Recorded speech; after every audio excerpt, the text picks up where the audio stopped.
Hello, welcome to the stream.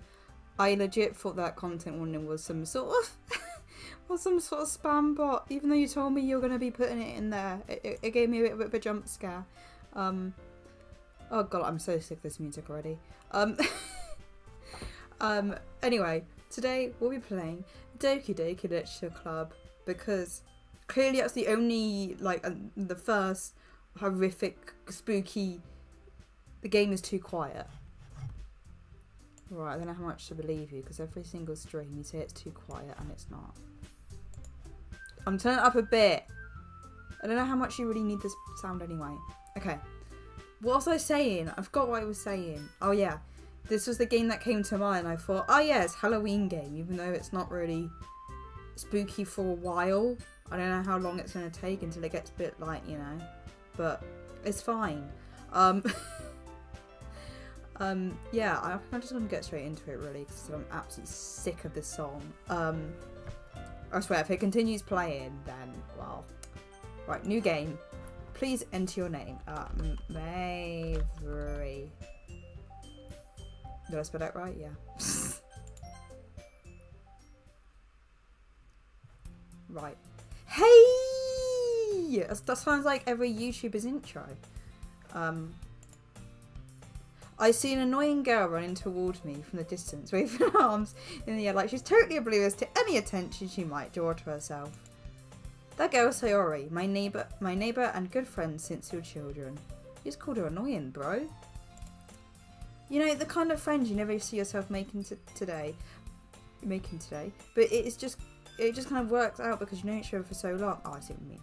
We used to watch school together on days like this, but starting around high school, she would oversleep more and more frequently I'd get tired of waiting up.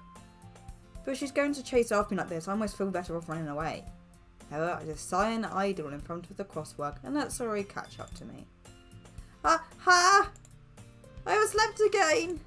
But I caught you this time. Maybe because I decided to stop and wait for you? You said that you were thinking about ignoring me. That's me, Mavery. I'm sorry. Well, if people stare at you for acting weird, then I don't want to think we're a couple or something. Fine. But you did wait for me after all. I guess you don't have to... yeah, I already can't speak. I guess you don't have it into you to be mean, even if you want to. Whatever you say, sorry. Oh my god, she's Kobo. We cross the street together and make our way to school. As we draw near, the streets become increasingly speckled with other students making their daily commute. By the way, Mavery, have you decided to join a club yet? Club? I told you already, I'm not really interested in joining any clubs. I haven't been looking either. That's not true. You told me you want to join a club this year. Did I? I'm sure it's possible that I did. In one of our many conversations, admittedly go along with whatever she's talking about. So I like to worry a little too much about me, and I'm perfectly content just by getting by on the average while spending my free time on games and anime. And VTubers. I was talking about how I'm worried that you won't learn how to socialise or any skills before college. Excuse me. Rude. Your happiness is really important to me, you know. And I know you're happy now, but I'll die. I die. At the thought of you becoming a niece in a few years because you're not used to the real world. Wow, savage. You trust me, right? Don't make me keep worrying about you. Alright. I'll look at a few clubs so it makes you happy. No promises though. I hope I'm not going too quickly, by the way. Will you at least promise me if you try a little? Yeah, I guess I'll promise you that. Yay! Why don't I let myself get lectured by such a carefree girl? More than that, I'm surprised when I let myself relent to her. I guess in her worry so much about me makes me want to ease her mind, at least a little bit, if you just exaggerate everything inside of her head. Fade. The school day is as early as ever, and it's over before I know it. I'll pack up my things, I stare blankly at the wall, looking for an ounce of motivation. Clubs. Someone wants me to check out some clubs. I guess I'm going to try to start with the anime club. Hello? Sorry. So you must have come into the classroom and I was spacing out. I look around and realise there's not anyone left in the classroom. I thought I'd catch you coming out of the classroom, but I saw you just sitting here spacing out, so I came in. Honestly, even worse than me sometimes. I'm impressed. You don't need to wait up for me if it's going to make you late for your own club. Well, I thought you might need some encouragement, so I thought, you know. Know what? Well, you come to my club. Okay, I... Hello, Red. Welcome. Shock. You haven't missed much, as you can probably tell. Sorry. Yeah? There's no way I'm going to your club. Meanie! Sorry is the vice president of the literature club. Not that I was ever worshiping interested in literature. In fact, I'm 99% sure she did because I thought it would be fun to help start a new club. Well, I mean, that's fair enough. Since she was the first one to show interest after the one who proposed the club, she inherited the title of vice president. That said, my interest in literature is guaranteed to be even less. Yeah, I'm going to the anime club. Come on, please. Why do you care so much anyway? Well, I came to the club yesterday. I'll bring in a new member. And Asuki made cupcakes and everything. Don't make promises you can't keep. I can't tell the story is really that much for an airhead, or she's so cunning as I planned this all out. I let out a long sigh. I think it's the cunning. Fine, I'll stop by for a cupcake, okay? I mean, I can't resist a cupcake. Yeah, let's go. Oh yeah. And thus today marks the day I sold my soul for a cupcake. I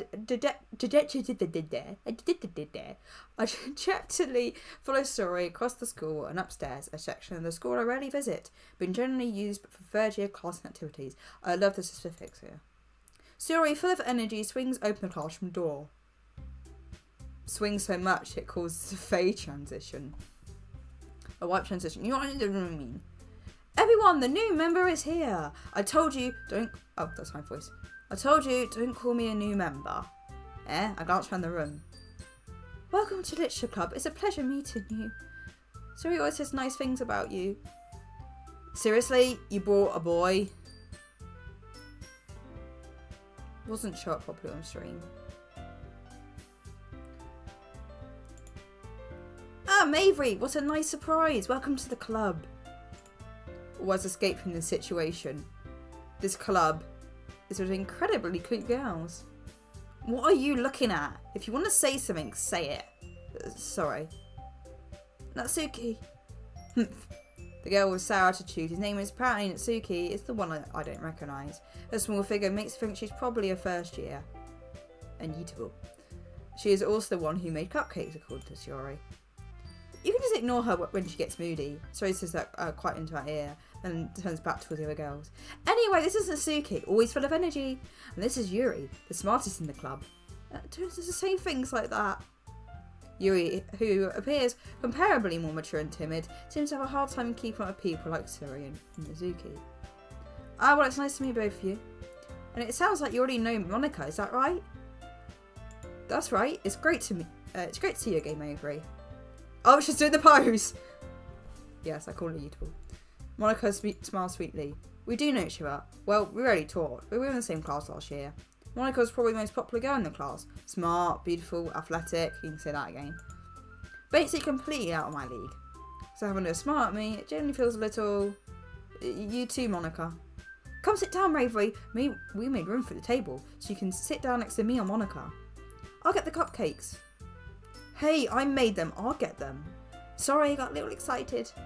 Then how about we make some tea as well? The girls have a few desks arranged to form a table. As Tori mentioned, it's been widened, so there's one space next to Monica and one space next to Tori. Now Suri and Yuri walk over to the... I love how it's like this... What's my neck doing? Oh, you mean... Okay.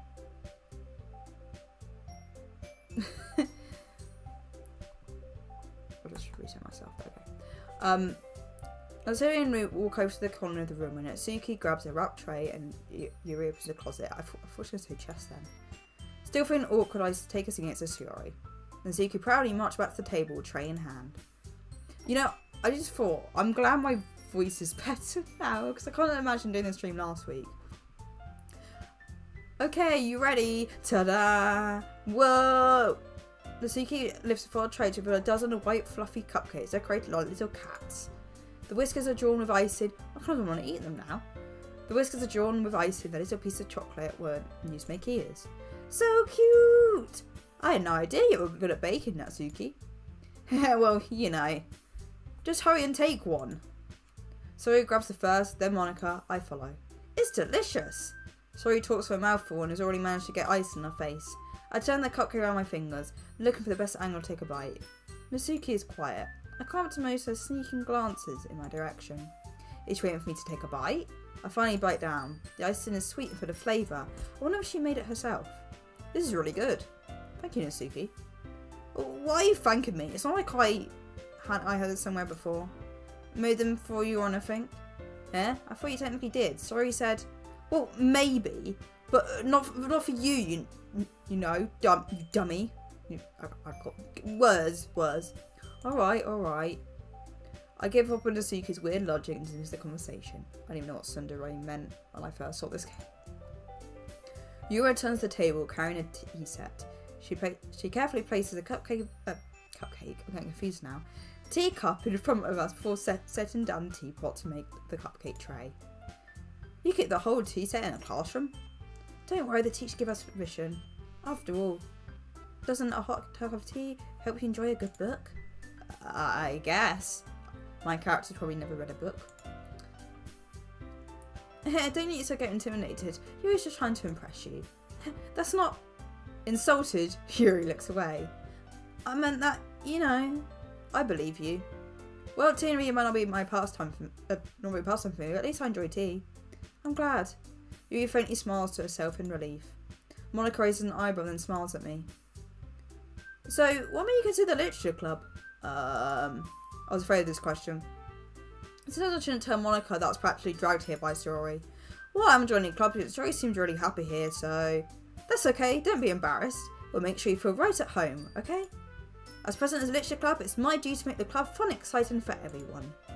Monica, I'm surprised. How come you decided to start your own club? You could probably be a board member for any of the major clubs. Weren't you the leader of the debate club last year? Well, you know. To be honest, I can't stand the politics around the major clubs. It feels like nothing but arguing about budget and publicity and how to prepare for events. Much I'd like to take something I personally enjoy and make it something special out of it. And if it encouraged others to get into literature, then I'm fulfilling that dream.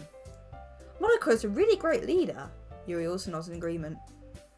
Then I'm surprised there aren't many people in the club yet. It must be hard to start a new club. You could put it that way.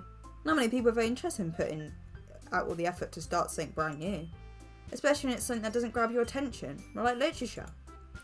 You have to work hard to convince people you're both fun and worthwhile. But when school events like the festival, they're much more important. I'm confident we could really go this club before we graduate. Right, everyone? Yeah! We'll do our best. You know it. Everyone enthusiastically agrees. Such a few girls, all interested in the same goal. Monica must work really hard to find these three. Maybe that's why they're so delighted by the idea of a new member joining. Though, I don't really know if I can keep up their level of enthusiasm about literature. So, maybe we're working on things you like to read. Well, considering how little I've read in the past years, I don't really have a good way of answering that. Manga? I mutter quite to myself, half joking. Next to his head suddenly perks up. It looks like she wants to say something, but she keeps quiet. Not much for a reader, I guess. Well, that can change. What am I saying? I spoke about thinking after seeing Yuri's sad smile.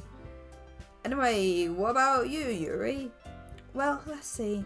Yuri traces the rim of her teacup with her finger. My favourites are usually novels that build deep and complex fantasy worlds. The Owl House! The level of creativity and craftsmanship behind them is amazing to me. And telling a good story in such a foreign world is equally impressive. Yuri goes on, clearly passionate about her reading. She seems so reserved and timid since the moment I walked in, but it's obvious by the way her eyes light up that she finds her comfort in the world by books, not people. But you know, I like to read a lot of things. Stories with deep psychological elements usually immerse me as well. Isn't it amazing how writers can so deliberately take advantage of your own lack of imagination and completely throw you for a loop? Foreshadowing. Anyway, I've been reading a lot of horror lately. I read a horror book once. I desperately grabbed something I can relate to at minimum level. At this rate, Yuri may as well be having a conversation with Rock. Really? I don't expected that, Yuri. For someone as gentle as you? I guess you could say that. But if a story makes me think or takes me to the world, I can't really put it down. True horror is often very successful at changing the way you look at the world, if only for a brief moment. Ugh, I hate horror. Why's that? Well, You know, I just remembered when I watched Mount Platinum, because that's how I watched play this first time. He gave like Natsuri a really deep voice, because never mind. That's right, you usually like to write about cute things, don't you, Natsuki? What? What gives you that idea? You have a piece of scrap paper behind the last club meeting. It looked like you're working on a poem called Don't Say It Out Loud. And give that back. Fine, fine. Your cupcakes, your poems. Everything you do is just as cute as you are. Suri slides up behind Natsuki and puts her hands on her shoulders.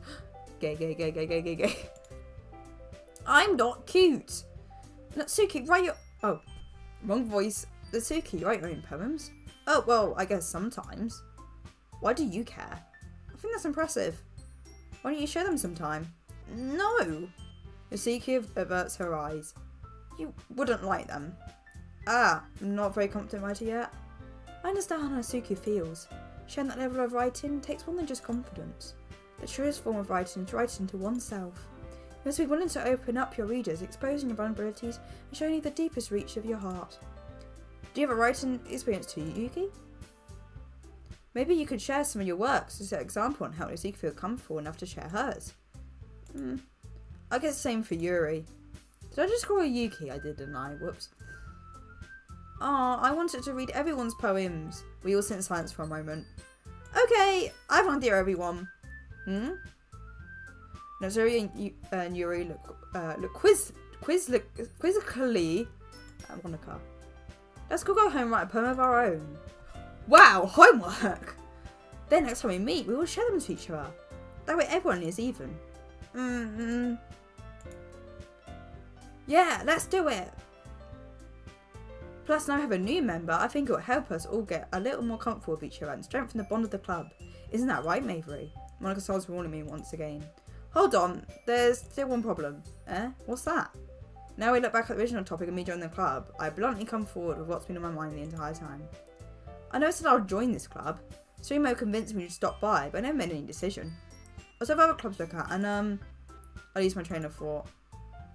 Those are disappointing looks. All four girls stare at me with dejected eyes. But, I'm sorry, I thought... Avery, you all... I'm defense against these girls. How am I supposed to make a clear decision when it's like this? That is, if writing poems is the price I need to pay in order to spend time with these beautiful girls. Right, okay, I've decided then. I'll join the literature club. One by one, the girls' eyes lit up. Yes, I'm so happy! Suri wraps her arms around me, jumping up and down. Hey, you really scare me for a moment. If you really just come for the cupcakes, I'll be super pissed. Then that makes it official. Welcome to the literature club. Thanks, I guess. Okay, everyone. I think with that we can officially end today's meeting on a good note. Everyone remember tonight's assignment. Write a poem and bring it to the next meeting so we can all share. Monica looks over at me once more. Maver, I look forward to seeing how you express yourself. I'm literally doing the Cobra hat, I know. Yeah. Can I really impress the class star Monica with my medical writing skills? Mediocre. I already feel the anxiety burning up inside me. Meanwhile, the girls continue to chit-chat as Yuri and Suri clean up their food. Hey Mavery, since we're already here, do you want to walk home together? That's right, Sierra and I have never walked together anymore, because you always stayed after school for clubs. Sure, might as well. Yay! Oh god, I need a drink. Scene change, drink.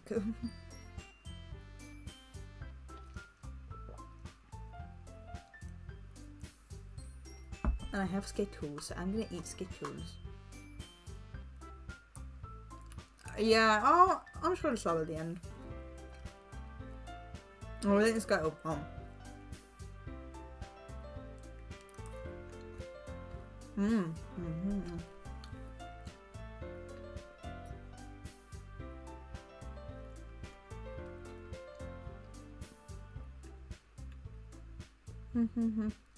And my favourite now? That's difficult.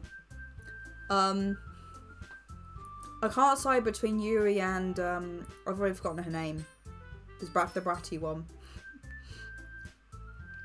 Shit, I'm terrible at names. What's her name again? The one with the cupcakes. Natsuki, right? Yeah, it's between one of those. With that, the two of us depart the club room and make our way home. Natsuki, yeah. The whole way, my mind wanders back and forth between the four girls: Sayori, Natsuki, Yuri, and of course Monica. Would I be really happy spending every day after school in the literature club? What do you mean, why? She's funny.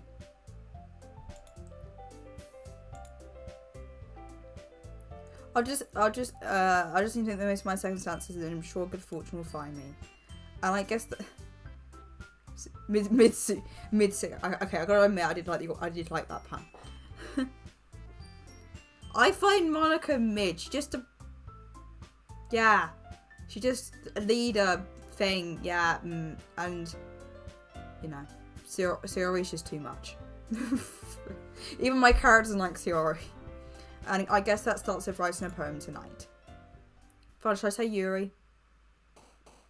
It's time to write a poem. Pick words you think your favourite club member will like. Something might go on. Okay. I'm just gonna pick the words I like. Dazzle. Dazzle. Dazzle. Bunny. Dazzle bunny.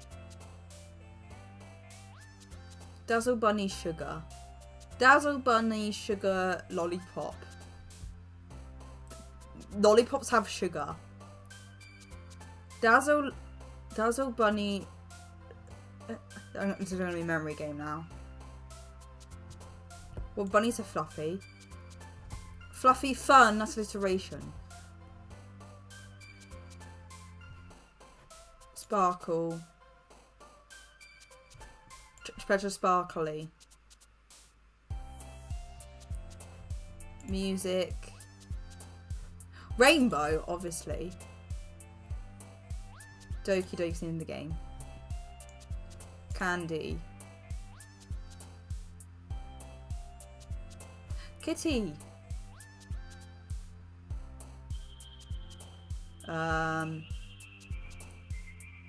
Comfort. There's even a poem at this point now. Kawaii. I don't really pay attention to what they're doing too much. Imagination. Well, you're jumping, so jumpy. Boop. Extraordinary. Yeah, what even is that poem? Hi again, Mavery. Glad to see you didn't run away from us. Nah, don't worry. This might be a little strange for me, but I at least keep my word. I'm on the peak route. Mostly Sayori. Was it mostly Sayori? Fuck. Fine. This might be a little strange for me, but at least I just picked the words I liked, okay? This might be a little strange for me, but at least I keep my word. Well, I'm back on the literature club. I was last one to come in, so everyone else is already hanging out. Thanks for keeping your promise, Mavery. I hope this isn't too overwhelming of a commitment for you. Well, no, I said I don't like Sayori. I found her annoying, but it's fine. Making you dive headfirst into literature when you're not accustomed to it. Oh, come on, like he deserves any slack. Sorry told me you didn't even want to join any clubs this year. And last year too. I don't know if you plan to just come here or hang out or what. If you don't take us seriously, then you won't see the end of it. She's funny. Next to you clearly have a big mouth, someone who keeps her manga collection in the club room. All called out. Next to you finds herself stuck between Monica and manga. Manga is literature. See, I feel like we have a lot in common with her. And Yuri's deep. That's we like deep. Swiftly defeating it. Sorry, plots back. There's gonna be a whole stream of me defending my choices. Don't worry, guys. Maybe always gives his best as long as he's having fun. He helps me his woodwork even without me even asking. She is savage. Like cooking and cleaning my room. How dependable.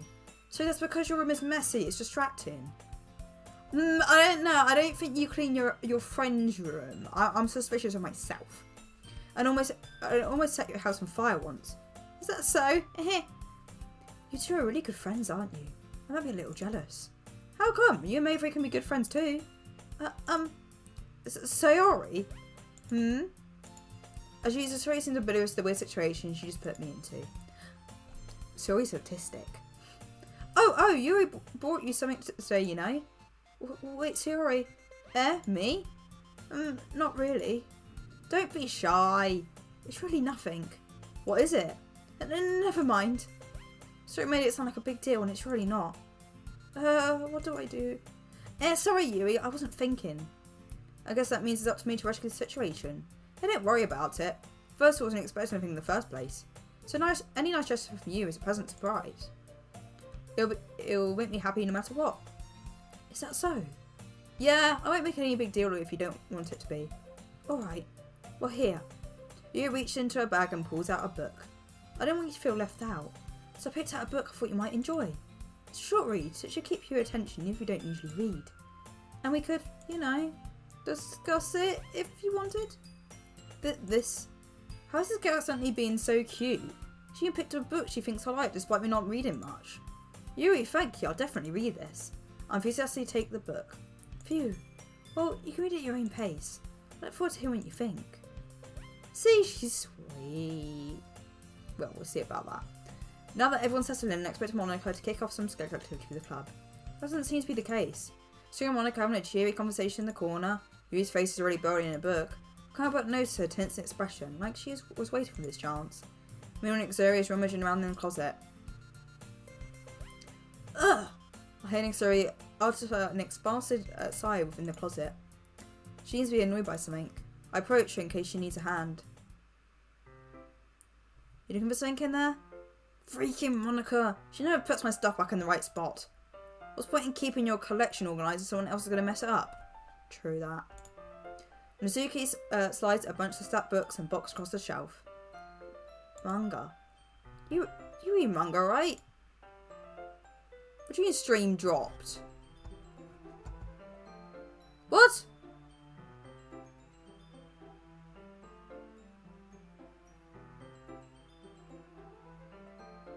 No, it says we're still live. What?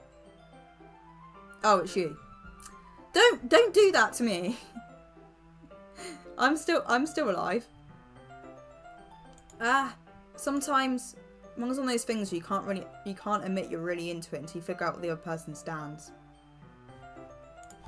History. This is what you missed.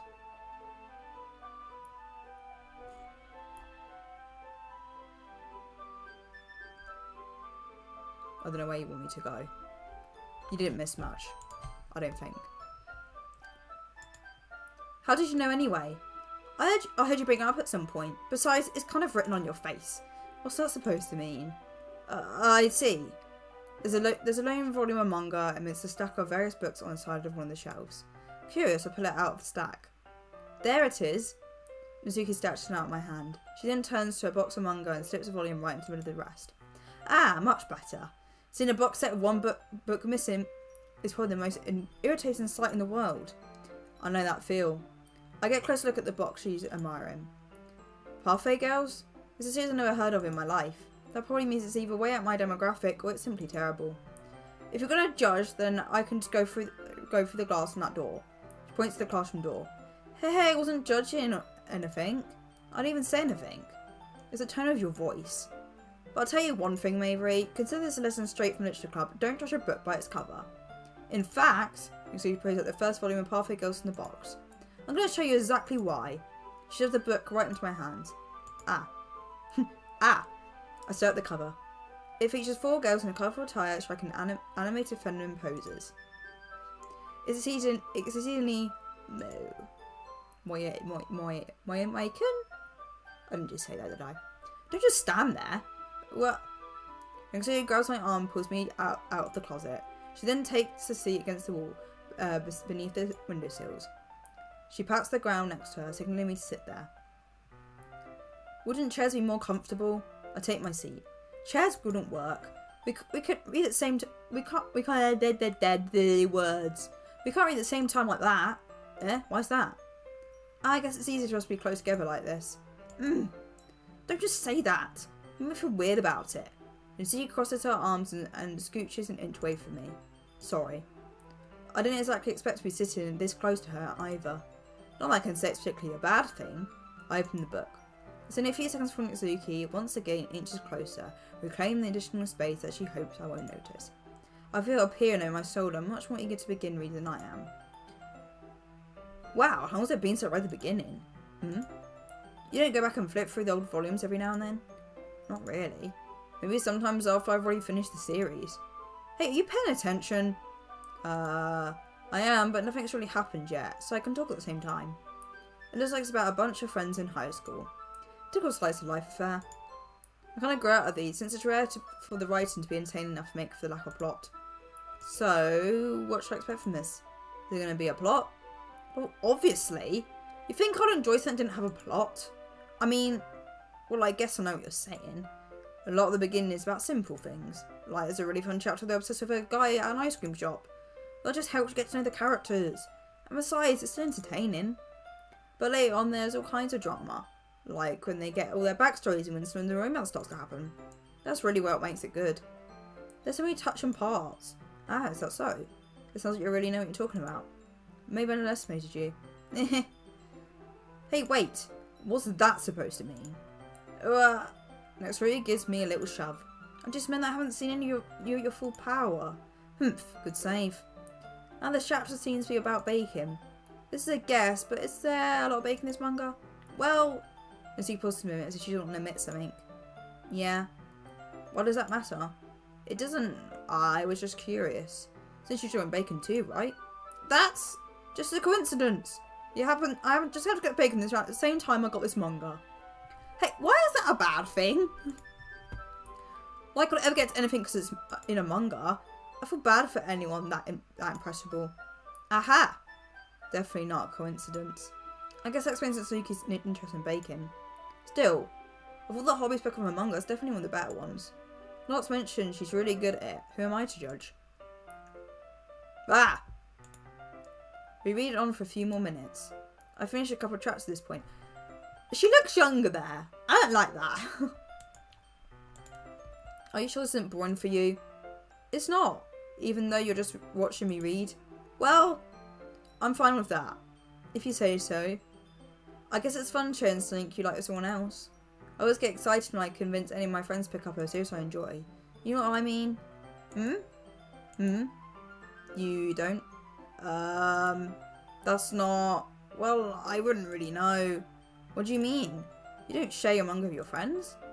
Could you not rub it in? Jeez. Ah, sorry. Like I could ever get my friends to read this. I just think manga's for kids. I can't even bring it up and being all like, you still haven't grown out of that yet? Makes me want to punch them in the face. Ugh, I know those kinds of people. Honestly, it takes a lot of effort to find friends who don't judge, much less friends who are also into it. I'm already kind of a loser, so I guess I gravitate towards the other losers over time. But it's probably hard for someone like you. Yeah, that's pretty accurate. Wait, which part? I mean, I feel like I can't even keep it in my own room. I don't even know what my dad would do if he found this. I used to save it in the club room. Except Monica was kind of a jerk about it. Ugh, I can't win, can I? Well, it paid off in the end, didn't it? I mean, here I am, reading it. Well, it's not like it solves any of my problems. Maybe. But at least you're enjoying yourself, right? So? Geez, that's enough. You gonna keep reading or what? Yeah. I flip the page. Suddenly Itsuki starts laughing. I tell you, I forgot that happens. Itsuki puts her finger on the panels. Miori is my favourite character. You always feel a little bad for her, she's so unlucky. But it gets especially bad when... I shouldn't be talking about that yet. Just finish this chapter. Itsuki's voice sparkles with excitement. It's a stark contrast to her bossy tone. But it's not that she's used to sharing her favourite manga with her friends. I can understand why. It's hard to express in words the feeling you get when connecting with someone like that. I'm being able to provide that to Itsuki, for whom it's a rare experience. The thought makes me start to lip to myself. Okay, I'm going to stop for a second because I really need a drink after that scene.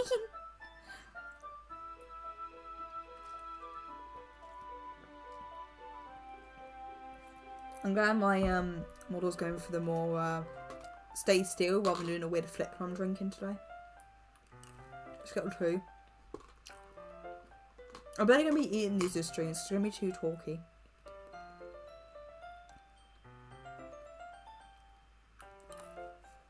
I mean, next week I have other people to talk for me.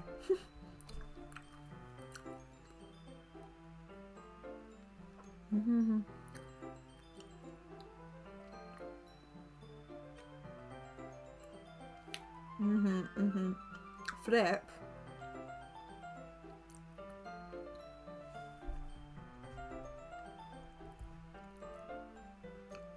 Okay, everyone. Yeah. Are you already with today's poems? Oh, come on. Could your time be any worse? Sorry. I just made sure we have enough time. Though you did it pretty cozy over there. Yeah? Oh, so you can suddenly notice how close she's gotten to me. Uh-oh. Awkward. She hastily sizes herself a good 12 inches away from me. Alright, I guess I'll stop here for now. Close the book and hand towards Natsuki. You're just giving it back? Don't you want to know what happens? Yeah, but Monaco just said... Don't be dumb. Just take it home with you. Eh? Is that really alright? I say that mostly because I didn't plan on using my spare time to read this. Well, of course. It would take forever to finish if you didn't take it home. Just finish that one before tomorrow and we can start the next one. And if it gets bent, I'll kill you. By tomorrow? I only got partly through the volume so far. I might fall behind on some shows if I try to get through this. I suppose it's a necessary sacrifice in exchange for seeing Suki's enthusiastic face. Do these people not have homework? You're literally in school. What? Or am I more scared of what will happen if I don't finish it? Alright then. I stand up. I turn to where I put my stuff and carefully slip the book into my bag. By the way, did you try a poem last night? Yeah. My excitation ends. I can't believe I agreed to something so embarrassing. I can't really find much inspiration since I never really done this before. I mean, you literally just picked random words, so you know. Well, now that everyone's ready, why don't you find someone to share with? I can't wait! Sayori and Monica enthusiastically pull out their poems. Sayori's is on a wrinkled sheet of loose leaf torn from a spiral notebook. On the other hand, Monica wrote hers on a composition notebook. I can only see Monica's pristine handwriting from where I sit. Natsuki and Yuri reluctantly comply as well, reaching into their bags. I do the same myself. That should go in order. Let's start with Sayori. I've definitely missed comfortable sharing it with Sayori first. She's my good friend after all. But in the true way, in order. Oh my goodness! This is so good, Mavery! Eh? I love it! I had no idea you're such a good writer! Sorry, you must be seriously overreacting. I'm not a good writer at all. I honestly have no idea what I'm doing. Well, maybe that's why. Because I have no idea what I like either. Jeez. I'm sure Yu's opinion has been a little more constructive than this. Even Natsuki's. Are you sure you don't like it just because I wrote it? Eh? Well, I'm sure that's part of it. I think I understand you better than other people, you know. So when I read your poem, it's not just a poem, it's a Mavery poem. And that makes me feel extra special. Like I can feel your feelings in it. So he hugs the sheet against her chest. Whoa, girl. You're so weird, Sayori. Eh? I'm really happy just that you wrote one. It just reminds me how you're really part of the club now. Not just the fact I'm standing in front of you in the club. Well, of course. I'm not really into it yet. It doesn't mean I'll break my promise. See? It's like I said before, Mavery. Oh, sorry, I'm doing the wrong voice. Deep down, you're not selfish at all, you know? Try and leave things like this for other people. That's something that only really good people do. Thanks, Sayori. I'm not sure Sayori sees the full picture of my motive here. Then again, I can't lie, she's part of the reason I joined. I don't know how much this means to her and all.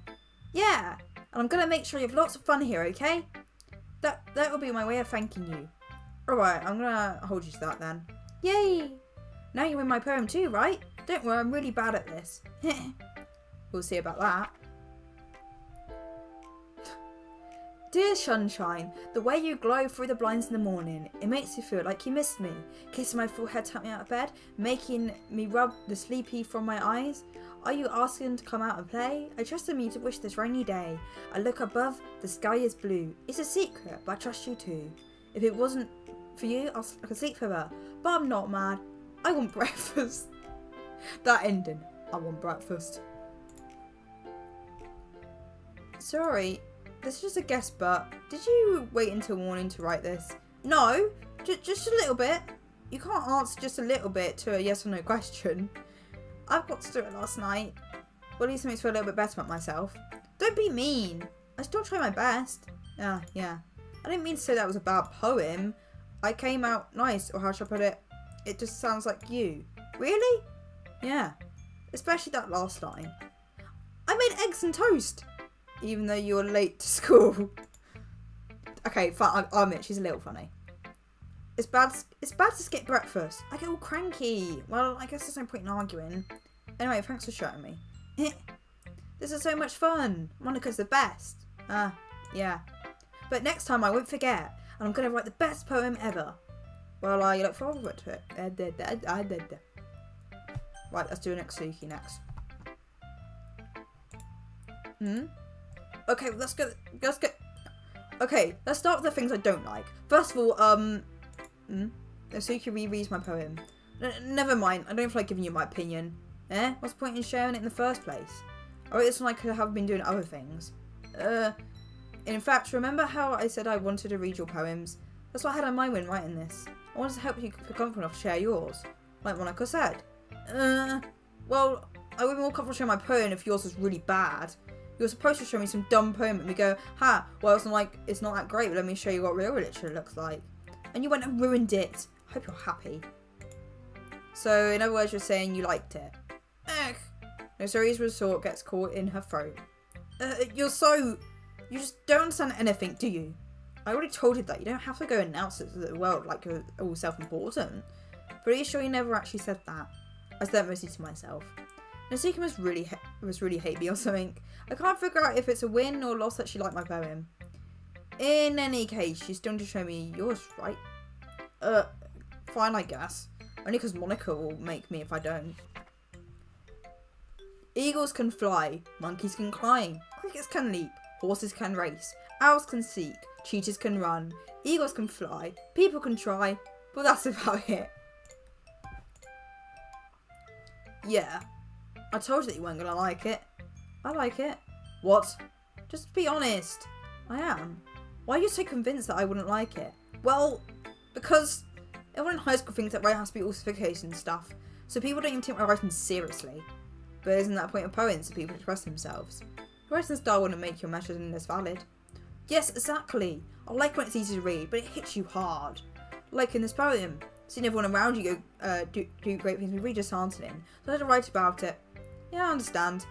The other nice thing about simple writing is that it puts more weight on the wordplay. Like, I set up a rhyme at the end, but it made it fall flat on its purpose. You had to bring out the feeling in the last line. So you did. I guess more went into it than I realised. That's what it means to be a pro. I'm glad you learned something. Didn't expect that from the youngest one here, did you? Yes, guess not. I decided to humour her with that last comment. I don't really care how everyone is, but if Nasuka's feeling proud, then I won't let it take away from her.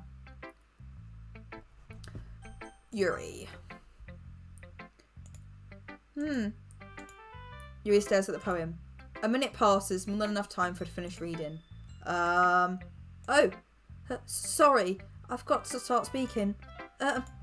It's fine, don't force yourself. I'm not. I just need to put my thoughts into words. Hold on. Okay. This is your first time writing a poem, right? Yeah. Why'd you ask? I'm just making sure. I guess that might have been after reading through it. Ooh, savage. So it's that bad. No! Did I just raise my voice? I'm so sorry. Yuri buries her face in her hands. I couldn't help but notice that it's been several minutes and we haven't really gotten anywhere. It might take Yuri a while to get used to new people. It's fine, I really didn't notice. What were you saying? Right, it's just that there are specific writing habits that are usually typical of new writers. And having been through that myself, I kind of learned to pick up on them. I think the most noticeable thing I recognise is that new writers that they try to make their style very deliberate. In other words, they tend to pick up writing styles separate from the topic matter, and they form fit the two together. The result is that both the style and expressiveness are weakened. Okay. Once you finds a name for, it's as if her demeanour totally changes. Her stamina is completely gone. She sounds like an expert. Of course, that's not something you should be blamed for. There are many different skills techniques that go into writing even a simple poem. Not just finding them and building them, but getting them to work together is probably the most challenging part. It might take you some time, but it comes with practice and learn by example and try new things. I also hope that everyone else in the club gives you valuable feedback. Yes, you can be a little biased though. Biased? How? Well, never mind. I shouldn't be talking about people like that. Sorry. It's fine. I'm not sure if Yuri's apologised to herself, to me, or to Natsuki. Do you mind if I read your poem now? Please do. I'd love to share my thought process behind it. Yuri smiles genuinely as if that's a rare opportunity for her, which itself is kind of funny. After all, isn't it supposed to be a literature club? Ghost under the light.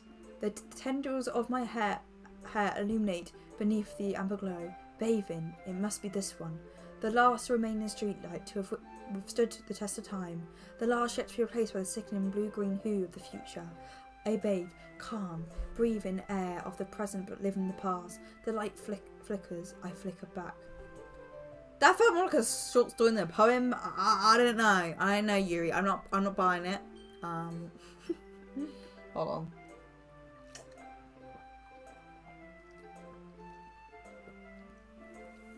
Yeah.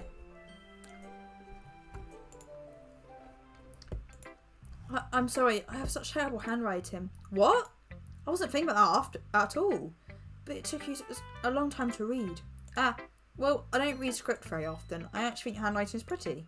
Eh? That's a relief. Also, I like the poem. Even though it's short, it's really descriptive. It wasn't too short. I usually write longer poems. Not at all. I'm really glad you liked it. I'll be honest. Since our first time sharing, I wanted to write something a little more mild. Something easy to digest, I suppose. Are you into ghosts, Yuri? Actually, the story's not a ghost at all, Mabry. Really? I must have totally missed the point. She's like, you dummy. You bugger. Well, I suppose you did glance over it after all. But remember that poems often express their own thoughts, feelings and experience of their work. They usually do more than tell a simple story or paint a picture. In this case, perhaps the subject of the poem is only being symbolic compared to a ghost, lingering in her last remaining place of comfort, unable to let go of the past, and soon to be left with nothing. That's a lot more solemn than putting it that way. I hadn't even thought of that. That's impressive. It's nothing really. Well, it makes me happy that you think that. Just remember that it won't be long before you pick up on these things too. Yeah, maybe you're right. I guess I'll have to keep trying. I'm counting on you. And finally, the leader, Monica, which I guess makes sense.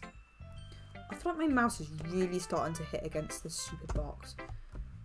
Oh yeah. What's this setup? I can't move it. Yeah. Okay. Seriously, why does it feel so... Okay, that's better. Hey, Mabry. Having a good time so far? Yeah. Good. Glad to hear it. By the way, since you know everything, if you ever have any suggestions for the club, like new activities or things we could do better, I'm always listening. Don't be afraid to bring things up, okay? Alright, I'll keep that in mind. Of course I'll be afraid to bring things up. I'm much better off just going with the flow until I'm all settled in. Anyway, want to share your poem with me? It's kind of embarrassing, but I guess I have to. Haha! Don't worry, Mabry. We're all a little embarrassed today, you know. But that's sort of the barrier we'll learn to get past soon. Yeah, that's true. I hand Monica my poem. I like it, Mabry. Really? It's a lot cuter than I expected. Oh, geez. No. It kind of makes me think of something Natsuki would write. And she's a good writer too. Take that as a compliment. Haha. If you say so. Yep. By any chance, have you read anything by Cheryl Silverstein? Eh? Maybe a long time ago. He's famous for telling all kinds of stories in just a few simple words. His poems can be funny, enduring, or even sad. And sometimes they're only a few lines long. I don't even feel like they're written for kids, but if you think about them, they can express the views of the world that would apply to anyone. I see. So you're saying that Natsuki's kind of like that? Sort of. Maybe she's not an expert, but you probably won't find much filler in her poems. That'd be easy to write, but they're super challenging to get the meaning through. So I can see why it'll be your kind of poem to explore. I'm sure I end up trying different things a lot. It could take a while before I feel comfortable with doing this. That's okay. I'd love to see you try new things. That's the best way to find this kind of style that suits you. Everyone else might be a little biased towards their own kinds of styles, but I always help you find what suits you most. So don't force yourself to write the way everyone else wants you to write. It's not like you have to worry about impressing them, I think. Aha! Anyway, do you want to read my poem now? Don't worry, I'm not very good. You sound pretty confident someone who claims to not be very good. Well, that's because I have to sound confident. Doesn't mean I always feel that way, you know? I see. Well, let's read it then. Oh, we got a scroll bar. A scroll bar on a piece of paper. Makes sense. Holding the wall. It couldn't have been me.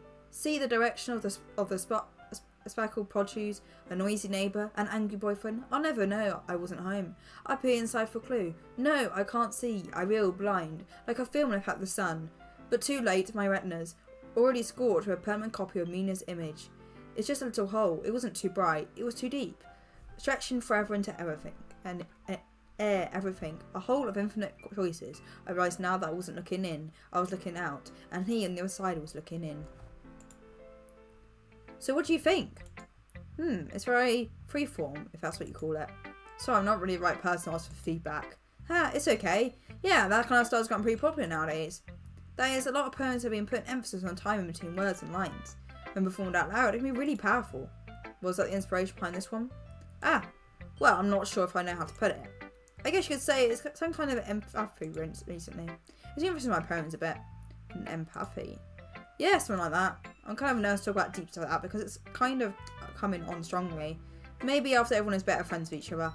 Anyway, here's Monica's writing tip of the day. Sometimes when you're writing a poem or a story, your brain gets focused on a specific point. If you try too hard to make it perfect, then you'll never make any progress. Just force yourself to get something down on the paper and tidy it up later. Another way to think about it is this. If you keep your pen in the same spot for too long, you'll just get a big dark puddle of ink. So just move it with your hand and go with the flow. That's my advice for today. Thanks for listening. Was it on to me or everyone? Phew, I guess that's everyone. I glanced around the room. That was a little more stressful than I anticipated. As if everyone is judging me for my mediocre writing abilities. Even though just being nice, there's no way my poems can stand up to theirs. It's a literature club after all. I sigh. I guess that's what I ended up getting myself into. Across them, Soyo and Monica are happily chattering. My eyes land on Yuri and Natsuki. They gingerly exchange sheets of paper, showing their respective poems. As they read in tandem, I watch each expression change. Natsuki's eyebrows furrow in frustration, meanwhile Yuri smiles sadly. What's with this language? Did you say something? Oh, it's nothing. Natsuki dismissively returns the poem on the disc with one hand. I guess you could say it's fancy. Thanks. Yours is cute. Cute? Did you completely miss the symbolism or something? It's getting the feeling of giving up. How can that be cute? I know that. I just meant the language, I guess. I'm trying to say something nice. You mean you have tried that hard to come up with something nice to say? Thanks, but it didn't really come from nice at all. Well, I do have a couple of suggestions. I was looking for suggestions. I would have asked someone who actually liked it. Which people did, by the way. Sorry you liked it. And maybe we did too. So based on that, I'll gladly give you some suggestions of my own. First of all, excuse me, I appreciate that offer, but I spent a long time establishing my writing style. I don't expect to change anytime soon, unless of course I come across something particularly inspiring, which I haven't yet. I may feel like my poem too, you know. Evan told me he was impressed by it. Natsuki suddenly stands up. Oh, I didn't realise you were so invested in trying to impress our new member, Yuri. That's not why. You're just... Drama! Yuri stands up as well. Maybe you're just jealous that Maybe appreciates my advice more than he appreciates yours. Huh? How do you know he didn't appreciate my advice more? And that you're full of yourself? No! I was full of myself. I would have deliberately gone my way to make everything I do overly cutesy. Is everyone okay? Well, you know what? I wasn't the one whose boobs magically grew a size bigger as soon as Maybe started showing up. Oh my god, savage. Natsuki? Natsuki, that's a little... This doesn't involve you. I don't like fighting guys. Suddenly both girls turned towards me as if they noticed I was standing there. Mavery. She's just trying to make me look bad. That's not true. She started it. If she could get over herself and learn to appreciate that simple writing is more effective, then this wouldn't have happened in the first place. What's the point of making your poems all convoluted for no reason? the meaning should just jump at the reader, not force them to have to figure it out. Help me explain that to her, Avery. Oh, wait. There's a reason we have so many deep and expressive words in our language. It's the only way to convey complex feelings and meaning them most effectively. Avoiding them is only unnecessarily limit yourself. It's also a waste. You understood that right, Mavery? Well... I don't know how I feel my face of fighting over this. This isn't good. How did I get dragged into this in the first place? It's not like I know anything about writing. But whoever I agree with, they'll probably think more highly of me. I'm sorry, Natsuki, you're being a bit of a jerk right now, so I'm going to have to go for Yuri. Natsuki, you're right. I liked your poem. See, oh. Wait, that's not an excuse to be so mean. You shouldn't pick a fight just because someone's opinion is different. That's not what happened at all. You wouldn't even take my poem seriously. I understand. Yuri, You're seriously a talented writer. It's no secret that I wasn't impressed. Well, that's... But here's the thing. No matter how simple or refined someone's writing style is, they're still putting feelings into it, and because it comes to make it really personal. I should put the other one, I wasn't paying attention. That's when I get sorry you feel threatened when you said our poem was cute. I see. I didn't notice that I'm sorry. But no, sorry, you took it way too far. You means well... Okay, maybe it is fine. You means well, and if you just told her how you felt, then this wouldn't have happened in the first place. Are you kidding? That's exactly what I did. It was her that... No, so I think that's enough. You both said some things that you didn't mean. You apologised. Don't you think you should too? Nasuki clenched her fists. In the end, nobody has taken her side. She's trapped at this point, being defiant only because she can't handle the pressure. I'm not feeling bad for her. Sometimes when I'm hurt, it helps to take a walk and clear my head. Sorry, she doesn't need to... You know what? I'm going to do that. It'll spare me having to look at your faces right now. Ooh. Without warning, Suki snatches at her own poem up from the desk and storms out. On her way out, she crumbles up a poem with her hands and throws it in the trash. But Suki... Sure you didn't need to do that. I look across the room. Yuri has her chin buried in her hands while she stares down at her desk. I gingerly approach her and sit in an adjacent chair. Everything alright? I'm so embarrassed. I can't believe I acted like that. You probably hate me now. No, Yuri! How can anyone not have gotten frustrated off being treated like that? You handled it as well as anyone could. I don't think any less of you. Oh, alright, I believe you. Thanks, Mavery, you're too kind. I'm thankful to have you a part of this club now. It's nothing. One more thing. That one thing Nazuki said about, you know, I've never done anything so shameful. So, What thing did Nazuki say? Well, never mind that. I'm going to make some tea. A good idea. Make enough for me than one person, okay? Yeah. Okay, everyone. It's just about time for us to leave. How did you feel about sharing poems? It was a lot of fun. Well, I'd say it was worth it. It was alright. Well, mostly. Avery, how about you? Yeah, I say the same. It was a neat thing to talk about with everyone. Awesome. In that case, we'll do the same thing tomorrow. And maybe learn something from your friends too. So your poems will turn out even better. We're doing this again. Are you kidding me? I think to myself, I did learn a little more about the kinds of poems everyone likes. If any luck, that means I can at least do a better job impressing those I want to impress. I asked myself with newfound determination. Mavery, ready to walk home? Sure, let's go. Sori beams at me. It truly has been a while since Sori and I spent much time together. I can't really say I'm enjoying it either. Right, let me break again.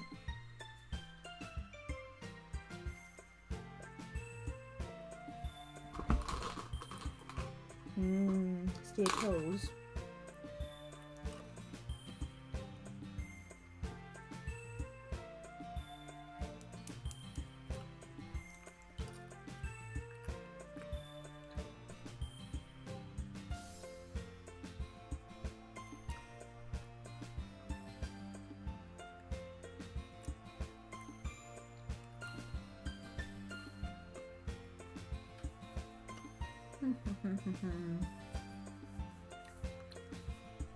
What's time?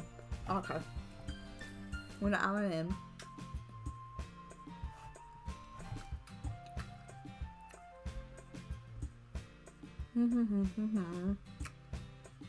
So it does take a long while to chew. Right, anyway. Sorry. About what happened earlier. What do you mean? You know, between Yuri and Natsuki? Does that kind of thing happen often? No. That's really the first time I've seen them fight like that. I promise they're both wonderful people. You don't hate them, do you? No, I don't hate them. I just want your opinion, that's all. And I see why they'll make good friends with you. Phew. You know, Mavery, it's kind of nice that you spend time with, spend time with you in the club. But I think you're seeming to get along with everyone is what makes you the happiest. I think everyone really likes you too. That's... Every day is going to be so much fun. It looks like Stories doesn't caught on to the kind of situation I'm in. Sure, being friends with everyone is nice, but does it mean to stop there? We'll have to see what the future holds, Sayori. I pat Sayori on the shoulder. I said something more to myself than her, but it's easy to use Sayori as an internal monologue sometimes. Okay. Yeah, let's do this.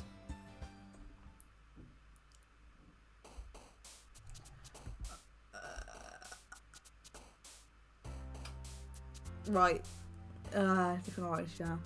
So, I guess if we're trying to get with Yuri, we need, like, deep words, right? Let's do adventure. Okay, well, maybe not. Variance. Yes. Philosophy. Yeah.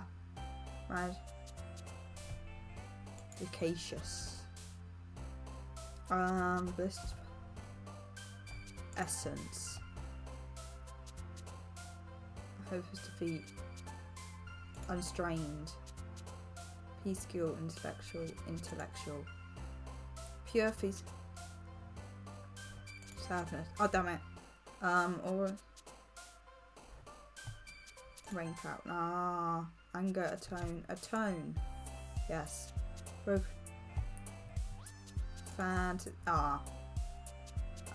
Into shopping comes passion. Melody. No. Subtle. Landscape. Whisper special. Windwall blanket. Secretive. Mimicry. Forgive. Climax. Obscure. Unsavory. Unending. Disoriented. Eternity. Infinite. Extraordinary. Okay. Pretty sure we got like none for Suki there. Another day passes. Time for the club meeting already. I've gotten a little comfortable here. In the last couple of days. Entering the club room, the usual scene greets me. Hi, Mavery. Yo, sorry. Looks like you're in a good mood today. I'm just so not used to being in the club. That's all. I see. That's a pretty simple thing to get you in a good mood. But I guess it's always a simple thing with you anyway. Speaking of which, I'm kind of hungry. Will you come with me and buy a snack? No thanks. That doesn't like you at all. I have my reasons. Why don't we take a look at your purse, sorry? Why that all of a sudden? No reason really. Just want to look at it. What?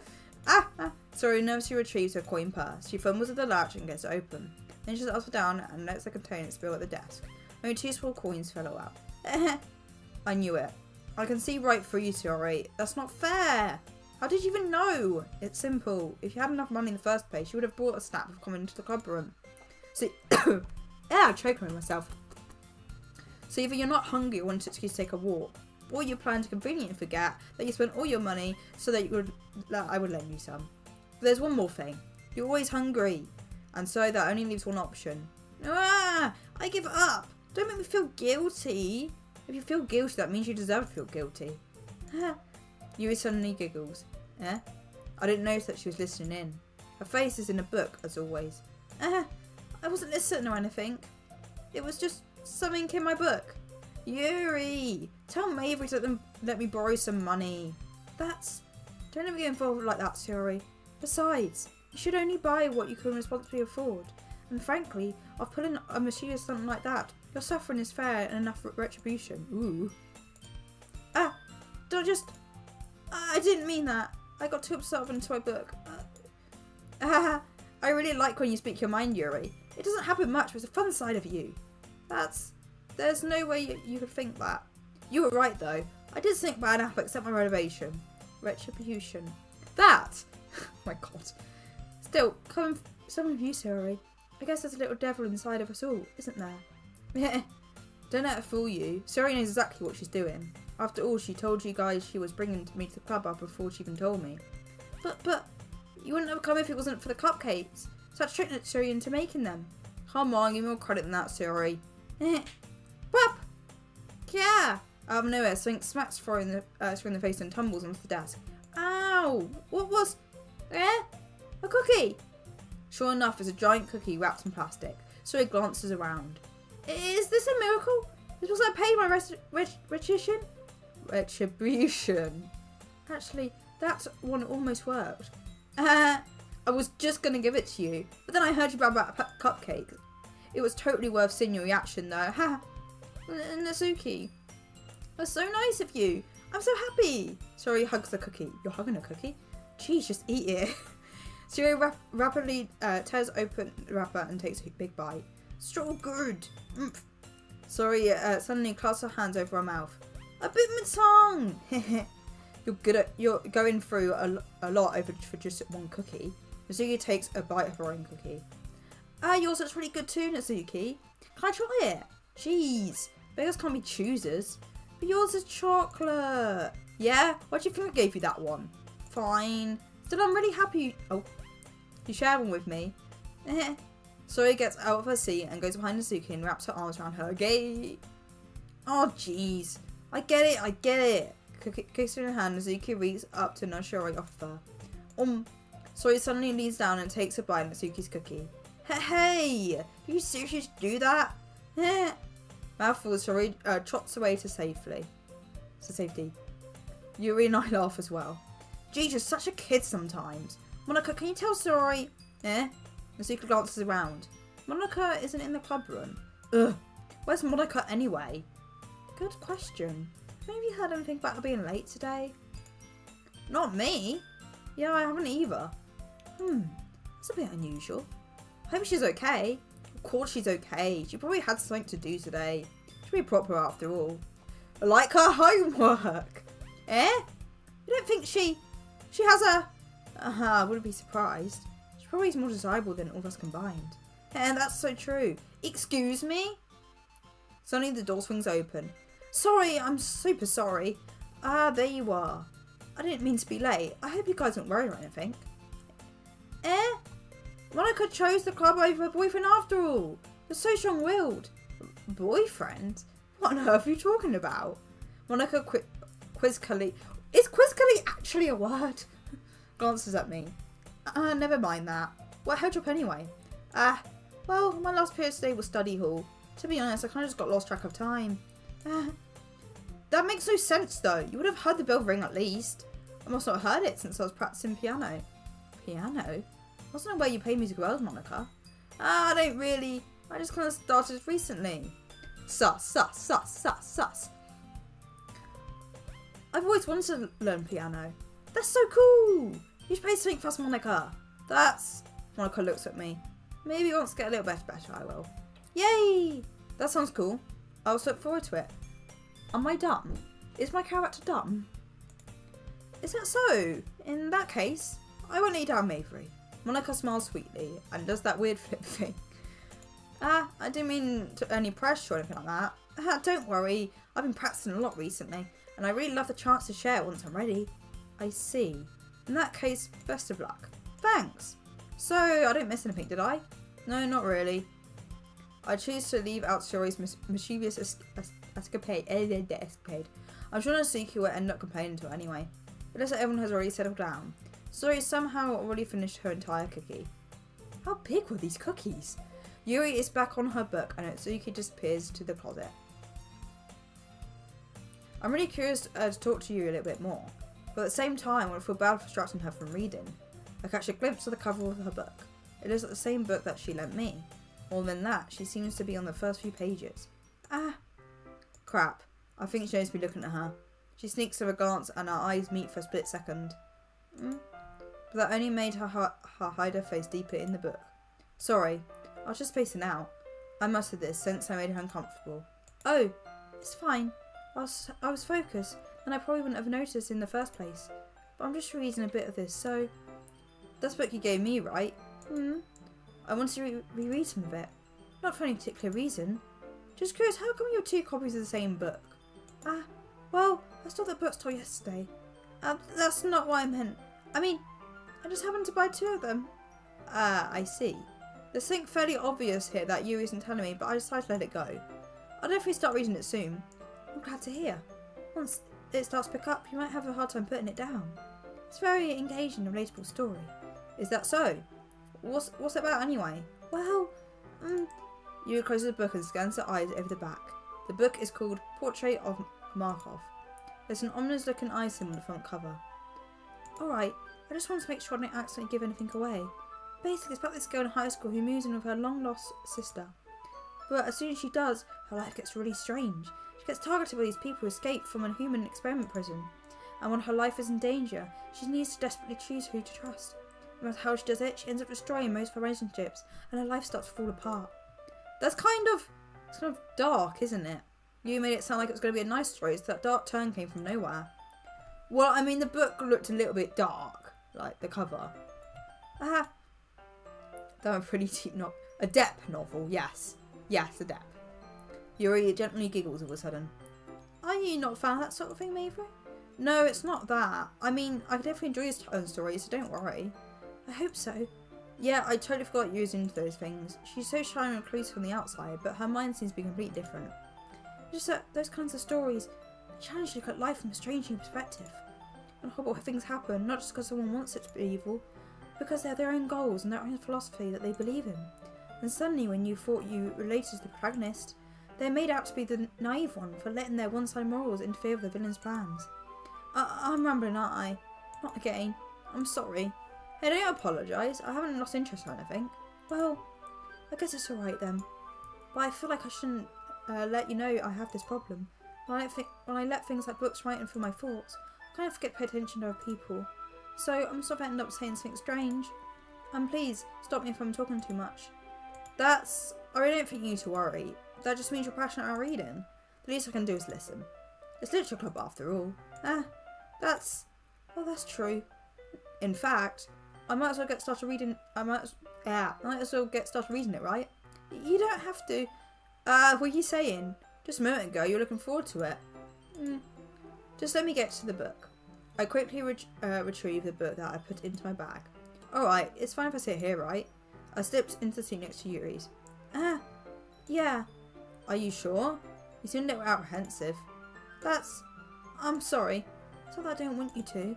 It's just something I'm not very used to. That is reading in company with someone. I see.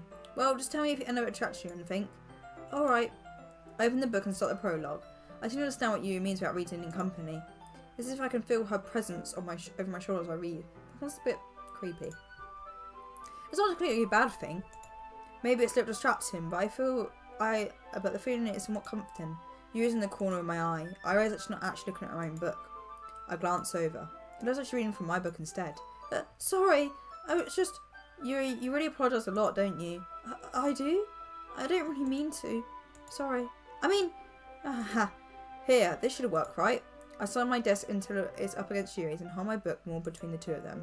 I suppose so. Yuri timidly closes to her own copy. Once we lean in a little bit, our shoulders are almost touching.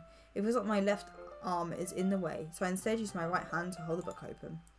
I guess it makes it kind of difficult to turn the page. Here. Oh! Yuri takes her left arm and holds the left side of the book between her thumb and forefinger. I did the same with my right arm on the right side of the book. I mean, the book kind of seems more in front of her than in front of me, but you know. That way I turn the page and Yuri slides it under her mouth, it flips to her side. But in holding it like this, we're huddled even more close than before. It's just kind of distracting me. It's as if I could feel the warmth of Yuri's face and she's in the corner of my vision. Are you ready? Oh, are you ready? To turn the page? Oh, sorry. I think I got a bit distracted for a second. I glance over at Yuri's face again and our eyes meet. I don't know how I'll be able to keep up with her. That's okay. You're not used to reading, right? I don't mind being patient if it takes you a bit longer. It's probably the least I can do, since you've been so patient with me. Yeah, thanks. We continue reading. You no longer ask if I need to turn the page. Instead, I just assumed that she finished the page for me, so I turn out to my own relation. We continue the first chapter in silence. Even so, turning each page almost feels like an intimate exchange. My thumb gently letting go of the page, letting it flutter over to her side as she catches under her own thumb. Hey Yuri, this might be a silly thought, but the main character kind of reminds me of you a little bit. You think so? How does she? Well, I guess she's more blunt in a lot of ways, but she also second guesses at all the things she says and does. Like she's afraid she'll do something wrong. It's not like I can see you in your head or anything. But they're kind of reminiscent of some of your mannerisms. I see. You remain silent for a moment. But Mavery, that's probably a terrible thing to have in common with her. That's so embarrassing that you think that. Well, wait, I didn't mean it in a bad way or anything. I'm really bad with girls. So I didn't think you're so self-conscious about that sort of thing.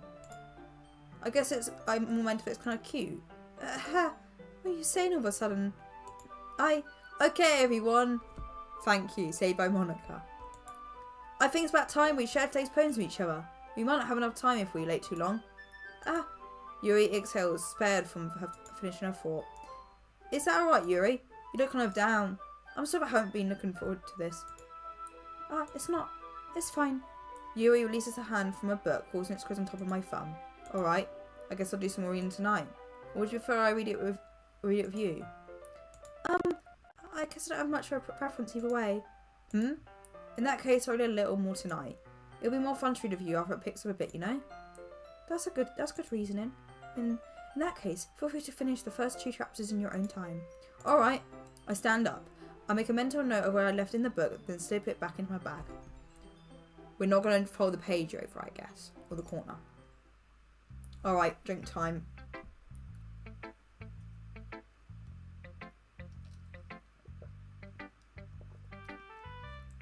Should we go in reverse order this time?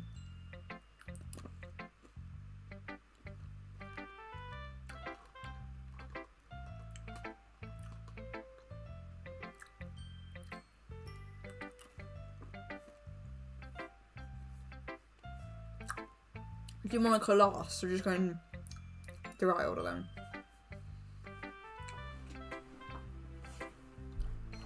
We're a simple guy with orders.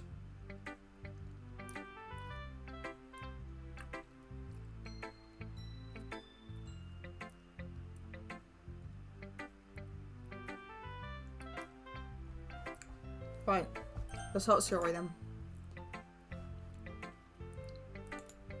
Ooh, I like this one, Mavery. There's some nice feelings in it. I'm glad. Still though, your tone makes it sound like you like this poem better. I guess you caught me.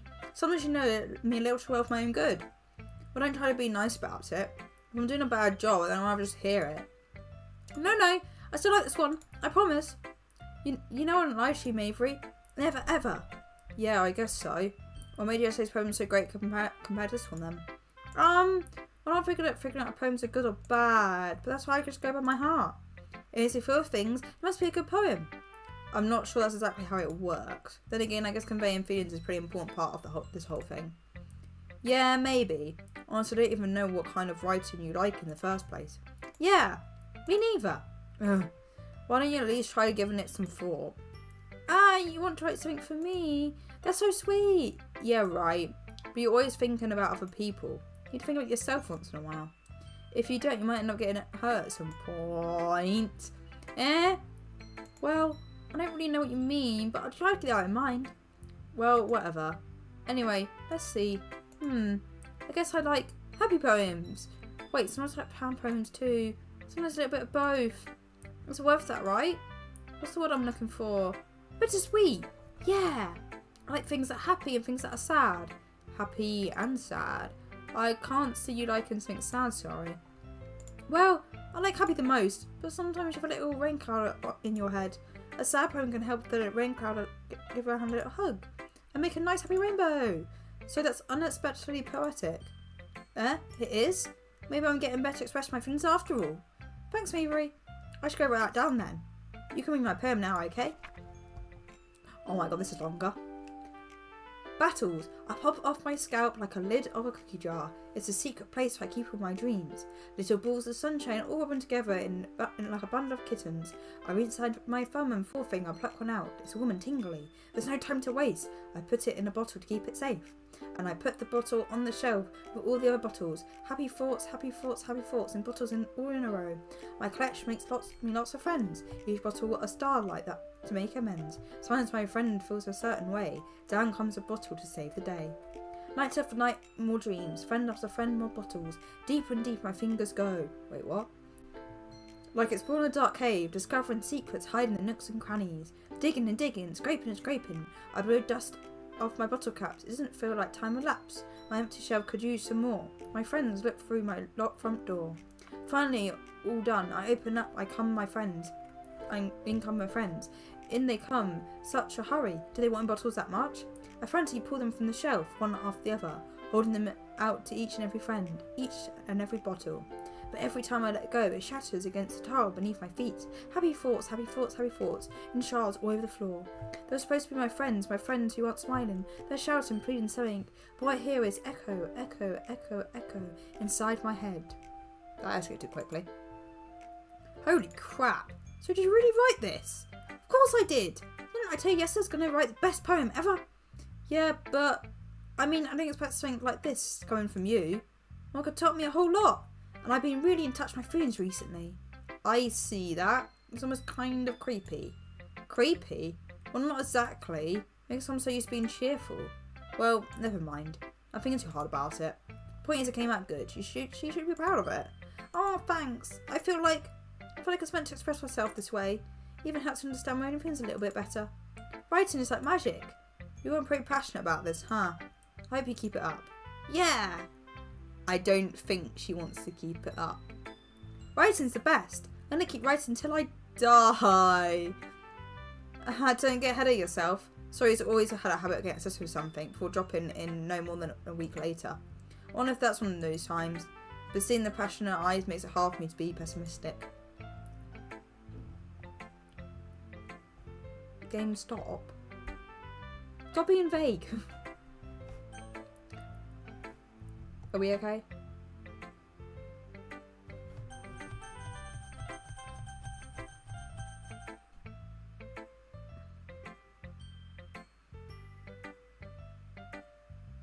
Nat. What? Oh, right. Natsuki. Well, it's not terrible, but it's pretty disappointing after your last one. Then again, if this one was as good as your last one, I would be completely pissed. Well, I guess I want to try something different this time. Fair enough, you're still new to this, I wouldn't expect you to find your style right away. Come think of it, this kind of reminds me of Sori's poem from yesterday. Eh? You think so? Well, I guess if you've been friends for so long, you might be on the same wavelength. But it never really struck me as her type. Sori has a type all of a sudden? Well, I don't know, but honestly, how can someone so fluffy spend so much time with someone like you? It's like if it's like she's dragging around a dead weight. That was a little unnecessary. But think of it this way, if it weren't for me, she'd probably just fly away, like letting go of a balloon. You could say we take care of her enough in our own way. Whatever it is, I don't get it. Oh yeah, I guess I'm supposed to show you my poem. Here. Amy likes spiders. You know what I heard about Amy? Amy likes spiders. Icky, wriggly, hairy, ugly spiders. That's why I'm not friends with her. Oh my god. Amy has a cute singing voice. I heard her singing my favourite love song. Every time she sang the chorus, my heart would pound to the rhythm of the words. Gay, gay, gay, gay. But she likes spiders, that's why I'm not friends with her. Oh, these spider emojis, I see. One time I hurt my leg really bad. Amy helped me up and took me to the nurse. I try not to let her touch me. She likes spiders, so her hands are probably gross. That's why I'm not friends with her. Amy has a lot of friends. I always see her talking to people. She probably talks about spiders. Or if her friends talk like spiders too. That's why I'm not friends with her. It doesn't matter if she has other hobbies. It doesn't matter if she keeps it private. It doesn't matter if she doesn't hurt anyone. It's gross. She's gross. The world is better without spider lovers. And I'm going to tell everyone. Natsuri really hates spiders. Not bad, right? It's quite a bit longer than yesterday's. Yesterday's was way too short. I was just warming up. I didn't think it was the best I could do. No, of course not. Anyway, the message is pretty straightforward in this poem. I don't have to explain it. Sometimes you can explain complicated issues with much simpler analogies, and it helps people realise how stupid they're being. Like anyone would agree that the subject of a poem is an ignorant jerk. Do you know people like that? Of course, it's about how everyone thinks that doesn't matter. It can be about anything. I wrote it to be easy to relate to. Everyone has their own kind of weird hobby or guilty pleasure, so that you're afraid of if people find out they make fun of you or think less of you. But that just makes people stupid. Who cares what someone likes, as long as they're not hurting anyone and it makes them happy? I think people really don't expect others for liking weird things. You're definitely right. At least I can relate to that. And I'm sure other people can too. It's what I do best after all. I don't like writing unless there's a good message to take away from it. Like conveying emotions is important, but I want to make people think, not just feel. Remember that? I'm going to write a good one for tomorrow, so look forward to it. It's going to be a tomorrow. Right, Yuri. Let's see what you've written for today. You says the poem with a surprised expression on her face. Do you like it? Mavery, how did you pick up this code quickly? Just yesterday I was telling you the kind of techniques worth practicing. Maybe that's why? You did a good job explaining. I really wanted to try giving more imagery. Yuri visibly swallows. Even her hands appear sweaty. I'm not used to this. Used to what? I don't know. It's fine, take your time. Yuri breathes and collects her thoughts. I know that Yuri likes to think before she speaks, so I offer that patience to her. Yeah, just being appreciated like this, I guess. It probably sounds really stupid, but seeing someone motivated by my writing just makes me really happy. Are you saying you never shared your writing before? Yuri nods. Really? I don't believe it. I really write for myself. And besides, people just laugh at me. Do you really think that? Again, Yuri nods. Huh? Even your close friends? Yuri doesn't respond to that. I wonder why. Anyway, do you want to share the poem you wrote today? Yeah, I do. If that's with you. The raccoon. It happened the dead of the night while I was slicing bread for a guilty snack. My attention was caught by the scuttling of a raccoon outside my window. That was, I believe, the first time I noticed my strange tendencies as an extraordinary human. I gave the raccoon a piece of bread. My subconscious is well aware of the consequences, well aware that a raccoon that is fed will always come back for more. The insight and beauty of my cutting knife was a symptom. The bread, my hungry curiosity. The raccoon, an urge. The moon increments its phase and reflects that much more light of my cutting knife, the same light that glistens in the eyes of my raccoon friend. I slice the bread, fresh and soft. The raccoon becomes excited. Or perhaps I merely projected my emotions onto the new satisfied animal. The raccoon has taken to following me. You could say that we've gotten quite used to each other. The raccoon becomes hungry more and more frequently, so my bread is always handy. Every time I brandish my cutting knife, the raccoon shows excitement. A rush of blood, classic Paralian condition. I slice the bread and feed myself again. Don't cut the raccoon though, just cut the bread, right? I was a lot more daring than this one yesterday's. I can see that. It's a lot more metaphorical. I don't know if that's my fault, but I can't begin to imagine what this poem is about. That's right, it's a bit close to my preferred writing style, using the poem as a canvas to express vivid imagery and conveying emotions through them. Yeah, if I take it at face value, then I can't even figure out what it's supposed to mean. Well, I think it's something different that people can reflect to in their own way.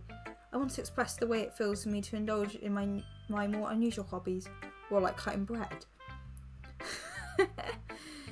It's the sort of things I'm usually forced to keep to myself, so sometimes I'm doing writing about them. Huh, that's funny. Huh? Didn't your secret writer also write something about that? About someone being ridiculed for a strange interest? She did? Yeah. She was talking about how it doesn't matter what you're into as long as you're not hurting anybody. She's right. I mean, does she really feel that way? Yeah. Sounds like you two have that in common. Well, that's interesting. To me, she seemed like the kind of person who make fun of my hobbies. But I suppose it's my fault for judging, isn't it? Ha! Please don't tell her I said that. Ha! Don't worry, I have no reason to. Okay. Well, thanks for sharing it with me. After all, I hadn't learned my embrace of my own weirdness. I would probably hate myself. I might be ranting a little bit now, but I'm glad you're a good listener. Well, Monica's last. Hi again, Avery. How's writing going? Alright, I guess. I'll take that. As long as it's not going bad, I'm happy that you're applying yourself. Maybe you should come up with a masterpiece. I wouldn't count on that. You never know. Want to share what you wrote for today? Sure, here you go. I give a poem to Monica. Alright, great job, Avery. I was going to say ooh in my head while reading it. It's really metaphorical. I'm not sure why, but I didn't expect you to go for something so deep. I guess I underestimated you. It's easy for me to keep everyone's expectations low. That way I always count by putting some effort. Haha, that's not very fair. Well, I guess it worked anyway. You realise that kind of writing, right? Yes, that was intentional. Writing that's full of imagery and symbolism. I like Sayori, who likes using simple, direct words to describe happiness and sadness. You would like something the readers are left to provide their own meaning out of it. It's very challenging to write that effectively, both allowing people to get something out of it just by feel, or let them deeply analyse all the nuances. It can take years of practice, which I'm assuming you has at this point. I never really asked though. I'm sure I'm nowhere near her level yet. Don't worry, so much about that. You do your own thing. Just keep exploring and learn by trying new things. But anyway, you want to read my poem now? I like the way this one turned out, so I hope you do too. Alright, let's take a look. Save me. The colours, they won't stop. Bright, beautiful colours. Flashing, expanding, piercing. Red, green, blue. An endless cacophony of meanness, noise. The noise won't stop. Violent, grating waveforms. Squeaking, screeching, piercing. Singing consane tangent. Like playing a chalkboard on a turntable. Like playing a vinyl on a pizza crust. An endless poem of meaningless. Load me. It's even more abstract than your last one, huh? Haha, I guess it's just the way I write. I'm sorry if you don't like it. No, I never said that. It's just kind of thing I've never really seen before, I guess. I kind of like playing with my space on the paper. Choosing where and how to place your words can really change the mood of the poem. It's almost like magic. The way I write the lines really short makes it feel like they're trying to speak over noise. I see. It's so hard for me to tell what it's about though. Haha. Sometimes asking what a poem about isn't the right question. A poem can be abstract as a physical expression of a feeling, or conversation with the reader. So putting it in that way, not every poem is about something. Anyway, here's Monica's writing tip of the day. Sometimes you'll find yourself faced a difficult decision. When that happens, don't forget to save your game. You never know when you might change your mind, or when something unexpected may happen. Wait, is this even tip about writing? What am I even talking about? Haha. That's my advice for today. Thanks for listening. It's getting juicy now. I need a break.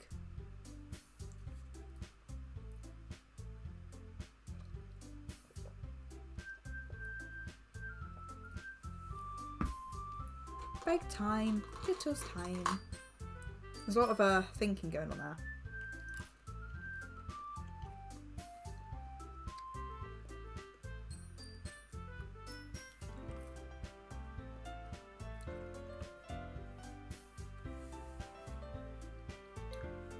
True.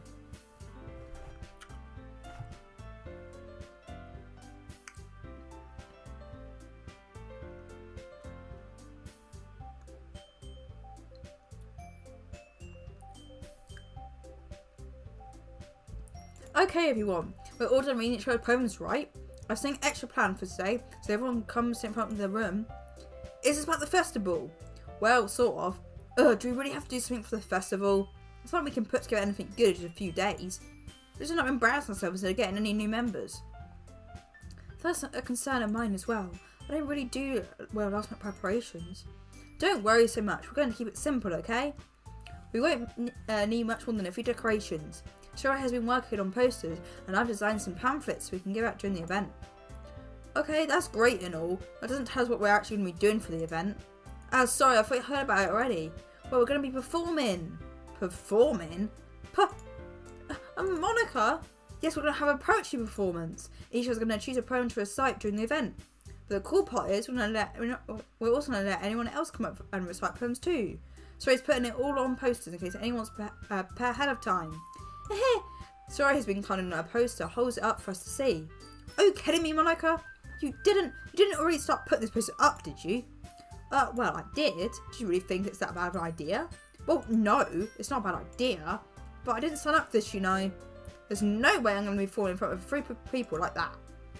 I agree with Natsuki. I could never in my life do something like that. Imagine it, Yuki shakes her head in fear. Guys! No, sorry. I understand where they're coming from. Remember that Natsuki and Yuri never shared their poems with anyone until a couple of days ago? Yeah, Monica, what were you thinking? Come on. It's a lot to ask them to recite their poems out loud to a whole room of people. I guess I can't have overlooked that. So, I'm sorry. But I still think we should give it our best. We're the only ones responsible for the fate of this club. If we start the event and people put on a good performance, then inspire others to do the same. And the more people perform, the better we'll be able to show everyone what literature is all about. Yeah! It's about expressing your feelings, being intimate with yourself, finding new horizons, and having fun. That's right. And if those reasons that we're all in this club today, don't you want to share that with others? To inspire them to find the same things that you brought here in the first place? I know you do. I know we all do. And if all that takes is stand in front of the room for 2 minutes and recite a poem, then I know you can do it. Natsuki and Yuri remain silent. Sori looks worried. I guess that leaves me no choice. I agree. I don't think it's too much to ask. I think that Sori and Monika have been really trying hard to get new members. The least we can do is help them out a little bit. Well, maybe, but Natsuki doesn't have any arguments left. Ugh. Okay, fine. I guess I'll have to get over with it. Alright. Phew. Thanks, Natsuki. What about you, Yuri? Yuri dejectedly glances around at everyone else's expectant faces. I guess I don't really have a choice. That's everyone. You're the best, Yuri. This club is seriously going to be the death of me. Oh gosh. You'll be fine, Yuri. But anyway, let's move on to the main event. I want each of you to choose a poem of yours. We're going to practice reciting them in front of each other. No way! Monika, this is too sudden. Well, if you can't recite your poem in front of the club, how are you expected to in front of strangers? Oh no. Don't worry. I'll start off to help everyone feel a little bit more comfortable. Can I go next? Of course. Now let's see. Monika flips through a notebook to find a specific poem she has in mind for herself. She then stands behind the podium. The title of this poem is The Way They Fly. Monika recites her poem. Her clear, confident voice fills the room. More than that, her inflection is pristine. She knows exactly how to apply emotion behind each line she recites, bringing the words to life. Is this something she's done before, or is she simply a natural? I glance around me. Everyone has their eyes on Monika. Sori looks amazed. Yu has an intense expression on her face that I don't understand. Finally, Monika finishes her recitation. The four of us applaud. Monika takes a breath and smiles. That was so good, Monika! Thank you very much. I was just hoping to set a good example. Are you ready to go next, Yuri? I'll go next. Whoa! Yuri's fired up all of a sudden. Yuri clutches a sheet of paper between her hands and stands up. Keeping her head down, she quietly walks over to the podium. This poem is called... When did you find this poem? Yuri anxiously glances at each of us. You can do it, Yuri! It's called Affirmative of the Crimson Eye. Yuri's voice shakes as she starts reading the poem. Just a moment ago, she practically refused to do this. Why is she suddenly putting in so much effort? As Yuri gets past the first couple of lines, her voice changes. It's almost like what happens when Yuri gets thrown into her books. Her quivering voice transforms into sharp syllables of a fierce and confident woman. The poem is full of twists and turns in its structure that she encirculates with perfect timing. This must be a rare glimpse into the whirling fire Yuri keeps concealed inside her head. Suddenly she's finished. Everyone is stunned. Yuri snaps back into reality and glances around as if she bewildered even herself. It's up to me to save the situation. I'm the first to start applauding. Everyone joins me afterwards, and we each give Yuri the recognition she deserves. It's not that we didn't want to applaud her, but we were caught so off guard that we must have forgotten. I'm gonna move myself because I literally think my position's a bit weird, which is why I look like my head's bent all the time. I know that's gonna help. As we applaud, Yuri holds the poem into her chest and rushes back into her seat. Yuri, that was really good. Thank you for sharing. Looks like Yuri's down for the count. Okay, I guess I'm next then. Sori hops out of her chair and cheerfully walks up the podium. This one's called My Meadow. Sorry, I giggled. Sorry. It's a lot harder than I thought. How do you guys do it so easily? Try not to think about like you're reciting to other people. Imagine you're reciting to yourself in front of a mirror or even your own head. It's your poem, so it'll come out the best that way. I see. Okay then. Sori begins her poem. Somehow it feels like her soft voice was made as a perfect match. The poem isn't aimlessly cheery like Sori is. It's sincere and bittersweet. As if I were to read this on paper, I probably wouldn't think much of it. But hearing it come from Sori's voice almost gives it a whole new meaning.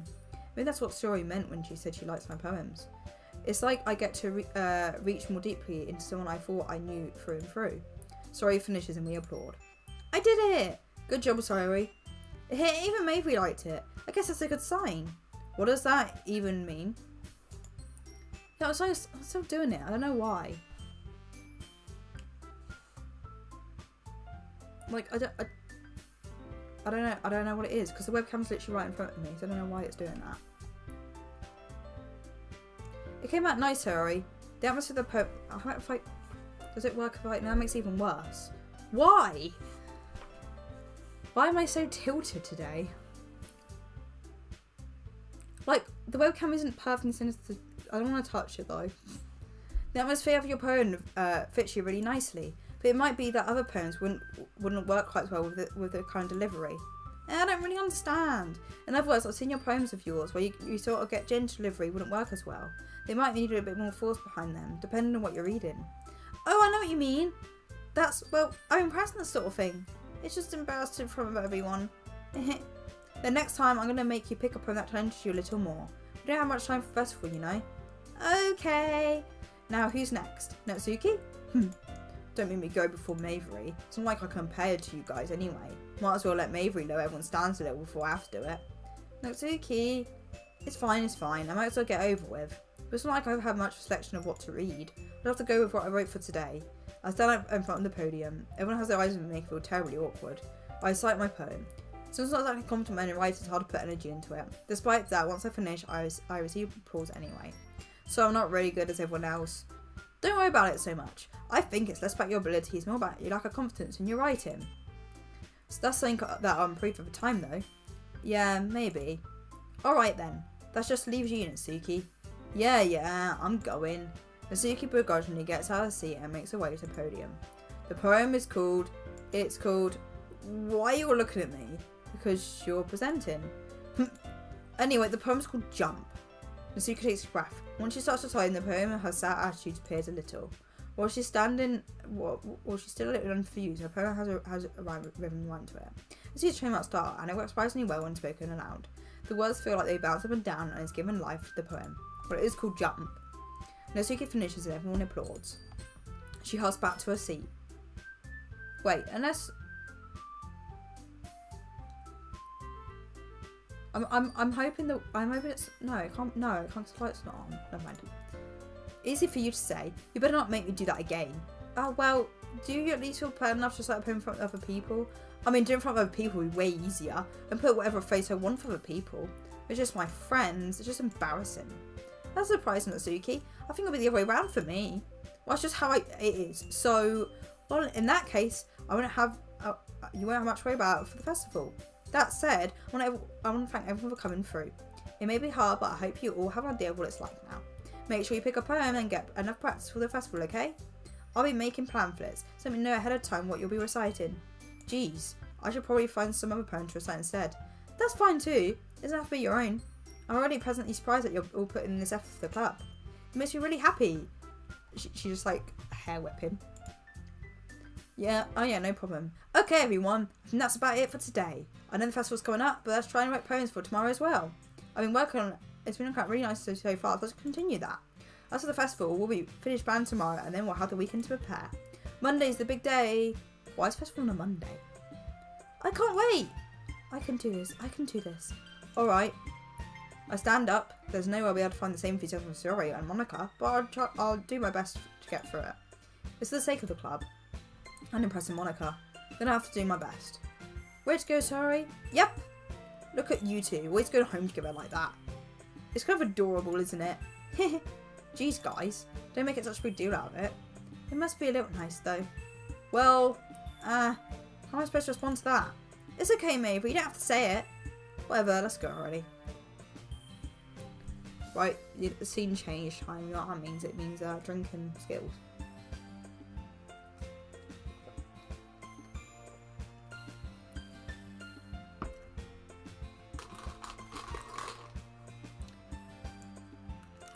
How are we doing?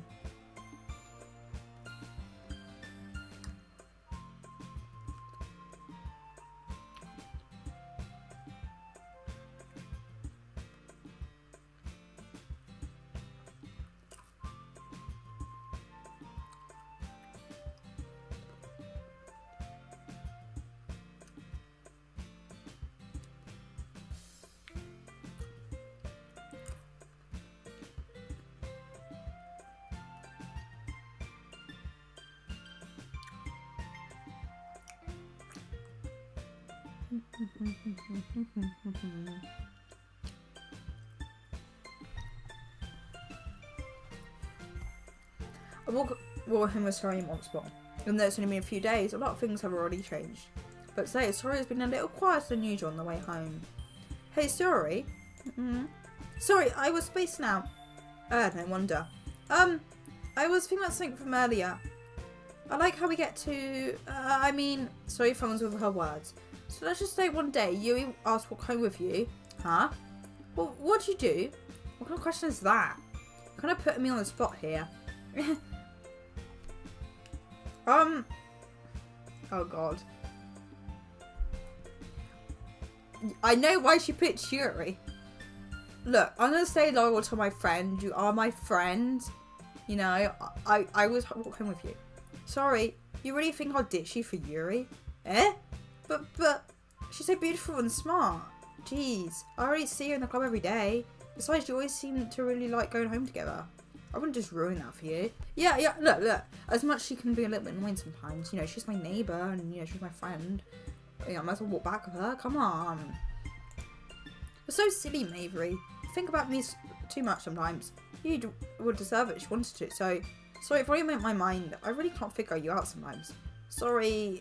Besides, what's the point in speculating? That's never going to happen. The conversation trails off. It's kind of weird for Sorry to care so much about. But I want to respect if you're happy too. Then again, the festival's only a few days away. Who knows what will happen that time? My character's about to be scarred. Mentioning. I'm still gonna go for Yuri though. Just right. Unending. Raindrops. Variance. Intellectual. Sadness. Determination. Nightgown. Starscape.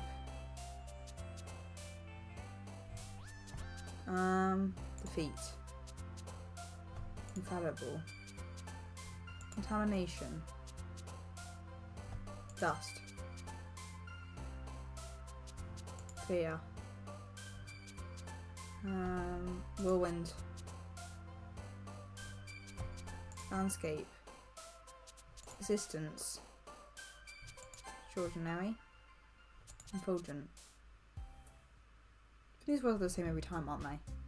Oh man, I'm the last one here again. Don't worry, I walked into.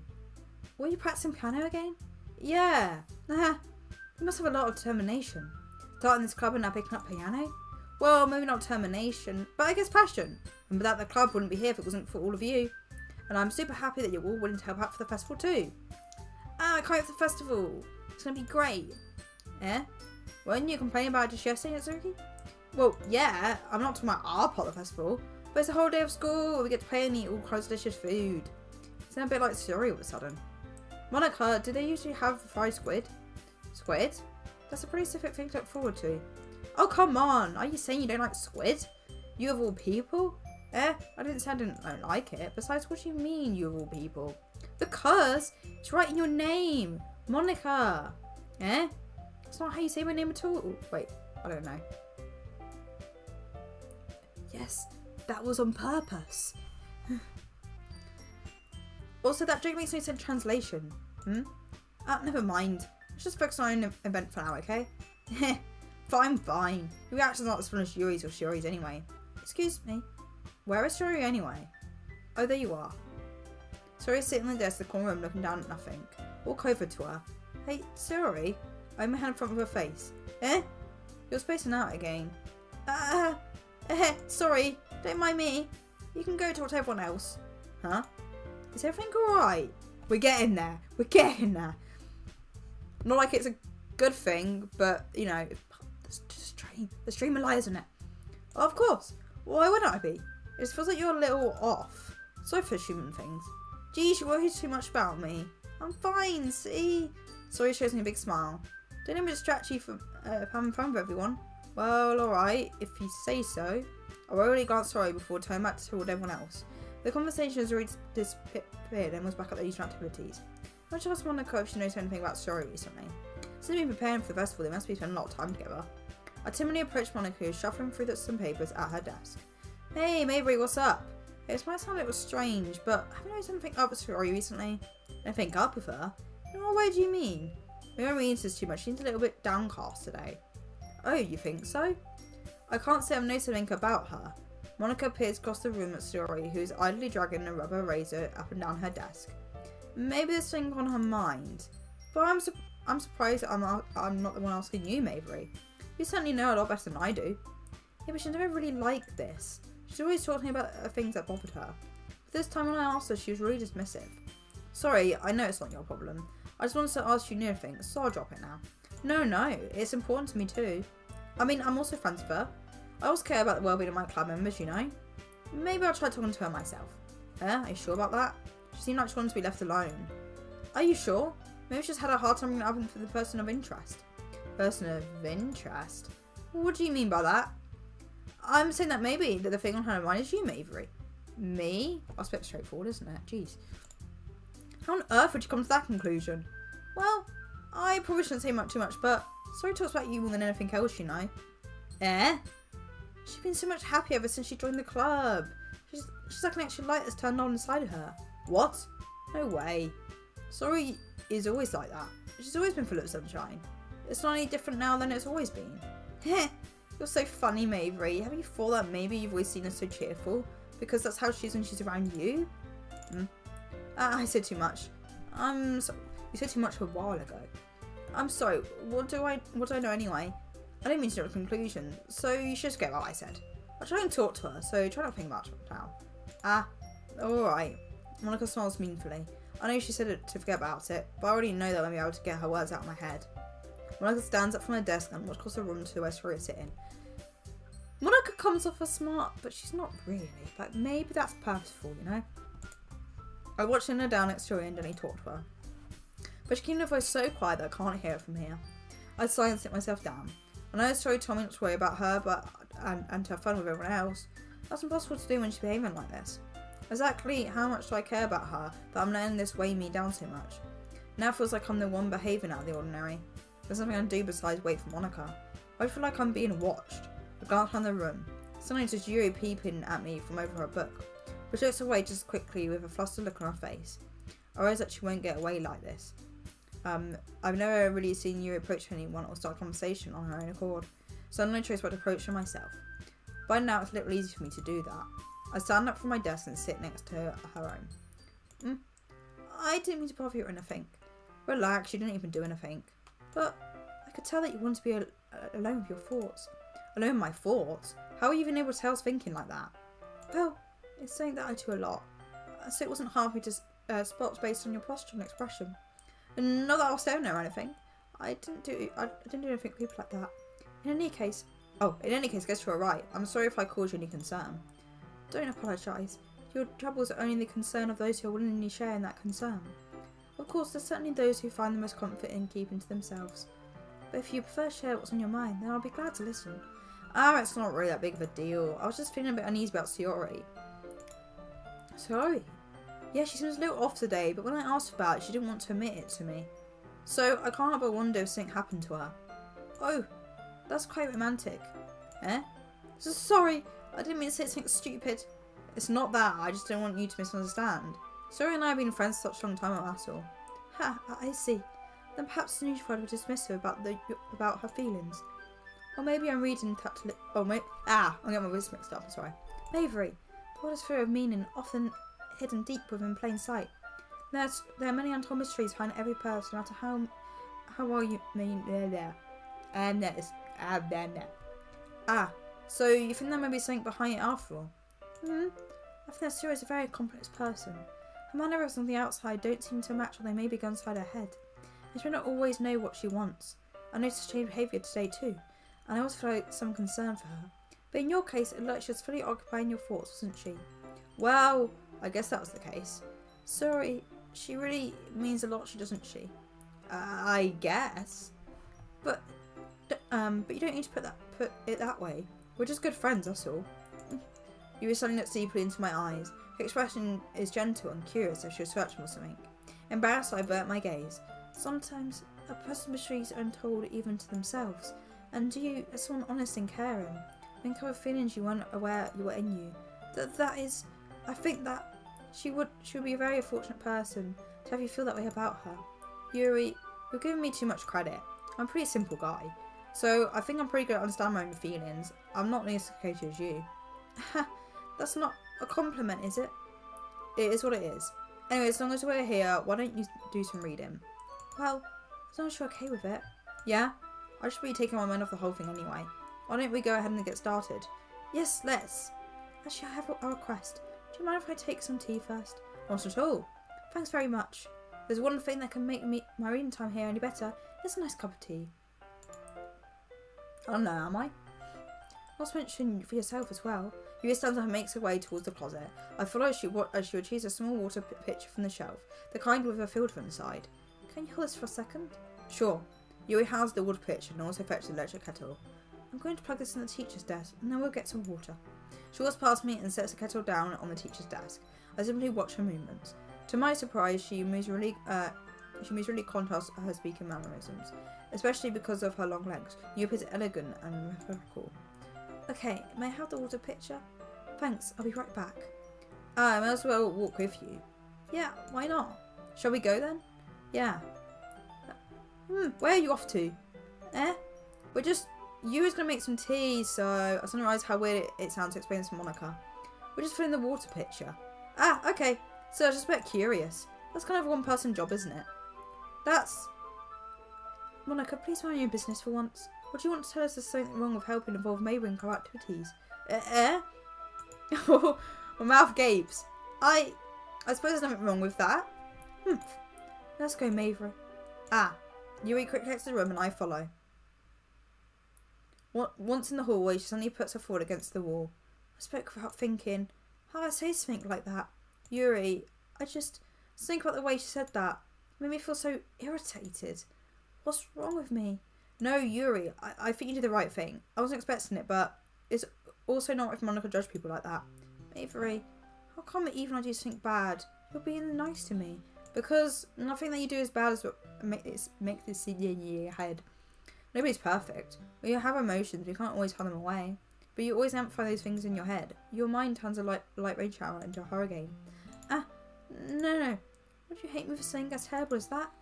Why do I hate you? I can't hate someone having emotions. My friend would do that. Friend, you say? Yuri lifts her head. Mabry, I really like being friends with you. Aha!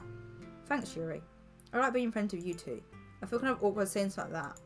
But I'm doing my best to help you feel better. Anyway, yeah. Oh yeah, shall we go? Yeah.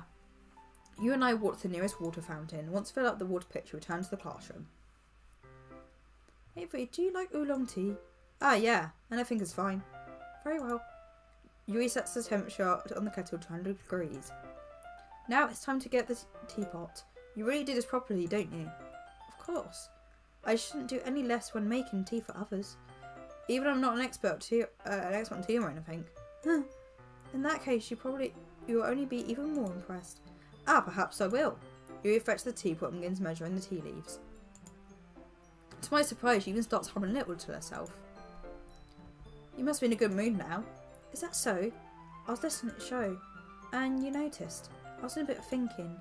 I said that I'll try to express myself a little bit more. It turns out it's not very hard for me to do, when it's you who's around anyway. That's great, Yuri. Just don't push yourself too much. You always worry about me, Mabry. It's very endearing. Hold on, Is that... I guess that fixed it, doesn't it? I should have written that a long time ago. Yuri wasn't kidding. I don't even know if I can keep up with this. I watched Yuri pour the tea for each of us. I've got to say my arm really hurts from... Mabry, I have one request. Do you mind if we sit on the floor today? Why's that? It's a little bit easier on my back. I can read with my back against the wall rather than bending over at my desk. Sorry, I didn't realise. No worries. I have a back pain fairly regularly, but I do my best to manage it. Is that so? I wonder why that is. It's most likely because of my... Your posture, right? Always hunching like that while reading? Yes! I have terrible reading posture, so I wish to sit on the floor. Fair enough. I'll go ahead and get the book. I'll choose the book from my bag. I have some chocolate as well. It's a bag of small chocolate candies that I kept hidden for Story's candy radar. I take it since it'll go well with the tea. You and I sit against the wall, teacups at our sides. As if in sync, we assume the same reading position as last time, each holding one half the book. Except this time, our bodies are even closer to each other. I can't see too well. Yuri slides closer to our shoulders are touching. How am I supposed to focus on reading like this? Yuri is always kind of cute, but when she's being less apprehensive, it's almost more than I can handle. Your teacup. Yuri hands me my teacup. Holding it with my hand that's not on the book, I end up in a position that makes me feel even harder to focus. Because now I need to worry about making sure I don't accidentally touch her chest. Meanwhile, Yuri hasn't noticed a single thing. She wears her intense reading expression, and I can only presume the world around her has faded away. I use my willpower to focus on reading. After a few minutes, I finally manage to relax a little. I put the teacup between my legs and fumble with the chocolate wrapper. Ah, sorry. I briefly let go of the book and finish opening the wrapper. You can have as much as you want. Ah, that's okay. I won't take any. Are you sure? Well, if I touch them, I might get smudged on the pages. Ah, you're right. I didn't even think about that. My bad. No need to apologise. I'll hold the book, okay? Are you sure? Of course. You open the book with both hands. She holds it so that I don't have any harder of a time reading from it. But as a result, her left arm is practically resting on top of my leg. Well, in that case, Yuri is already totally focused on reading again. I take the chocolate candy and pop it in my mouth. Look, it's your chocolate candy. Why is it both? Then I take another chocolate and I hold it up to Yuri. She doesn't even look away from the book. She simply parts her lips. The situation was completely natural. But that means I can't stop here. I absolutely taste chocolate in her mouth. Just like that, Yuri closes her lips over it. Huh? Yuri's expression suddenly breaks. Did I just... Yuri looks at me like she needs to confirm what just happened. Mavery. So sorry, I guess I shouldn't have done that. That's... Well, you were just helping. That's something that friends do, right? I mean, not really in this kind of context, but... Hold on. Oh, this is getting a bit,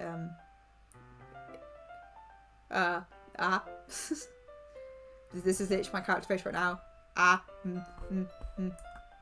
Whoops, wrong button. Not really this kind of context, but yeah, that's all it was.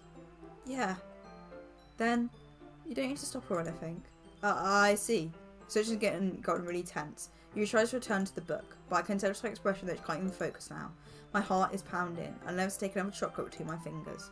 This time, Yuri's eyes meet mine. How did it even come to this? Yuri doesn't avert her gaze. I notice her chest rising and fall into the rhythm of her breaths. I raise my arm. Like before, Yuri parts her lips, but it's different this time. I take the chocolate and place it in her mouth. I feel her hot breath in my fingers. I gave! I love the sudden cut!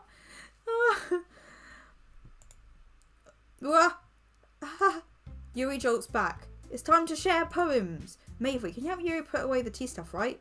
Yeah, of course. Okay, thanks. The spell is abruptly broken. I'll take care of the cups. Yeah. Yuri picks the teacups from the floor. I pick up the bag of chocolates. In the end, we hastily clean up without as much as a word between us. I get the feeling this is something neither of us will have the courage to bring up. Do I go in order again?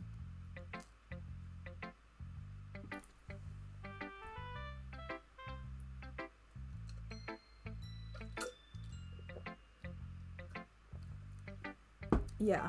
Okay.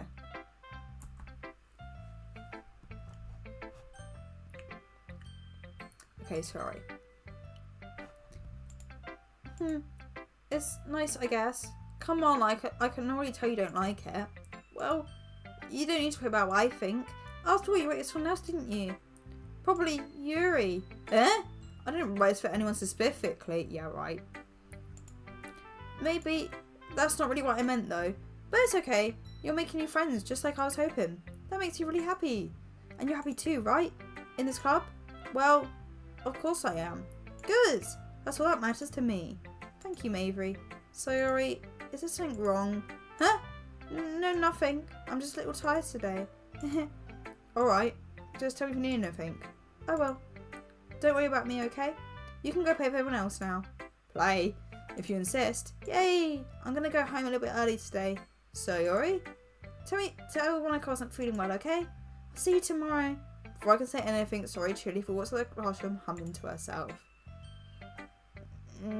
I know what we're gonna come home to. I know what happens. Right, Natsuki. Look, I picked you first, Rory. Oh man, this is seriously a step backwards, eh?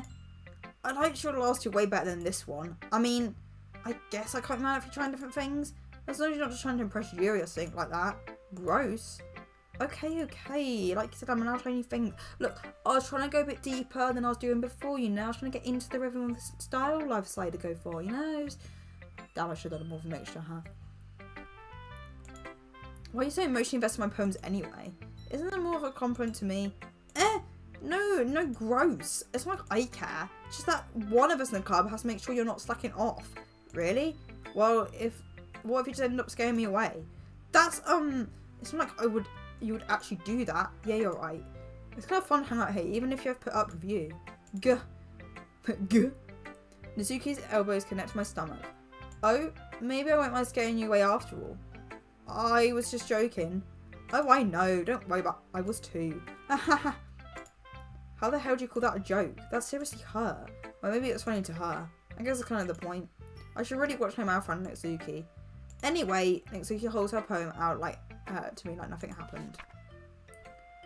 I'll be your beach. Your mind is full of troubles and fears that diminish your wonder over the years. But today I have a special place, a beach for us to go. A shore reaching beyond your sight, a sea that sparkles with brilliant light. The walls in your mind will melt away before the sunny glow. I'll be the beach that washes your rose way. I'll be the beach that you'll daydream about each day. I'll be the beach that makes your heart leap in the way that you thought I had left you long ago. Let's bury your heavy thoughts in a pile of sand, bathe in the sunbeams and hold my hand. Wash your insecurities in the salty sea and let me see your shine. Let's leave your memories in a footprint trail. Set you free in my windy sail. And remember the reason you're wonderful when I press your lips to mine. I'll be the beach that washes your rose away. I'll be the beach that you daydream about each day. I'll be the beach that makes your heart leap in a way you thought I had left long ago. But if you let me by your side, your own beach, your own escape, and you'll learn to love yourself again.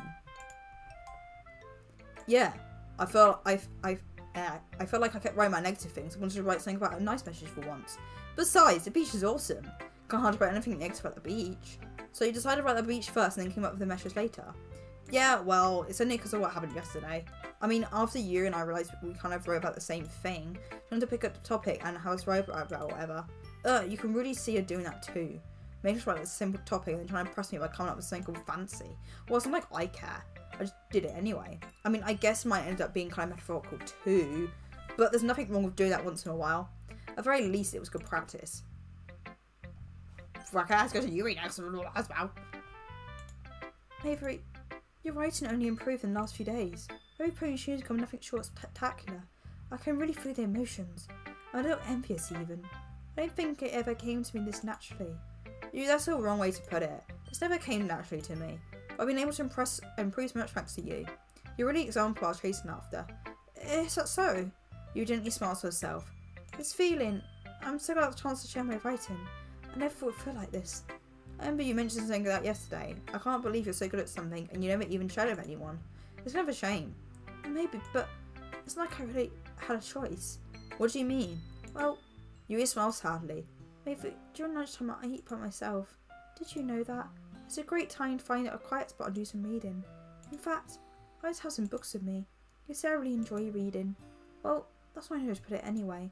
But books are so full of amazing, inspiring people. People you want to fall in love with. Or people you know would make a really good friend. Cheerful people who always put a smile on your face. Or deep thinkers and problem solvers who discover mysteries of life. So when you look at it that way, I'm surrounded by friends every day. You know? And those friends don't laugh at me. They don't tease me for spacing out all the time. They don't make fun of my body type. And they don't hate me for acting like a know-it-all. But don't people say that about you? I'm not a know-it-all, Mavery. It's the opposite. I don't know anything. I don't know how to talk to people. I don't know how to make people see me as normal. I don't even know how to make myself happy. I have all those feelings, and all I can do with them is read and write.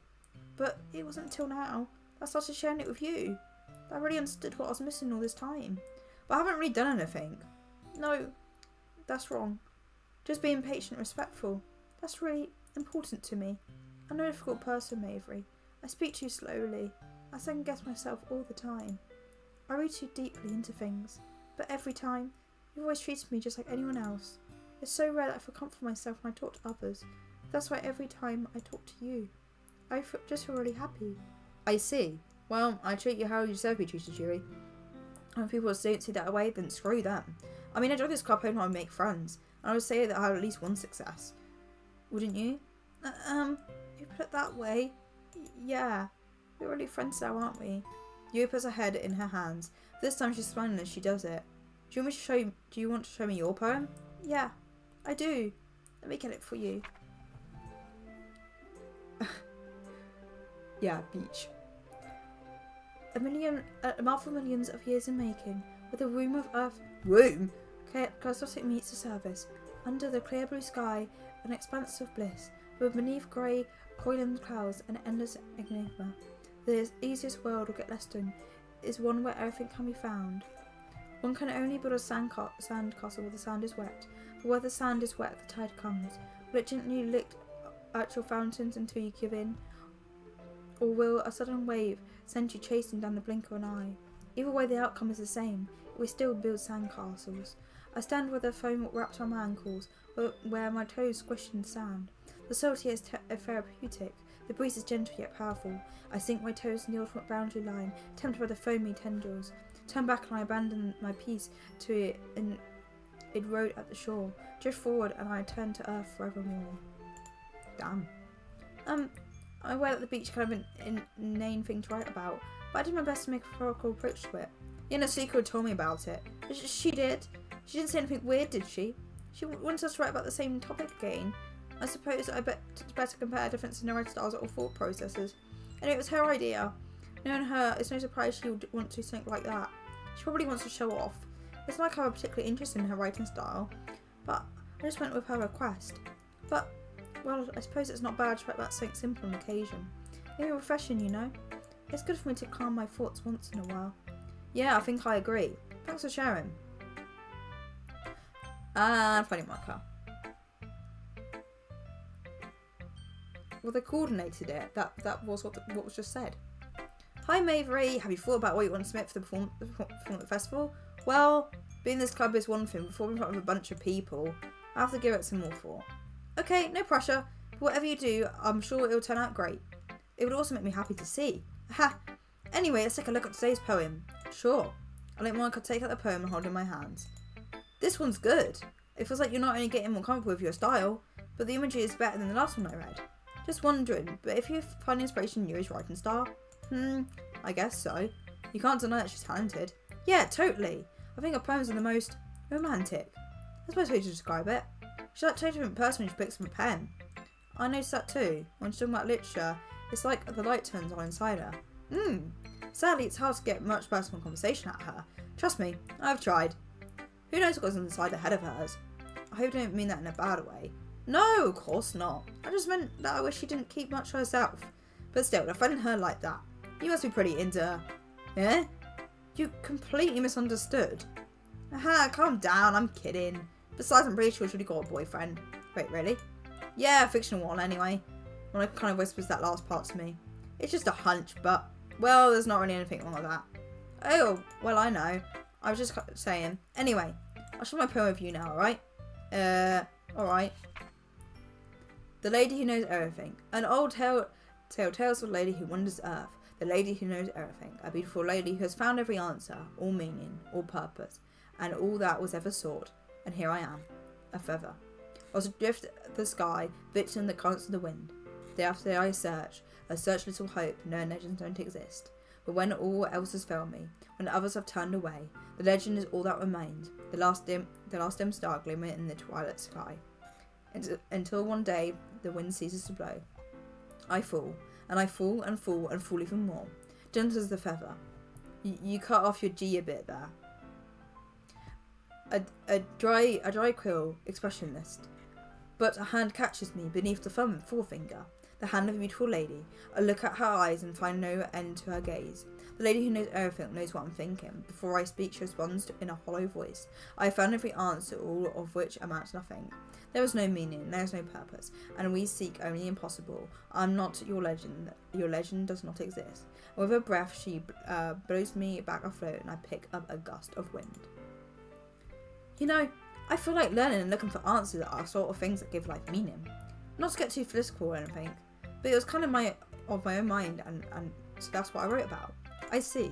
I never really put much thought into it. In a way, it's almost paradoxical. Because if we had all the answers, wouldn't the world start to lose its meaning? You know, there's one thing I noticed.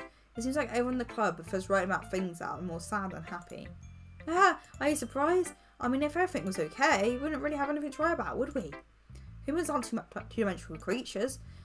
I think you know that better than anyone. You mean one-dimensional? Yeah, that.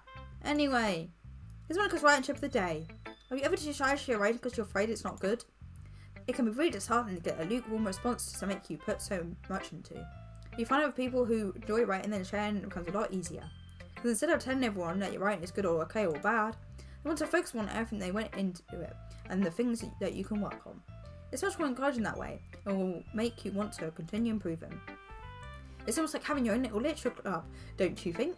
That's my advice for today. Thanks for listening. Okay. Let me drink. Your favourite poem? I don't fucking remember any of them.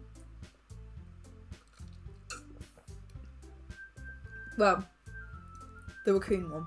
Hello. I don't know.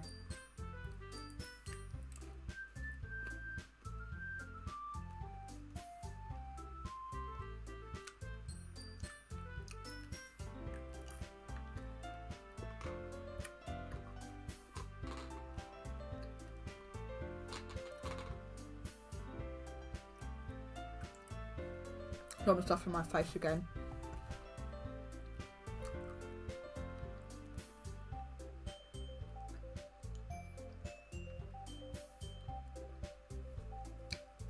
Also, my lips dry.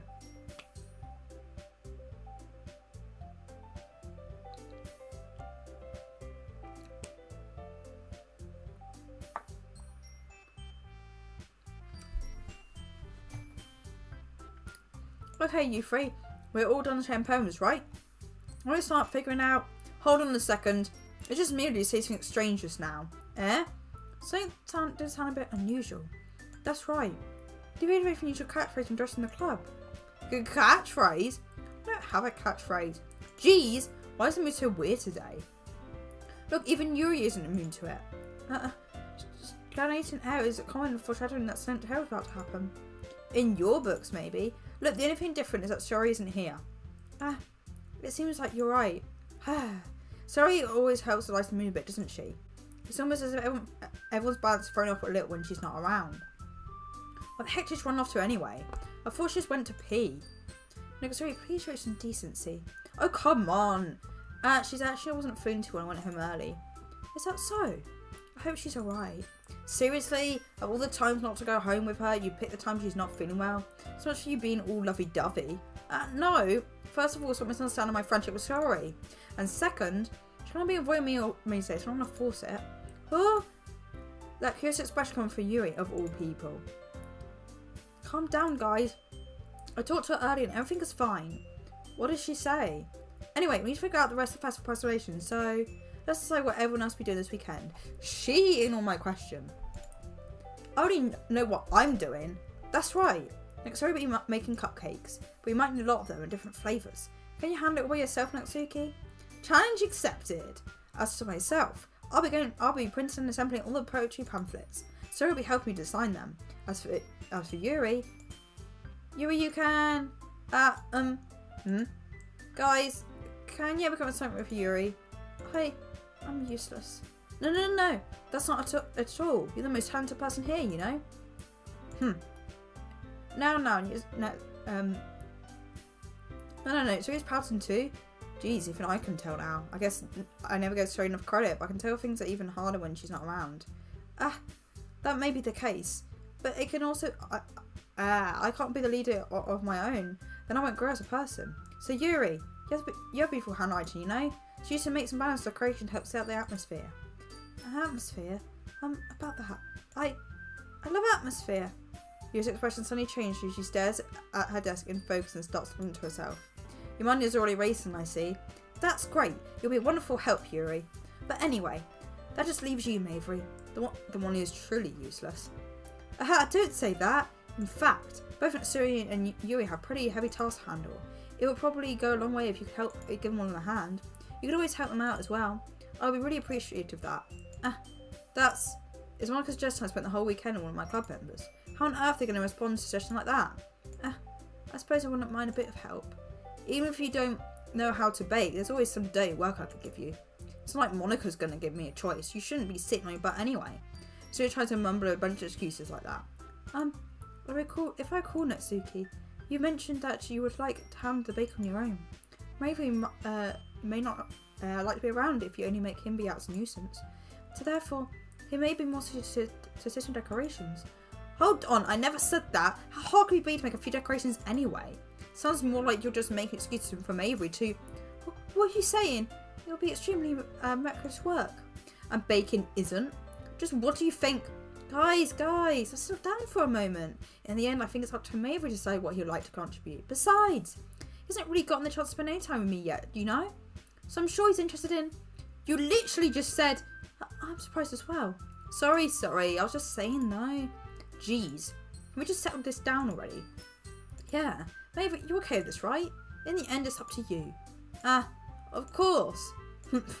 Very well. In that case, everyone look straight at me.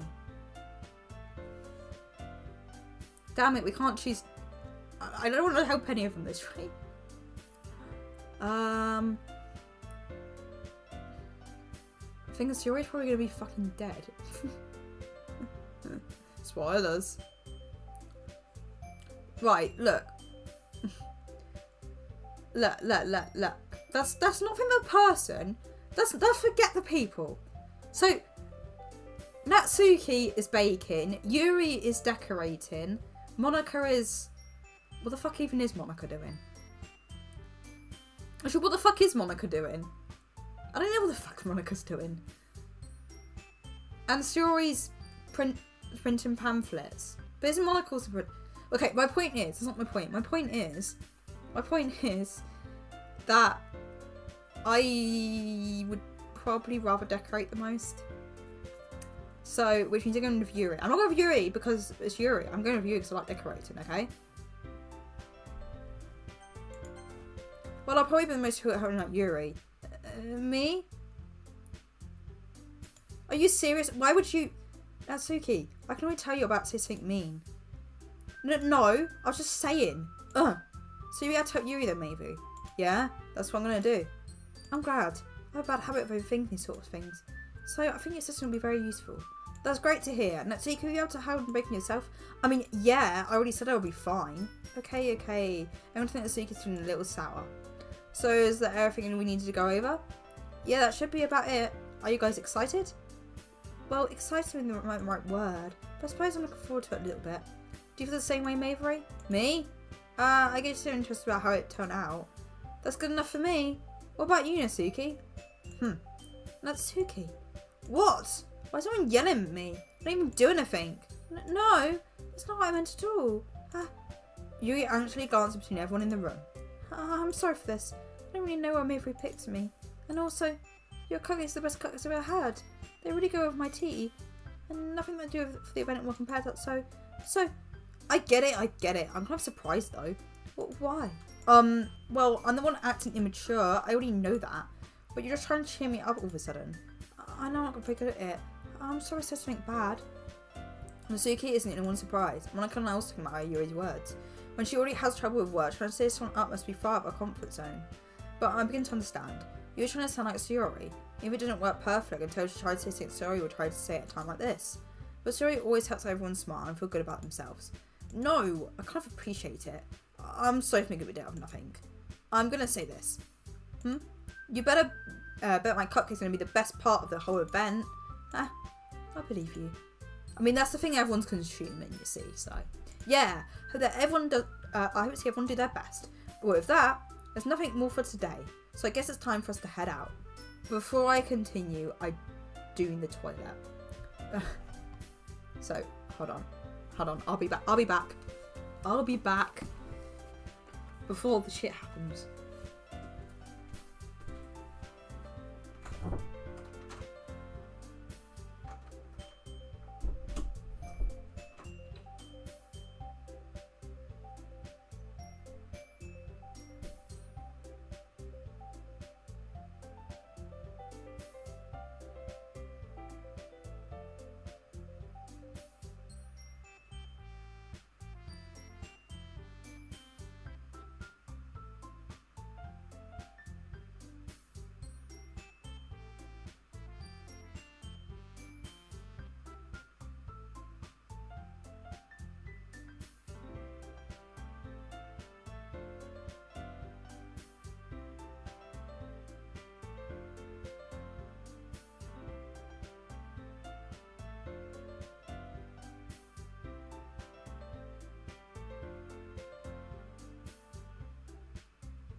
Hello, I'm back. Yeah, I'm trying to move forward. Hello. Oh, there is no game there. Hold on. There's the game. There's the game. I'm gonna have a skittle. Everything's good. Everything's fine.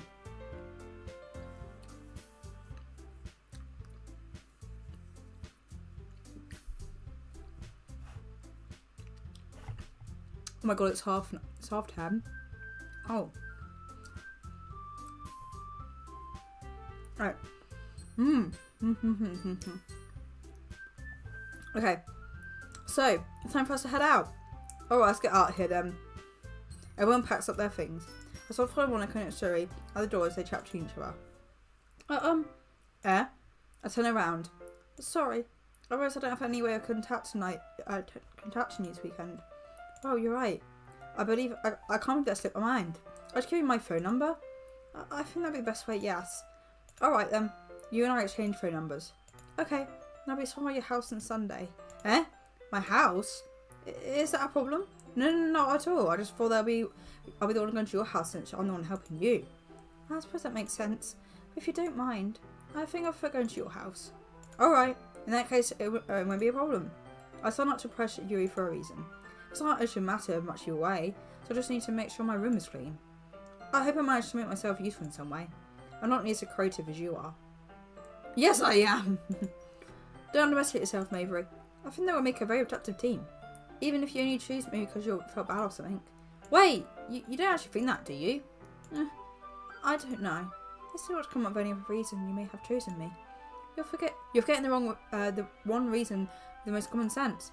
I chose you because that's what I want to do. But you thinks herself an extremely tense expression. You're overthinking this. You wanted me to point out where you're overthinking, right? I didn't realise. I'm telling you, I want to. That's all there is to it. Do you believe me? Yuri thinks really hard again. She looked straight into my eyes for a long while. I believe you. As it took her tremendous effort, Yuri finally says that and reacts to her expression. And I'm really looking forward to Sunday. Yeah, I am too. After that exchange, I make my way out the door and Yuri follows. I can't believe this. You was going to come to my house on Sunday? My anxiety shoots through the roof. Even though I've gotten pretty used to handling her at this point, there's no telling what might happen and what might happen when outside of school. More than that, she told me she was looking forward to it. Is there a chance I have to make something happen between us? Or is it too early for that? Only time will tell. Until then, I won't be able to make my mind off of it. I seriously can't wait. Oh, hello, Babel. Welcome to the stream. I feel like you've come at the interesting moment, perhaps? I don't know. It's already Sunday. I've been getting increasingly anxious about Yuri's upcoming visit. I keep telling myself there's no reason to be nervous, but it doesn't help much. Yuri's clearly an introvert and also an intimate person in general. There's no doubt she'll open up a little bit when it's just the two of us. Meanwhile, we've been texting occasionally. She was extremely apprehensive at first, but it wasn't long before I was already learning more about her.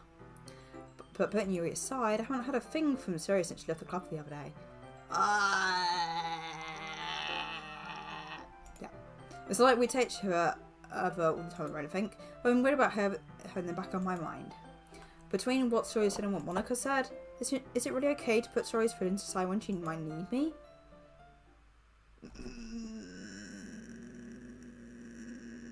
Sorry.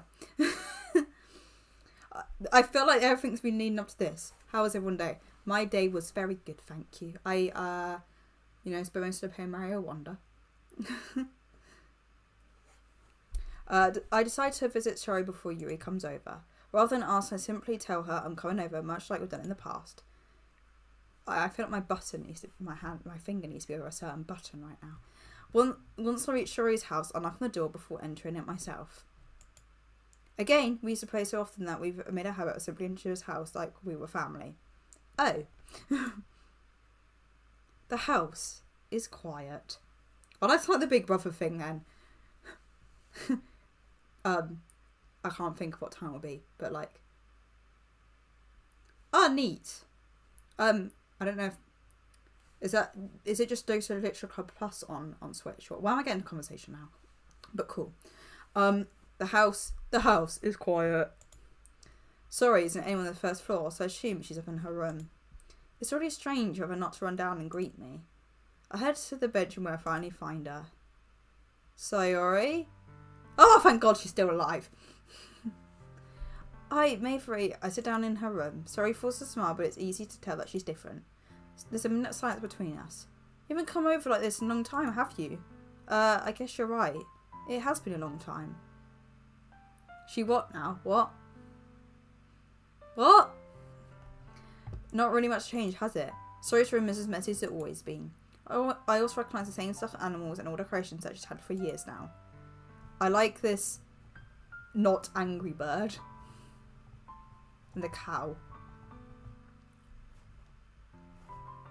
Little plants. I'm just going around her room. If only this game was like 3D. If you came over more often, it wouldn't be such a mess. That's because I end up cleaning it for you. How come you suddenly wanted to come over today?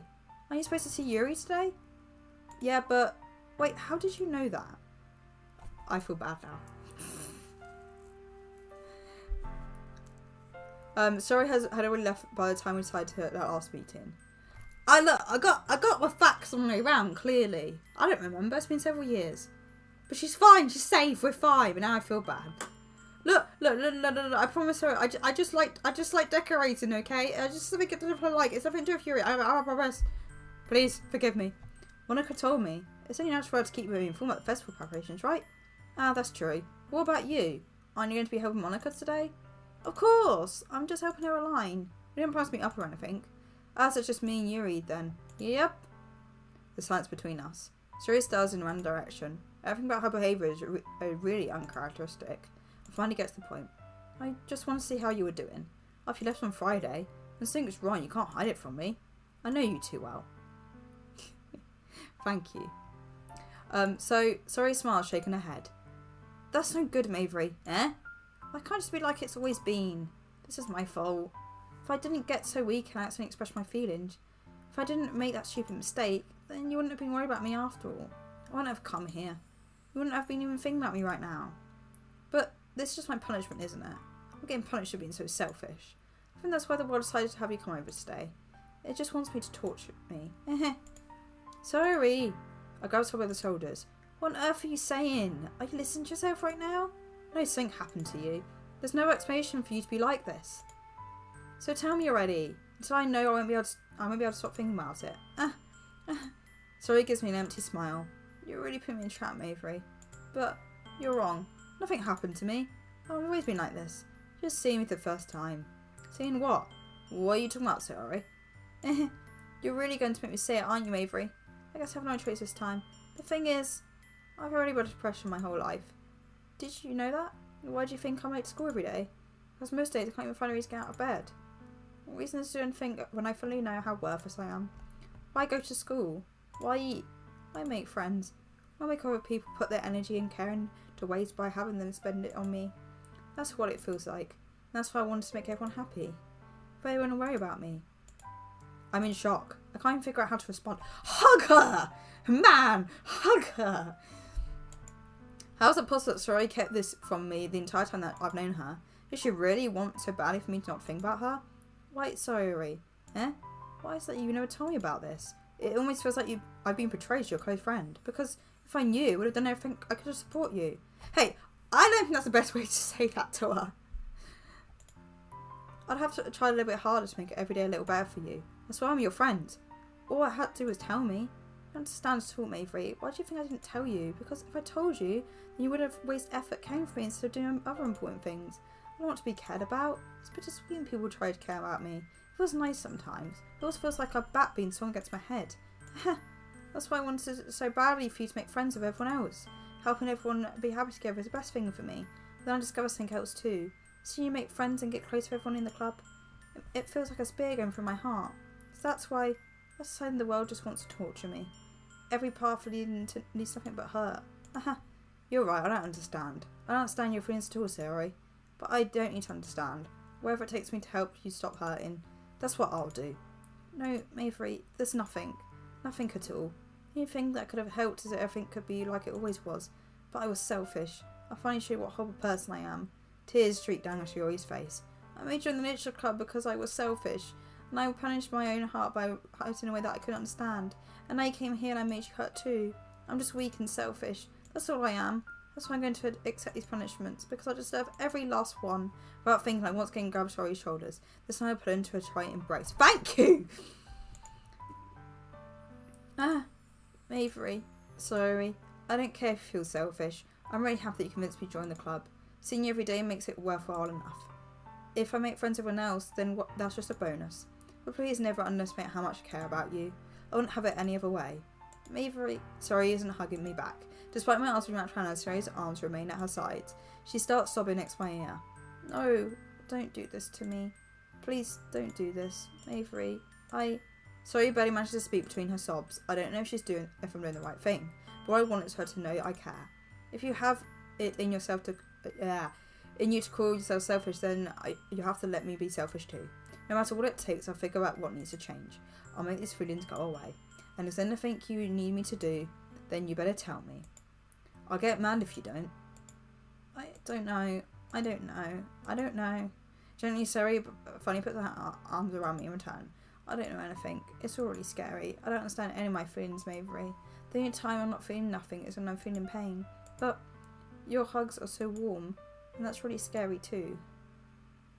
Sorry lets me go. As she does, I let her go as well. The festival's tomorrow. Yeah. It's going to be fun, right? Yeah. How would you like me to spend it all with you? It's what I want. I promise. I think that would be nice then. Yeah. Sorry wipes her eyes. If I could spend the whole day here, I would. Of course, of all days, this has to be the one where I have other plans. Maybe I should cancel. No, don't. Please don't. If you did that, then I really wouldn't forgive you. But it's almost time for you to meet me at my house. At the very least, you want to come along and help us out? It would be fun. To my surprise, Tori shakes her head. I'm sorry. I don't know if that would be very good for me today. You understand, right? It's kind of hard for me to fully understand, but I'm trying my hardest. It's okay. Don't worry much about it. I'll see you tomorrow, okay? Alright. I'll look forward to it.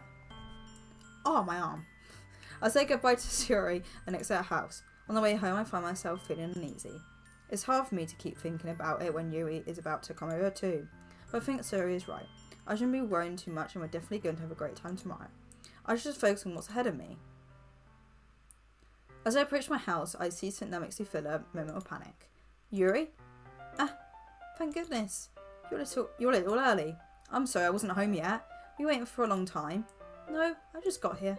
But I started to get really nervous when nobody answered the doorbell. You always could have texted me. If I had known, I would have reassured you and hurried more on my way home. I suppose that's true. I didn't think of that for some reason.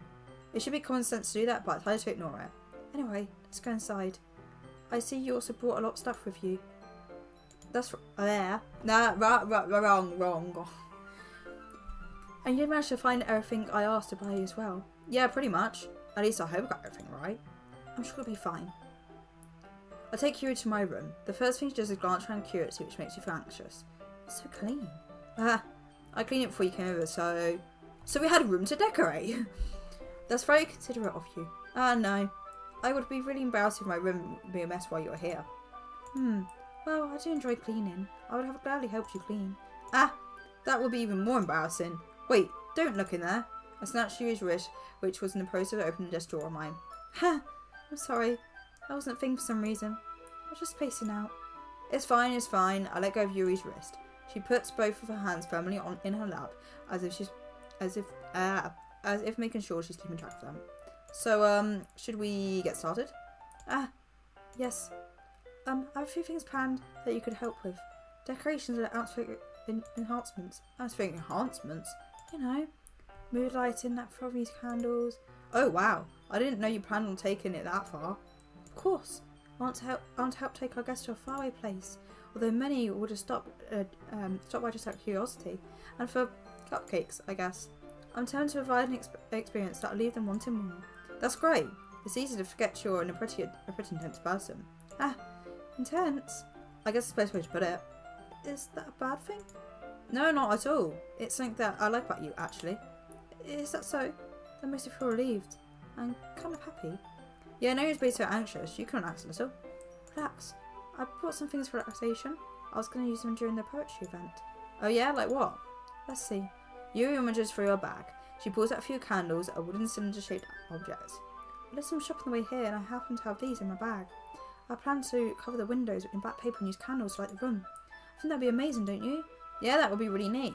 What's with the wooden thing though? With this? It's a diffuser for essential oils. How familiar with... I can't even say it. Not familiar at all. Is that so? It's one of my favourite contributors to a positive atmosphere. Depending on the oils or herbs you choose, you can change the mood of the air itself. You can even feel it premature for your body. Relaxation, positive energy, romance, reflection. It's almost like magic. Yuri takes the cylinder and pushes the switch on the bottom. In just a moment, a thin ray of vapour begins to sprout through a small hole on the top. Wow, that smells wonderful. What kind of mood is that one for? This is the jasmine essential oil. It smells a little sweet and flowery, right? Yeah, that's a good way of describing it. I chose jasmine for the event because it provides more than a relaxation. Jasmine enhances your emotion and helps you feel them flow through your body. You feel warmer, your heart pounds more heavily. Don't you think that would be perfect for sharing our poems? It does sound suitable, but you seem to know about this, so I'll trust your opinion or better think. Yuri smiles gently, clearly enjoying herself. She again reaches into her bag and pulls out several spools of thin ribbon.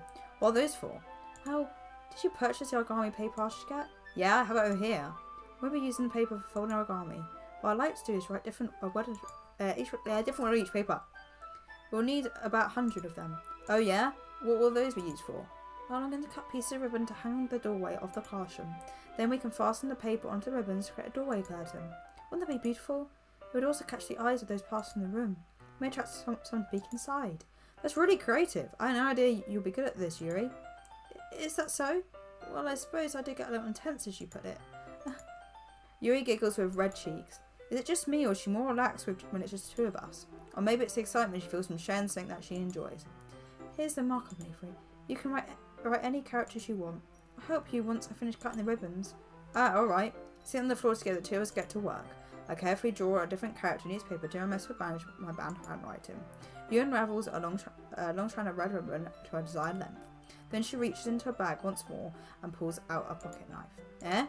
The knife is strangely beautiful. The silver handle has an intricate pattern of waves etched into it. The blade itself is gently tinted blue. That's no ordinary pocket knife. It looks really fancy. Well, embarrassed, Yuri looks away. What is it? I'm going to think this is weird. Yuri, whatever it is, I have no reason to judge. To each their own, you know. If you promise you won't be weirded out. Yeah, I promise. Alright. The thing is, I'm kind of into knives. Excuse me? They're just so pretty. I can't help it. I don't know what it is. The combination of craftsmanship and feeling of danger, maybe. What am I saying? Please don't think I'm weird for this. You're laughing at me. No, I'm not laughing at you. It's just funny how nervous you got about sharing. It's, well, an interesting thing to be into, I guess. But I think it kind of suits you. Suits me? Yeah, it's kind of intense. Besides, it's really cool looking knife. I can't deny that. It is, isn't it? You relax her expression once again. Would you like to hold it? Sure, I'll check it out. Yuri carefully hands the knife with her handle facing me. And she said no. I take it and turn it around in my hands. It feels heavy and extremely solid. Yandere. Where'd you even get a knife like this? Curious for its sharpness for the point of my knife with index finger. Ow! Avery, why did you do that? I didn't expect it to be that sharp. I barely touched it at all. It's my fault. I should have warned you. The knife is extremely sharp. It can cut through skin like it's paper. Oh no. A small drop of blood trickles down the side of my finger. Oh, spooky. Yuri takes my hand and gives the wound a closer look. She stares at it and noticeably fidgets. If you're squeamish, I'll go wash it off for now. I probably would have done that myself, actually. Without warning you, puts my finger in her mouth and licks the wound. I feel her. What? I feel her tongue curl around my finger. Startled, I instantly put my finger back. Oh, please forgive me. I wasn't thinking. Yuri lowers her head and her face is burning up. Yuri, that's the most embarrassing thing I've ever done. How could I do something like that? I'm sorry. Sure, it's a little weird and took me by surprise, but I guess you're trying to help, right? I think you're overacting a little. She doesn't lift her head. What if she doesn't recover from this for the rest of the afternoon? Alright, you know what? This might be a stupid thing to do, but I do it anyway. I take Yuri's hand and lick her index finger in return. Avery, did Yuri just do that? Now we're even? Yuri looks at me, it's like I did something wrong. I knew that would be a bad idea. If not for the sweet aroma of jasmine oil, the air would be extremely heavy right now. Full of sweat. You're so weird, Mayfrey. Yuri giggles shyly. Yuri calling me weird? I have no response to that. Where do you keep your bandages? Oh, do you keep... I don't think I need one, actually. It was a tiny cut. Look, I already stopped bleeding. I don't have any. I see. That's for leaving. The tension quickly lifted. We each resume our respective activities. I watched Yuri's knife cut through the ribbon like it's nothing but air. Meanwhile, I continue to make progress on the paper. After we finish attaching the paper to the ribbons, we lay them all outside by side. Outside by side. Okay, I can read. It looks better than I expected and will be very effective as a door curtain. It looks great. Good thinking I'm not with this, Yuri. Thanks. It's just something I saw online, really. Are you ready to move on to the next task? Yeah, let's do it. What do you have in mind? I'd like to create a banner. That's why I asked you to buy the paint tablets. That's right. One of the items Yuri's asked me to buy was a kit of watercolour paint tablets. I'm pretty shit at watercolour. Acrylics is fine. Watercolour not so much. We need about 6 cups of water and put each tablets in. Do you mind fetching those for us? Of course, why not? 6 cups of water. I'll be right back in a minute. Thank you very much. Oh, just a little bit of water is okay. If you fill the cups too much, it will be too diluted. Taking Yu's advice, I choose small plastic bathroom cups rather than full-size glasses. Put them on a plate and catch any paint that drips and then bring them back to my room. Yuri? Yes? I come in to see Yuri quickly on her sleeves, putting it back over her arm. Nothing. Your face is a little red. It's too hot in here or anything. No, not at all. There's nothing wrong, so let's mix the paint. Yuri quickly hurriedly dismisses me and takes it upon herself to unwrap the tablets, dripping them into the cups. Take a close look at her sweater. Just a, little close look, So, I thought we would do something simple that would look very nice. I like to paint a gradient across the banner. Start with the colours from the sunrise, then daytime, then sunset to nighttime. Once it dries, write a special quote across the banner. We can hang it on the wall behind the podium in front of the classroom. I don't know why I didn't... Oh yeah, I guess she has got hands behind her back, but I don't know why I did not think about the whole, you know, what her plan was. I was like, that makes sense, that makes sense. Ah, neat. What are you going to write? Well, it'll be more fun to surprise you. Yuri smiles at me. If you say so. After rolling out the banner, Yuri and I kneel on opposite sides so we don't get in the way of each other. Yuri uses a brush and adds a few dots of different colours across the banner to serve as a colour guide when we paint. Oh, like those TikToks! This reminds me of elementary school. Painting the banner with watercolours feels like a lot like art class projects we had back then. It's relaxing. I'm sorry if this feels too childish. No, I don't mean it at all. It's kind of fun, you know? Yeah, it is fun. I'm glad you feel that way too. Yuri stops painting for a moment, thinking to herself. For me, I don't need to go out and do crazy things to have fun. In fact, I usually don't even want to.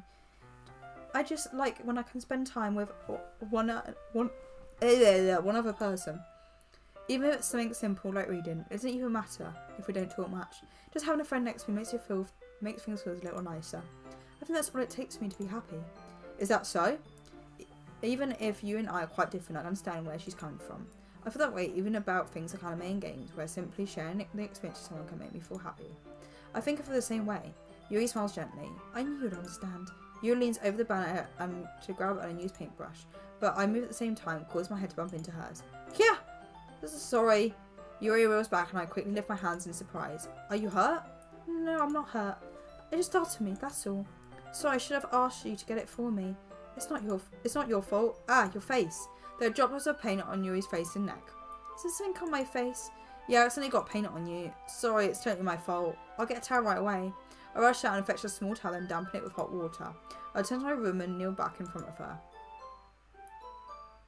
Those are some droopy eyes. Here, I pat on Yuri's face and neck with a towel. Is there something wrong? It's hot, I just didn't expect it. Sorry, I didn't want to use cold water. Having finished, I start to trap my hand, but Yuri suddenly holds my wrist. Wait, just for a little longer. It feels really nice. I keep my hand still against Yuri's neck. She looks into my eyes, this intense expression that I recognise from when she reads her books. Almost as if she's lost in the days and floats in her own thoughts. She breathes gently, half through slightly parted lips. What is happening? Is it the aroma of the jasmine oil giving me this dizzy feeling?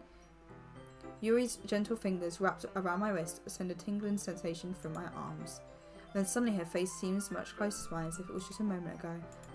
Yuri slowly pulls away. Sorry, I've been feeling a little lightheaded today. I don't mean to space out. It's fine. The moment is over as soon as it began. Yuri picks up her brush again, but her movements seem clumsier than she's unable to focus. I remain silent, forced to ignore the event that just transpired. I hesitantly retrieve my own brush and continue following Yuri's example. Yeah, sure. That should do it. I finished filling the night sky with white dots that look like stars. Looking at the banner as a whole is really very pretty and natural looking. I think it came out better than I expected. I'm really happy with results. Yeah, me too. Are you going to add the lettering now? Not yet. It needs to dry first. That's true, but won't that take a while? Look, come on. You can't, you gotta wait. Be patient. You don't want to mess it up. Well, perhaps it would be best to leave it here and have you bring it in the morning. I'll do the lettering in the classroom before the event starts. Is that okay? That's totally fine. Wonderful. In that case, I don't know if there's anything more for us to do here. Phew. You say that like you're glad it's over. Was I wrong to assume you were at least enjoying yourself a little bit? No, it's not that. I'm just glad we managed to get everything done. I see. I am too. I'm just a little concerned about time. I need to start making dinner soon. So you don't have any time left? I was secretly hoping we'll have extra time after finishing the work. Well, you thinks to herself. I think it would be too responsible for me to wait much longer. I'm sorry. I was hoping there'd be more time as well. It was probably my fault. I'm sorry for being such a slow worker. No, it's not your fault at all. The important thing is that we got everything done, right? Yeah. So, I shouldn't be disappointed or anything. Gathering all her things, Yuri seems to look a little downcast. I understand why. It sounds like she rarely gets the opportunity to spend time with friends in a relaxed environment. It doesn't mean that this isn't the last time this can happen. Once she packs up, I will walk her out the front door. Thanks so much for having me today. No problem. I'm glad I was able to help. Just let me know if there's anything else you need to bring me tomorrow. I will. Well then. Yuri fidgets. I guess I'll see you tomorrow. Wait. I kind of say that without thinking. About today. It's fine that we didn't have as much time as we wanted. Because we can do this again. Whenever you want. You can come over and we can go out somewhere. Ah, and I forgot you don't go out much. As I stumble over my words, you simply smile bashfully. Anyway, you know what I'm trying to say, so... Very thoughtful, Maverick. Yuri takes a step closer to me and briefly squeezes my hand. Ah! I kind of like that about you. Well, how am I supposed to respond to that? But I don't even get a chance as Yuri suddenly pulls back. Sayori? Eh? Ah! Hi, Maverick. Sayori. Just now we weren't... It's okay, Maverick. I just stopped by to say hi. Well, it's nice to see you. I'm sorry, but I'm already on my way to leave. Oh, really? That's too bad. I'm sorry. But we'll get at the festival tomorrow, so that's fine, right? Of course. Sorry, beams. Yeah, so I'll see you tomorrow. Clearly embarrassed, Yuri hurries off. Sorry waves goodbye after her. Sorry, I thought you didn't want to come over today. Well, I tried staying in my room, but imagine it was being really mean to me. So I had to come here and see it for myself. See what? What are you talking about? You know, how much fun you're having with Yuri, and how close you got to her. It makes me really happy that you've made such good friends. That's all that matters to me. Tears start to fall down on Sayori's face. That's all that matters to me. Why am I feeling this way, Maverick? I'm supposed to be happy for you. I just feel like my heart is split in half. It hurts so much. Everything hurts so much. This would be so much better if I could just disappear. Sorry, we don't say that. It's true, Maverick. If I wasn't here, you wouldn't have waste your sympathy on me. You wouldn't have to put up with me being so selfish. Monica was right. I should just... Monica? Monica's right about what? Sorry. What I said before isn't true. I'm not going to let this continue. Caring about you, this isn't a burden mine is taken out to be. It's something that makes me happy. It's something that I wouldn't trade for anything else. So even if it takes an entire lifetime, I'm going to be by your side until you don't feel any more pain. But... So he looks away. I put a hand on her shoulder to reassure her. I'm scared, Avery. I'm really scared. What are you scared of, Sayori? I'm scared that I might like you more than you like me. Sayori? It's true, isn't it? I was weak and started to like you too much. I did this to myself. Avery, I like you so much that I want to die. That's how I feel. And that's enough, Sayori. I don't want you to hurt anymore. I slide my hand down Sayori's arm and squeeze her hand in my own. Do you remember how I said I always know what's best for you? Do you still believe me? Wordlessly, Sayori nods. Even if you don't understand all your feelings, I know what you need the most right now. And that's what I'm going to give you. Sorry. Shall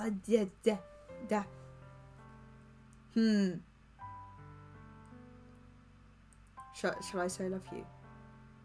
What? Well... Thing is, I feel like if I say I love you... she's going to be like, nah, you're lying. I know you like Yuri. But hey, Yuri kept coming after me. I do care about her. And you just... shit. I don't know what to say. I don't know if it'll make how much more difference it'll make.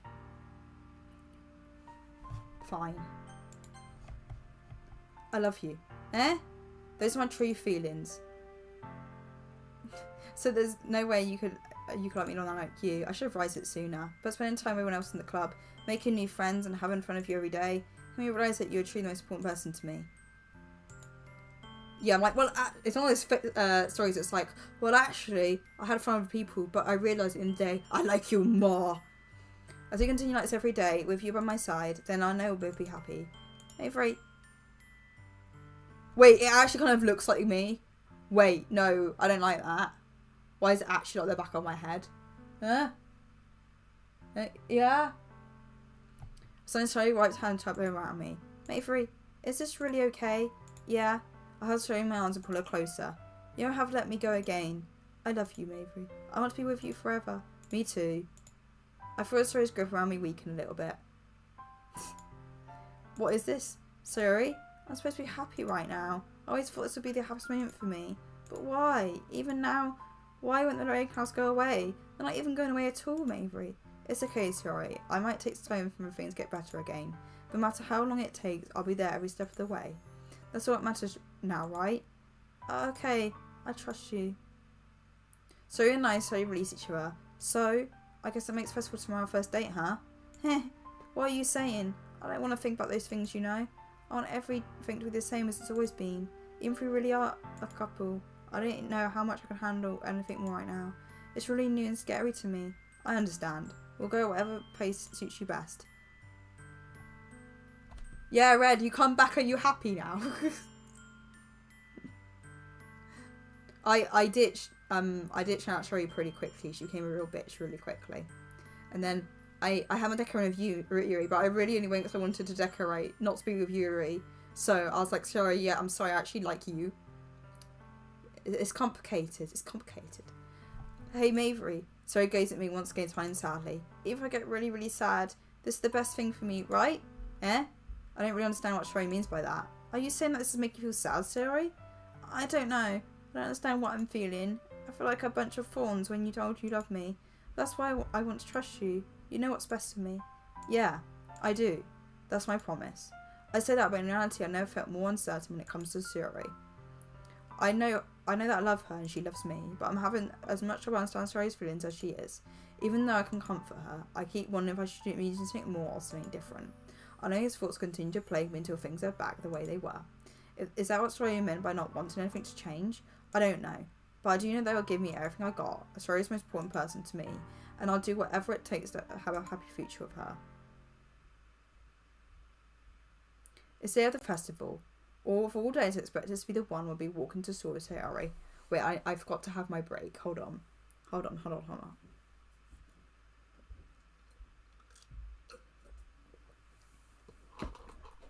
No, wait, I have lots of black Skittles. Hold on.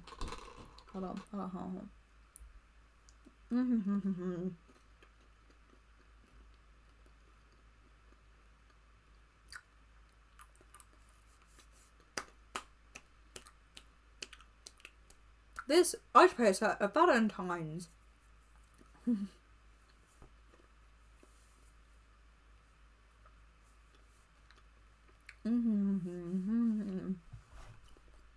Oh my god, it's gone at 11. Oh no. Of all the days expected us to be the one we wanted to call Sherry, but Sherry isn't answering her phone. And instead of going to house to wake her up, beside that's a little too much. Meanwhile, the preparation for the event should be nearly complete. The banner you and I painted is dry and gently rolled up to take with me. She sent me a pleasant text reminding me not to forget anything, and I reassured her. Funny enough, I probably feel the same way about next week about the event. I'm excited for it to be over so I can spend time with Sherry and you at the festival. But no Monica, I'm sure the event will be great too. Mavery, you're the first one here. Thanks for being early. That's funny, I thought at least you would be here by now. Monica is placing little booklets on each of the desks in the classroom. Most of they want you prepared to have all the poems we're performing. In the end, I found a random poem online that I thought Monica would like and submitted it. So that's the one I'll be performing. I'm surprised she didn't bring Sherry with you. Yeah, she overslept again. That dummy. You think on the days of this point she'll try a little harder? I said that, but I suddenly remember what Sherry told me yesterday, and suddenly feel awful knowing that it's not only that simple for her. I only said it because it's the way I'm used to thinking. But maybe I should have gone to wake up after all. Yeah, she overslept.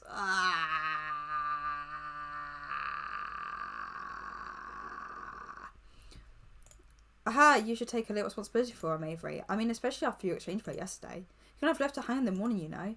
Exchange? Monica, you know about that? She sees everything. Of course I do. I'm the club president after all. But, I stammered, embarrassed. Did Sherry tell her about that quickly? That we're a couple now? I didn't really plan on bringing it up with anyone else. Jeez. You don't know the full story at all, so don't worry. I probably know a lot more than you think. So I'm trying to be quieter now. Monica has been training as usual, but for some reason I feel like a chill down my spine after hearing that. Hey, do you want to check out our pamphlets? They came out really nice. Yeah, sure. I'll grab one of the pamphlets laid out on the desk. Oh yeah, they really did. Something like this would definitely help people take the club more seriously. Yeah, I thought so too. I flipped through the pages. Each member's poem is neatly printed out on its own page, giving it an almost professional feel. I recognise that series and Yuri's poems from the ones they performed during our practice. What's this? I flipped to Sherry's poem. It's different from the other ones you practiced. It's one I haven't read before. I remember this. Well, you can see what that says.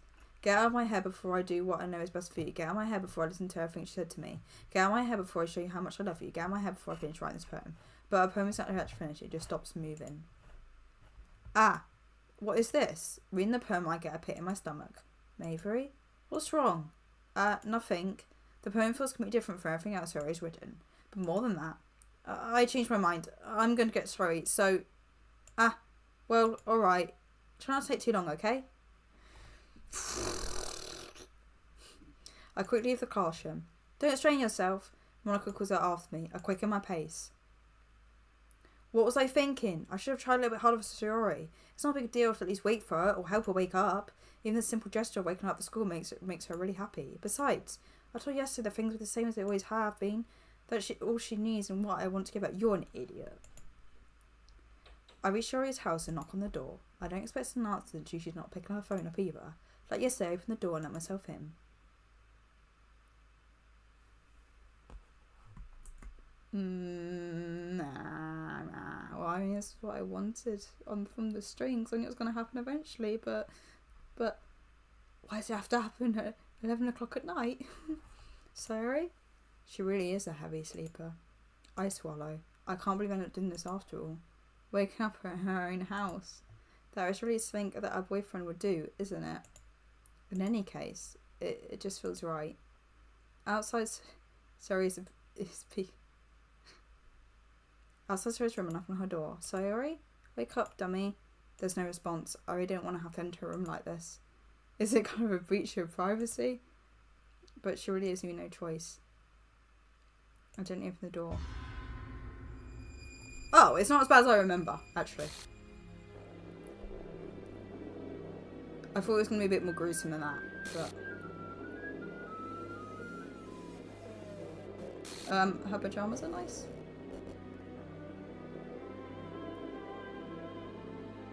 Oh. What the hell? What the hell? Is this a nightmare? It has to be. This isn't real. There's no way this can be real. So I wouldn't do this. Everything was normal up to a few days ago. That's why I can't believe my eyes are showing me. I suppressed the urge to vomit. Just yesterday, I told Tori they'll be there for her. I told her I know what's best and everything will be okay. Then why would she do this? How could I be so helpless? What did I do wrong? Confessing to her? I shouldn't confess to her. That's what Tori needed to whip Vod. She even had told me how painful it is for us to care about her. That's why I did I confess to her and make her feel even worse. Why was I so selfish? This is my fault. My swollen thoughts keep telling me everything could have done to prevent this. If I spent more time with her, walked her to school, I remained friends with her like it always had been, then I could have prevented this. I know what could have prevented this. Screw the literature club. Screw the festival. I just lost my...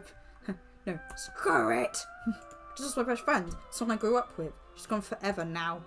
Nothing I can do can bring her back. This isn't some game where I can reset and try something different. I only had one chance and I wasn't careful enough. And now I'll carry this guilt with me until I die. Nothing in my life is worth more than hers. But I still couldn't do what she needed from me. And now, I can never take it back. Never. Never, never, never, never. Oh, we stopped. Well.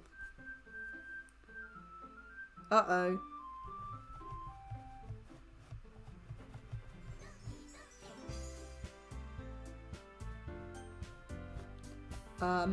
Do we continue? I'm gonna ask the advice of chat on how it's gonna go and if I should continue or save for another.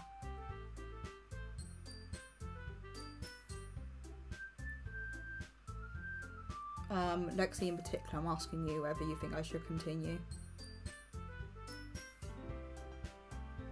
Oh, well, you're gonna say to me, get to bed, you plonker. Everyone else in the house is.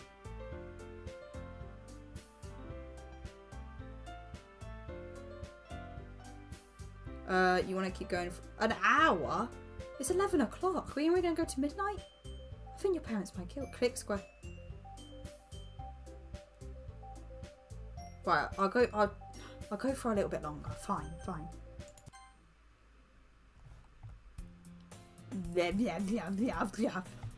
Yeah, so, speech mark, I-R-E, okay. I see one girl looking off in the distance, waving her arms in the arch, totally above her, intending to enjoy herself. The girl is my neighbour and my good friend since we were children. You know, the kind of friend you never see yourself making today, but it kind of works because you know each other so long. We used to walk to school together on days like this, but starting around high school, she would oversleep more and more frequently, and I would get tired of waiting up. you're just going to chase after like this, I almost feel better off running away. However, I just sigh and idle in front of me the crosswalk and let catch up to me. Glitchiness. It's not a school day like any other. Mornings usually the worst, being surrounded by couples and friends of groups walking to school together. Me, I've always walked to school alone. I've always told myself it's about time to meet some girls, something like that. But I have no motivation to join any clubs. I'm perfectly content just getting by the average while spending my free time on games and anime. There's always the anime club, but it's not like there'll be any girls in it anyway. The school day is ornery as ever, and it's over before I know it. After I've packed my things, I stare back at the wall looking for an ounce of motivation. Clubs. There isn't any interest in me. Besides, most of them will probably be too demanding for me to want to deal with.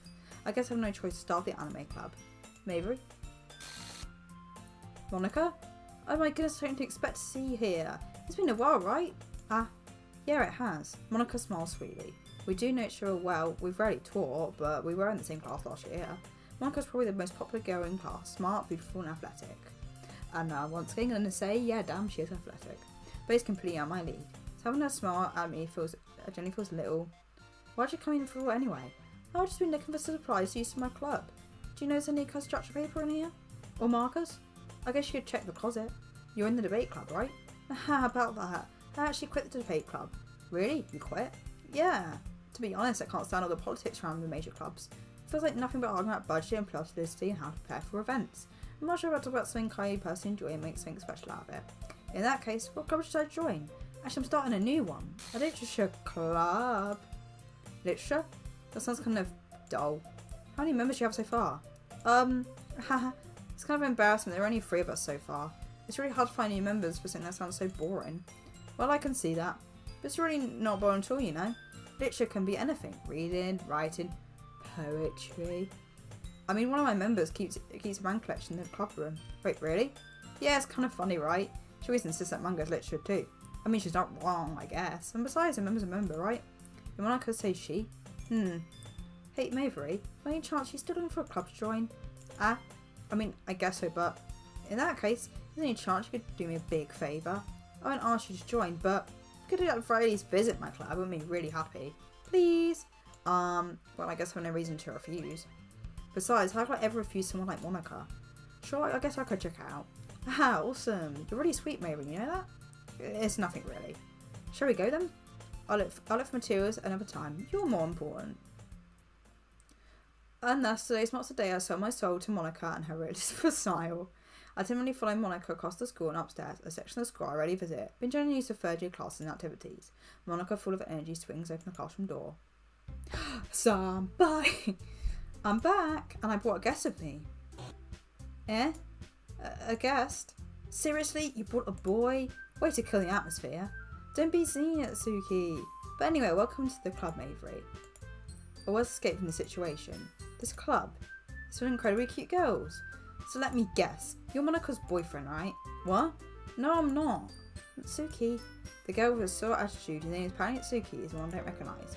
Her small figure makes me think she's probably a first year, and usable. Anyway, this is Suki, and Jack as usual, and this is Yuri, the vice president. It's nice to meet you. Yuri here appears incredibly mature and timid. He's a hard time keeping up with someone like Suki. Yeah, it's nice to meet both of you. So I ran to Mavery into classroom and decided to come check out the club. Isn't that great? Wait, Monica, didn't I tell you to let know in advance if we bought anyone new? I was going to, well, you know. Sorry, I didn't forget that. I just happened to run into him. In that case, I should at least make some tea, right? Yeah, that would be great. Why don't you come and sit down, Mavery? The girls have a few desks arranged to form a table. Yuri walks to the corner of the room and opens the closet. Me, Monica, and Zuruki sit across from each other. Still feeling awkward, take a seat next to Monica. So I know you didn't really plan on coming here, but we'll make sure you feel at home, okay? As president of the Literature Club, it's my duty to make the club fun and exciting for everyone. I'm surprised there aren't more people in the club yet. It must be hard to start a new club. You could put it that way. Many people are very interested in putting out all the effort to start something brand new, especially when it's something that doesn't grab your attention, like literature. You have to work hard to convince people that you're both fun and worthwhile. It makes school events like festival and that much more important. I'm confident we can all grow this club before we graduate. Right, Natsuki? Well, I guess. Natsuki rattling in agrees. She has different girls interested in the same goal. Monica must have worked really hard to find these two. Yu returns to her table carrying a tea set. She carefully places a teacup in front of each restful, setting down the teapot in the middle. You keep a whole set of tea set in the classroom? Don't worry, the teacher gave us permission. After all, doesn't a hot cup of tea help you enjoy a good book? I guess. Don't need to get intimidated, you're just trying to impress you. That's not insulted you, looks away. I meant that, you know, I believe you. Well, tea and reading might not be my pastime for me, but at least I enjoy tea. I'm glad. You faintly smiles herself in relief. So maybe recommend things you like to read. Well, considering how little I've read these past years, I don't really have a good way of answering that. Manga? I might quite myself half joking. And Suri's head suddenly perks up. It looks like she wants to say so much, but she keeps quiet. Not much to read here, I guess. Well, that can change. What am I saying? I spoke about thinking... Okay, I'll be honest with you. Do I want to actually read all this again, or do I just want to skip through? Like, until there's anything actually new to say, I could actually feel like I can't be bothered at this time.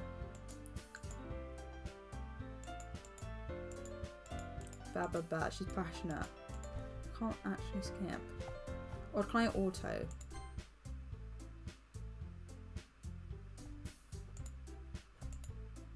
Oh. Oh wait. Is it auto in? No.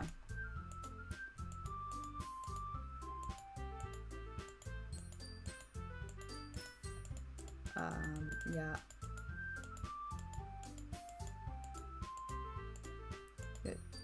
Yeah.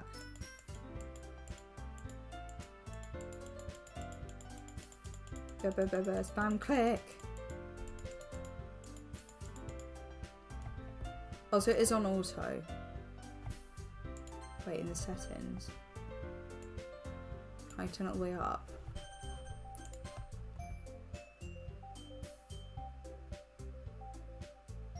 It doesn't seem to be auto in. What? Oh wait, what? Is it? I don't think it's doing anything. Oh well, there it is. Is that really the fastest it can go? That's lame. I'd rather spam click.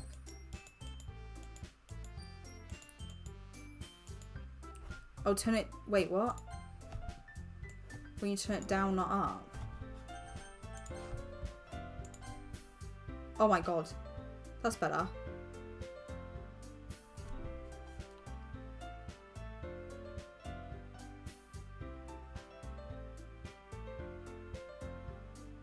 I want to get to the creepy shit.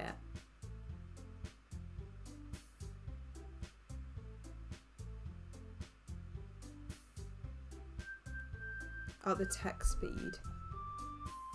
What do you want? Oh, right. Skip. Oh, wait, skip unseen text after.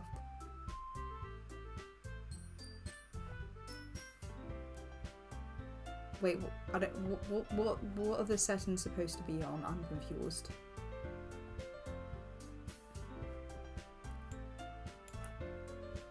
Is that right?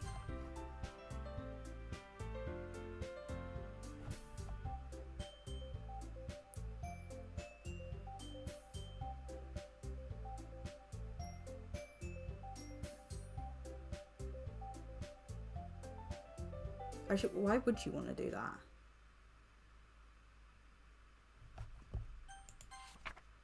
Can you hear me? Oh my god, it's like the Dot 2 episode.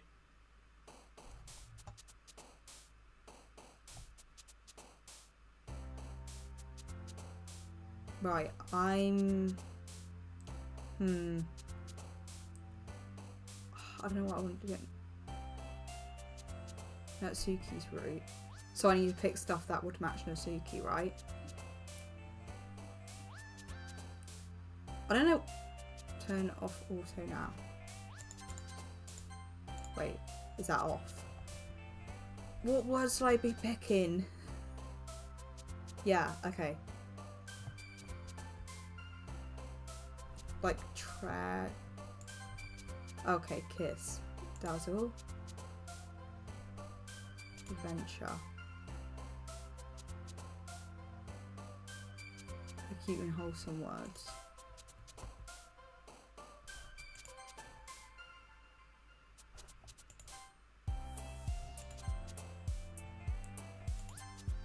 Damn it.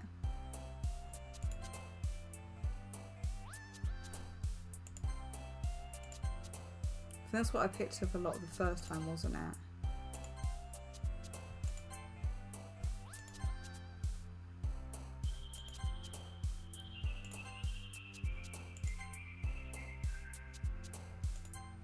Damn it.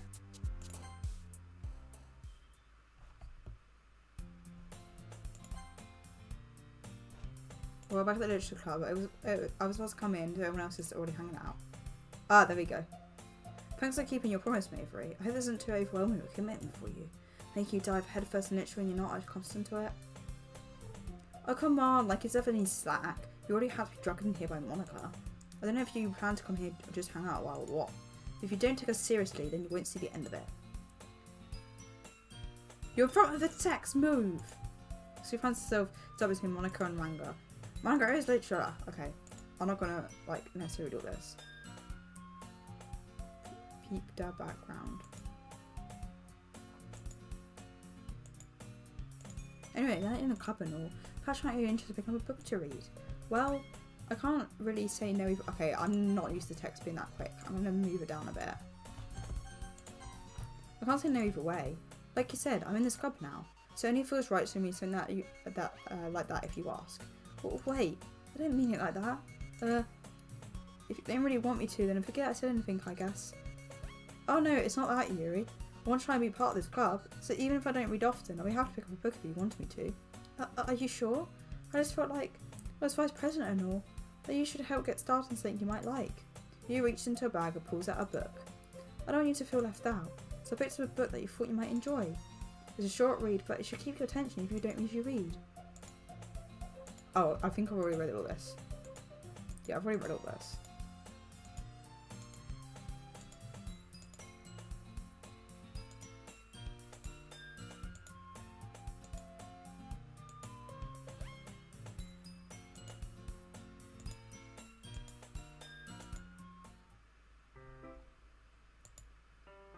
Fucking morning.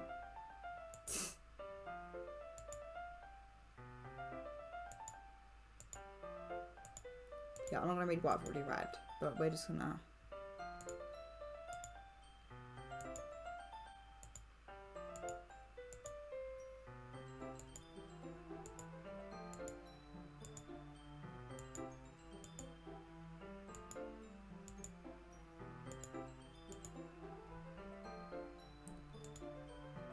Well, yeah.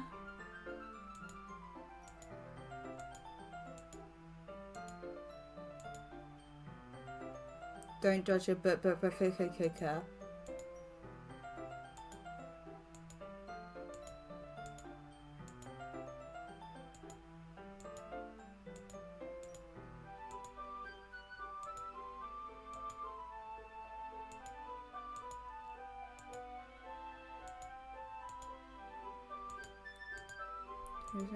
Sorry, my mouse is probably really annoying. I don't know if you can hear it.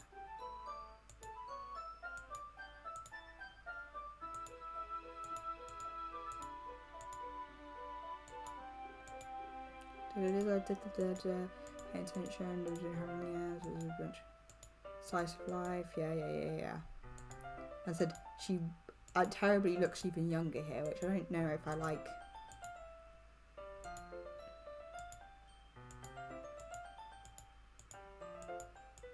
It's not.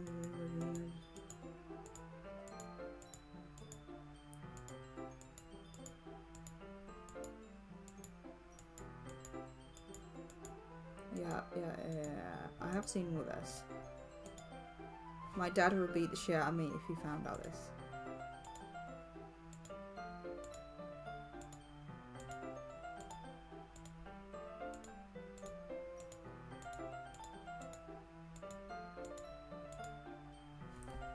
I'm gonna eat while I do this. Dot. Oh, I think this is new actually. My bad. I just started to fall asleep. Hey Natsuki? Yeah? Ah!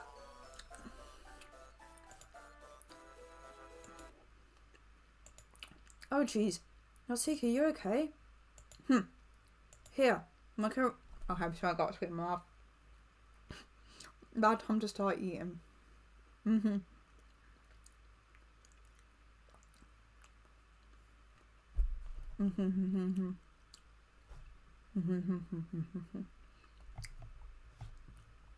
Marco reaches in a bag and pulls its hand on a protein bar. She throws it in Nasuki's direction. Nasuki's eyes suddenly light up again. She snatches the bar from the floor and immediately tears off the wrapper. I told you not to give oomph. She finished the sentence while stuffing it in her mouth. Don't worry, Mavery. She's fine. It happens every now and again. That's why I keep snacking my bag for her. Anyway, why don't we share our poems now? Am I still going in order?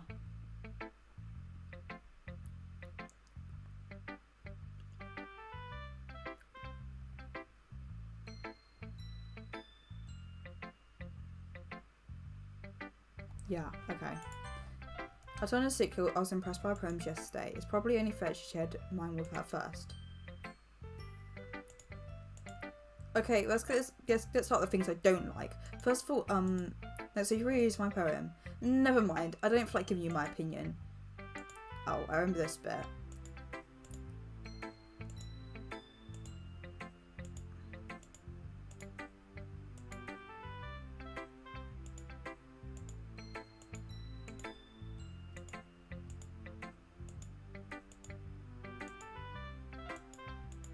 Yeah.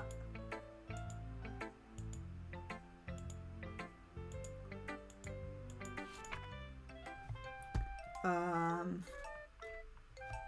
think that's the same poem, isn't it?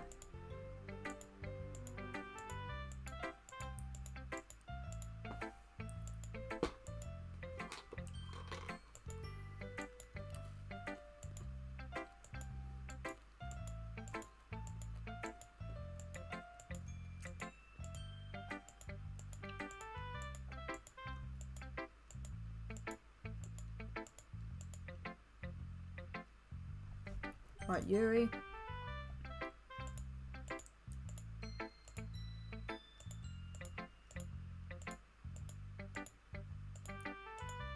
Yeah, that. Yeah, with this.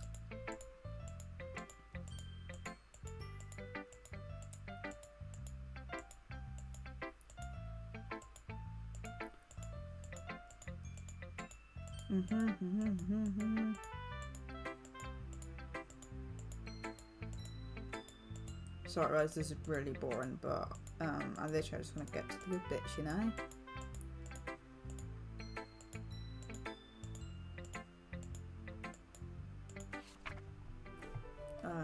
I think that's the same as well.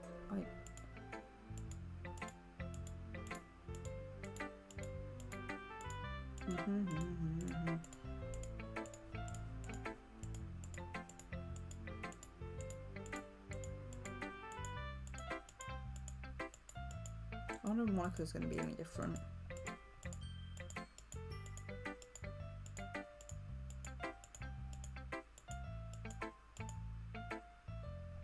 Okay, Monica.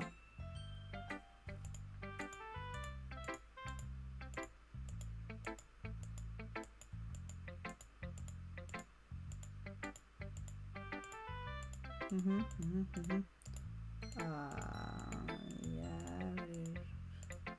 She's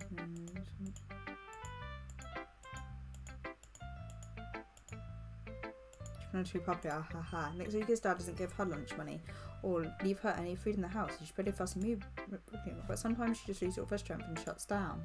Like earlier. This is just a guess, but I think she's so small because her malnutrition is interfering with her adolescent growth. But hey, some guys don't petite girls do, you know? So I was trying to look on the bright side. Anyway, do you want me to read your poem now? Yeah, okay, this is the same.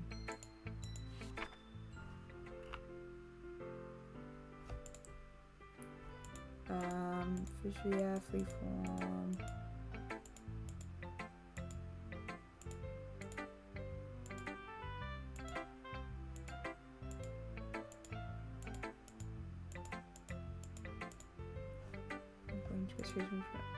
That's the same.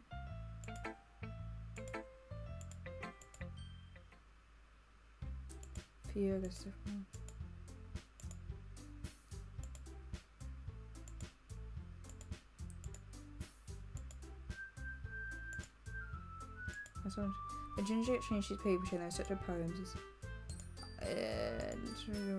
Sally. So this language, I think.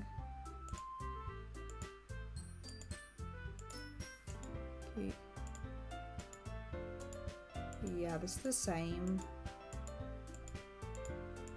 I feel like I'm playing what's it called? The game where you find the anomaly. Like I'm on observation duty. I find the anomalies.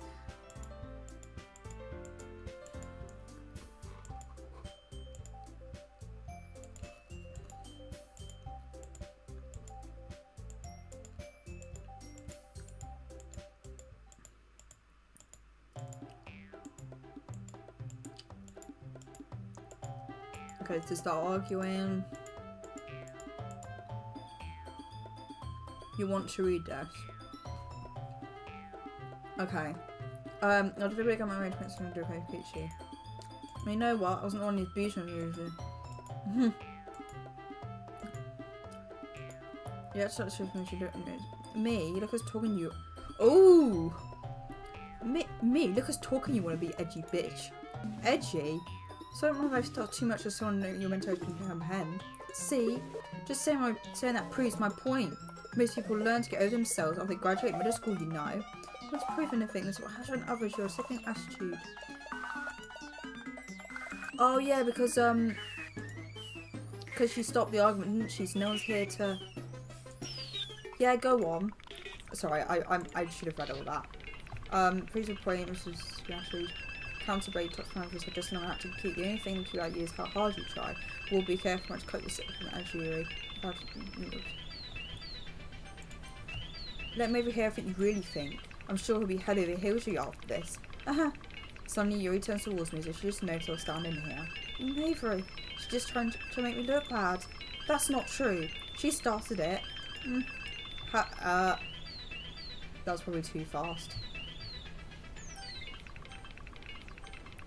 I'm going to win at Zuki, right?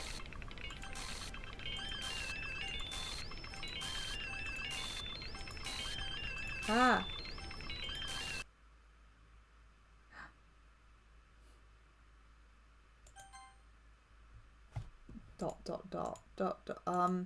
Hey Mavery, let's stay outside for a little bit, okay? Oh no, I'm in trouble. Sorry about that. They really should have tried getting involved. It's probably better for you to stay out of this. Go back inside once they're done yelling. Some present, am I right? I can't even confront my own clubhouse properly. I just want to be able to make them more assertive sometimes. I've never had it put into it, but I put it in against others. You understand, right? Anyway. It makes me want to spend a little less time with others, then that's fine. We have to spend a little time with you instead. Saying that, Siri runs at the classroom. She quickly runs away. Oh dear. Well, it looks like they're done. I didn't mean it. I didn't mean it. Yuri's rocking back and forth in a desk with her palms on her forehead. Yuri? I didn't mean it. I believe you. I have no idea what you might have said to Natsuki. Or did. Mayfree, please don't hate me. Please. I'm not like this. There's something wrong with me today. It's fine, Yuri. We know you didn't mean it. But I'm trying to forget about it by tomorrow. Completely. Anyway, the meeting is over. You can go home now if you want. Yuri looks as though she wants to say something, but she keeps glancing at Monica. You can go first, Monica. Let's stay a little bit longer. Then, President, I should be the last one out. I wait for you to be done. Oh, well, I'm the Vice President, so please don't take responsibility today. You can understand that you don't want me around for something, Yuri. It's not that. It's not that. I didn't get much chance to discuss my book with Mavery. It would be just embarrassing with you listening. I guess I don't really have a choice, do I? I'm sorry for causing trouble. Oh. We're still going with, that's 3 words, right? Or not? Ribbon. Sparkle. Pink. Strawberry. Candy. Puppy. Flower. Fluffy. Mouse. Sing. Feather. Heart. Hope. Pleasure. Oh. Play. Silly. Kiss. Sugar. Laugh. Another day passes and I've finished reading already. Casual acclaim to the person who greets me. Oh. Hi Yuri, I'm not sure the smooth of your expression, but the weight of expressing cause still hangs in the air a little. Yuri glances over his shoulder, looking around the room, and it's Rui's room hanging at a desk. Surprisingly, when I couldn't hear yet. Suddenly Yuri takes my arm, pulls and on the room. About yesterday, I arranged to apologise. Nothing like that's ever happened before, and something came me, I guess. Wasn't accidentally sound. I don't think we're usually like this. Not just me, but Suki as well. Yuri, I'm happy you're considering it and apologised. You don't have to worry too much. Even though I've only been here a couple of days, I could tell something was off yesterday. Maybe we're just a little less sensitive because it wasn't our first time sharing poems. Whatever it was, I didn't mean to make you think aloneness to you. We decided there's no way you can be a bad person, and now I apologise when I know you didn't really mean it. Ha, Mayvery, don't say those things quite so frankly. It made me a little too happy. I'm really glad that you're such an understanding person. And I'm really glad you joined this club. Everything's a little brighter with you around and... what am I saying right now? Hey, haven't you seen Monica? No, I haven't. I was kind of wondering where she was. Man, I'm guessing you haven't either. You was clearly taken aback by how calm and Duki is addressing her. No, I haven't. Geez, isn't like her at all. I know it's stupid, but I can't but worry a little bit. What? Why are you looking at me like that? Let's talk about yesterday. I want to apologise. I promise it mean any things I said. I'll do my best to stay under control from now on. So, do you know what the heck are you talking about? Didn't you do something yesterday? Jeez. Whatever's on your mind, I'm sure it was nothing. I don't even remember anything bad happening.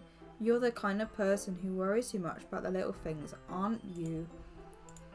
But I'll be such an apology anyway if it has anything better. Besides, it's kind of nice to hear since I was already afraid of you to claim me, it's not that. No, not at all. I don't hate you. Aha! Oh, you're kind of weird, but I don't hate you either. Azuki turns to me. You're still on shot though. Hey! Suddenly the door swings open. Sorry, I'm super sorry. Ah, there you are. I didn't mean to be late. I hope you guys weren't worried or anything. Nah. Well, Natsuki was. I was not. What took you so long anyway? Well, my last period was study hall. To be honest, I kind of just lost track of time. That makes no sense. I've heard this piano. Pia, pia, piano, piano, piano, pia, pia, piano.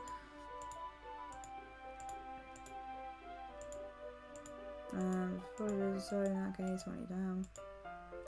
I didn't mean to pressure him for that. Don't worry, I was hoping to share with you anyway. Piano, not.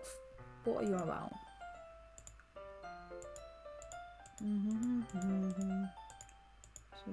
Free,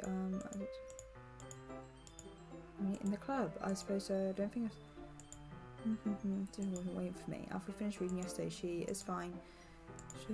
Don't think about her so much. She's used to being ignored. Come on, we're going over there. We are going over there. What's the story about anyway? Well, cover the book, but mark off. Based about this religious cannibals turned to who it's made. The people trapped with shape. I can't bother with the voice anymore. I'm sorry. My throat. But if it gets worse, and they start slowly breathing, people cut their limbs and fixate them to. Oh, that might be a little bit of a spoiler. You know, I'm really into it. The book, I mean, not laughing about the limbs. That's kind of dark, isn't it? It's even darker than before. Definitely Jesus was. So I feel like you're into those things, Joe.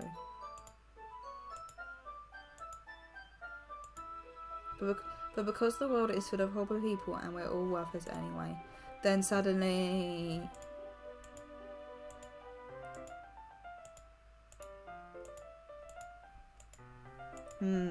My whole... Oh.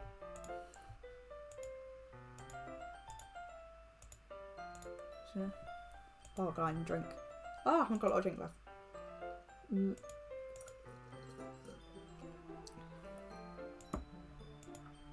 It's like really right. Oh. It's like she's pissing herself. With glitchiness. Are you sure? There's nowhere else. I said that.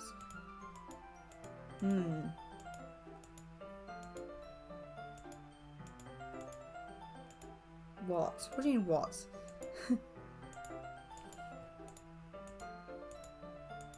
Ah! Sorry, I went for that too quickly. Hold on.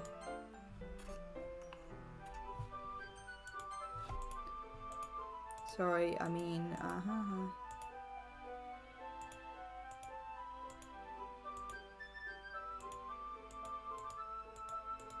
first page. Oh god, it's so late. It's so late, it's only midnight, bruh. Ah, listen to...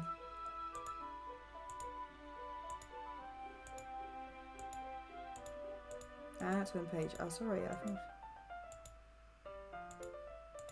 Ah, it's okay. Go on, glitch out some more. Continue reading it. No, I'm not finishing the game tonight. Are you kidding me? You're normally the one who tells me to go to bed.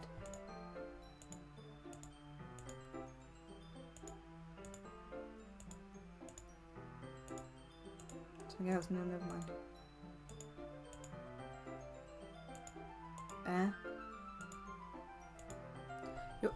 Your breathing is lit. This is new. Sorry, my breathing? You put your hands on her chest so it's for a heartbeat. I didn't even notice. Anyway, I'm fine. I just need some water.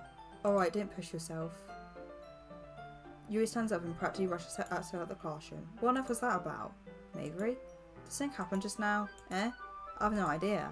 Yuri's acting a little strange, I guess. So you don't know anything? Sorry, I can't say I do. Are you worried about her? Oh, not really. I was just making sure you didn't do anything to her. Nothing. I don't worry, I believe you, silly. Yuri just does this sometimes. It's nothing alarming. Alright, if you say so. Anyway, why don't we start sharing our poems with each other, Shouldn't we wait for Yuri? Well, it might be a little while, so just figured we started without her. Is that okay? Yeah, I was just asking. I stand up. I make a mental note. Okay.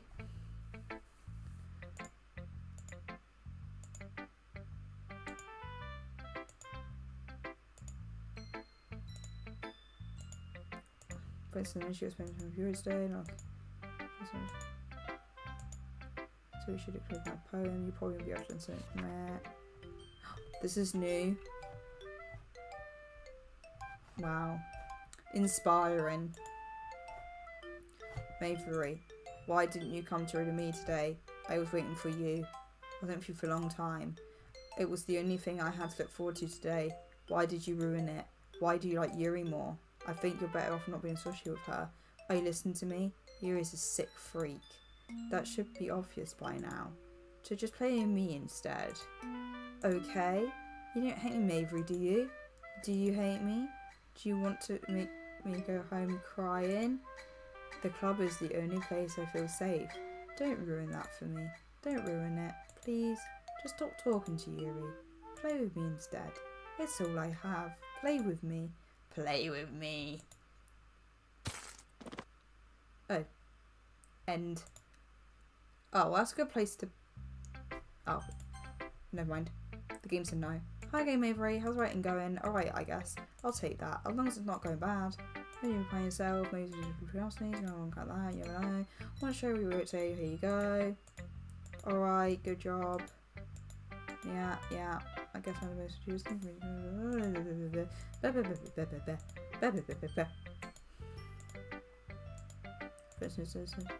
That's why she get heavy treated out with kindness. I don't think she used to be indulged like that. She really started social interactions, no blame, she can a little strongly. Like earlier, she gets into simulations at withdrawing and looking for some time alone.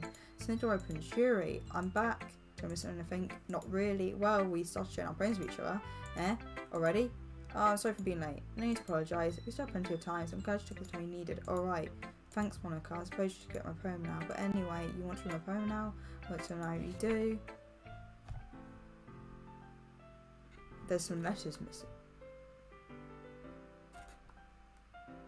Oh. Delete her. Sorry, I'm rushing a little bit now. Oh. Sorry, I know it's kind of abstract. I'm trying to, well, never mind. There's no point in explaining. Anyway, here's one expression of the gaze. Don't train yourself on a different decision. When that happens, don't get to see the... Yeah, no, who am I talking to? Can you hear me? Tell me you can hear me. Anything. Please help me. That's my advice for today. Thanks for listening. Yuri. I've been waiting for this. Let's see what you've written for today. Yuri smiles, take a deep breath. I just like holding it. Huh? I mean, the poem turned out good. It's, well, there's something to work on. It doesn't really matter. Feels like your written joy is just treasure. I don't know what, let's move on. Here's a poem I wrote. Wheel. A rotating wheel, turning an axle, grinding bolt head, in your gearbox ones. I don't know if this is the same or not. Ahaha, it doesn't really matter what it's about. Mine has been hyperactive lately, so I had to take it out on a pen. Ah, that is a pen for your backpack. Yes, so I took it for home particular, and I really like the way that it writes. So I wrote this poem with it, and now you're touching it. Ahaha. I'm okay. What did I just... Can we pretend this conversation never happened? Can you keep the poem though? I can't convince us to go to therapy when I'm happiest I've ever been. I'd rather keep this up until I blow my cover and someone takes me to the emergency room. Okay. Okay, everyone. Well done reading your poems. We might have something to do. It's at the festival. Well, sort of. Doing interesting at the festival. Could give a thing in a few days when we're thinking about something and new members is concerned. Might as well. Don't worry so much. We're going to keep it simple, okay? Look. And everyone's been a little more lively ever since Mabry joined, and we started with some activities. There's no time to come complacent. We still only have 4 members, and the festival is only a real chance to find more, you know. What's great about getting any members anyway? We already have enough in the official club. One member's just mean everything gets noisy and more difficult to manage. Natsuki, I don't think you're looking at it the right way at all. Do you want to share your passion with as many people as you can? To inspire them, I thought you pointed a gun at her head then. To inspire them to find the same things that you brought us in the first place. She goes to a place where we can express ourselves themselves so we can't do anywhere else. She replaced her into that you never want to leave. I know you feel that way too. I know we all do. So that's why we should work hard and put something together for the festival, even if it's something small. Right, Mabry? Oh, come on. You can't even take advantage of Mabry to agree with you just because he doesn't know how to say no to anything. But Monica, do you really think any of us who joined the club have our people in mind? You never even talked until Mabry joined. As for me, I just like it better here than I do at home. And Mabry's even passionate about literature in the first place, and that's everyone. So you're really the only one who's so interested in finding new members. The rest of us are fine like this. I know you're president and all, but you should really consider our opinions for once. Monica's clearly taken aback by Natsuki's words. That's not true at all. I'm sure you and Mabry just want to get more members too, right? I don't even know about Yuri, but I'm kind of indifferent. If I showed as much treatment as Monica wanted, then I would probably be lying. Still, if it's up to me to rush this situation, no. She's usually right, isn't she? This club is something more than a place for people to hang out. Why do I think that everyone here saw it the same way as I did? But it doesn't mean we're against getting new members or anything. Maybe why did you even join this club? What were you hoping to get out of it? Girls. Well, there's not really something I'll be nice about, is it? In fact, if I remember, you weren't even given a choice not to join. Monica sits down and stares at her desk. What's the point of this all anyway? What if the starting this club was a mistake? Now you've done it, Natsuki. What, me? I just spoke my mind. Is it a crime to be honest? It's not about being honest, it's about word choice. Besides, you have no right to speak to everyone else in a club like that. You don't understand at all. I just want a place that feels nice to hang out with a few friends. Is there a problem with the club being that for me? There aren't many other places like that for me. And now Monica wants to take it away from me? She's not taking anything away. No, Mabry, it's not the same. It won't be the same with the direction she wants to take it. If I wanted that, I would just join any of a stupid club. But this one, I mean, at least for a little bit of time, things were nice. You see such picking up things, I'm going home. I don't feel like I belong here right now. Natsuki ignores Yuri and walks out the classroom. This is bad. I don't know what to do. Well, do you have an opinion on the festival? I don't know. I'm kind of indifferent, I guess. Who cares about that obnoxious brat? I mean, like, how nice and quiet the club is right now. I'm just happy with you here. But still, I'm the vice president. It's not right for me to know my responsibilities like that. Nobody would cry if she killed herself. Oh, that is blood. I should do best to consider everyone's perspective and make that decision right for the club. But what about you, Mabry? What do you want to get out of this club? You repeats the same question as Monica. I just like giving an indirect answer better than nothing. I think the most important thing is for everyone to get along, and the club to provide something you can't get anywhere else. I don't think it's about how many members, but rather the quality of each member. That's why I will end up making this club a special place. I see. I really agree with you. You're contributing qualities in a special way. With each change in members and into the club as a whole will change too. I don't think that's necessarily a bad thing. It's a bit of comfort zone once in a while. So, you would like to help Monica with the festival then oh, she's dripping.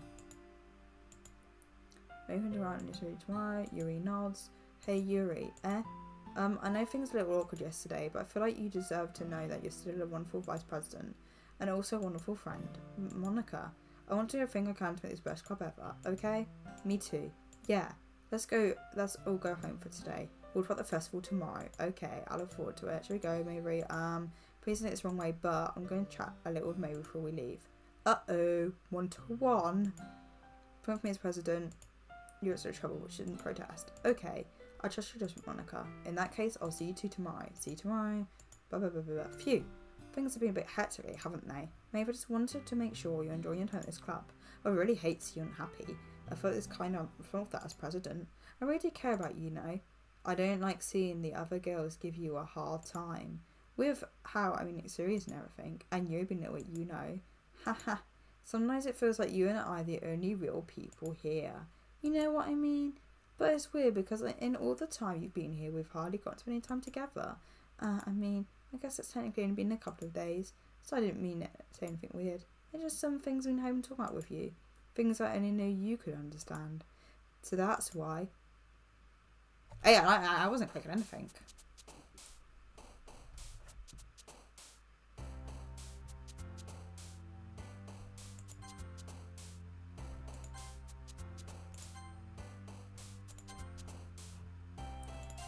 Oh.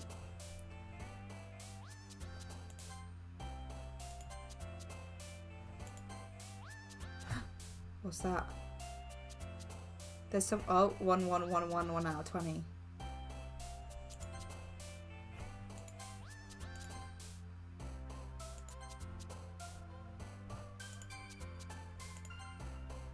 Oh.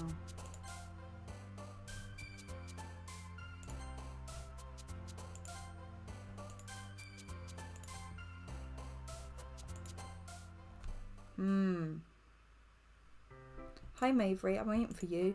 Are you ready to continue reading? I bought my best tea today. Monica, I told you not to. Is she really late again? Ingrid's going to let you next week. Excuse me? Must you always interrupt my conversation with your incessant yelling? What are you talking about? You say that like I do on a regular basis or something. I wasn't paying attention, okay? I'm sorry. See, what's gone into you lately? Look, I just set the thing on yesterday. I did one more than I'm meant to be. I guess I really felt threatened or something. But I know something we're doing together. I never remember wouldn't hurt as long as they're cool. I guess another girl will be nice this time. She's like, screw you. Nobody cares. Why don't you go look for some coins under the vending machine or something? Oh man, that's on here again. Were you at some piano again? Yeah. Hair whip you. Anyway, Mavery, what did you do if anything you could? I say, is that so, Yuri? That's correct. He's already engaged in another ring together. And I suppose. Oh, just actually, it doesn't matter. Actually, it really doesn't. Yes, I'm putting this in Monica. I should have a request. Do you mind if we do some tea first? Oh, I'm making tea again. So for you choose into pictures. 1 second, yeah. Two stairs.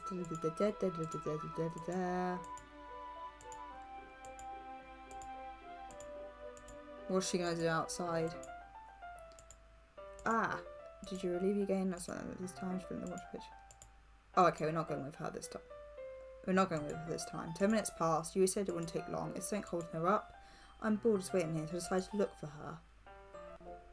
Let's see. The logical place for you to be will be the nearest water fountain. I start heading down the hallway. Ha ha ha. Ha ha. What's that noise? It's coming from the corner. It sounds like breathing. A sharp inhale like someone is sucking the air through their teeth. Are they in pain? I reach the corner and peer around it. Yuri? Yeah. Oh. I'm back. Thanks for waiting patiently. Very well. Yuri set the temperature and said, then let's not get a teapot. Do this properly, yeah.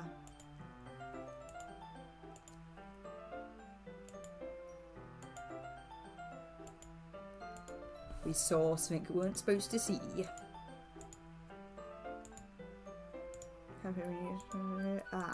That's great, Yuri. Maybe? Push yourself too much. You're always worrying about me. It's endearing. I'm tired, okay, but I can't just finish here. I wasn't kidding. I even never can keep it up with this. I watched Yuri pull the cup of tea for each of us. Maybe for another quest. Listen for today. Why is that? You're back.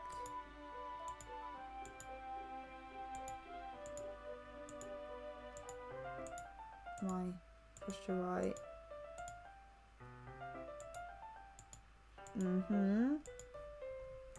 Bag off some chocolate as well. The chocolate. been touching. It's kind of cute bird.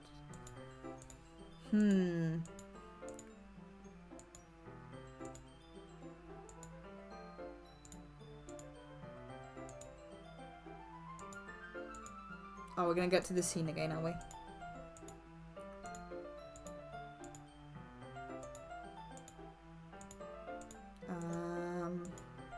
Sure, okay, of course.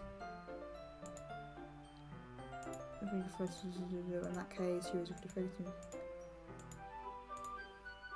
What fuckery is gonna happen now? Do just Mavery? Sorry, I guess you didn't. I can't, Mavery.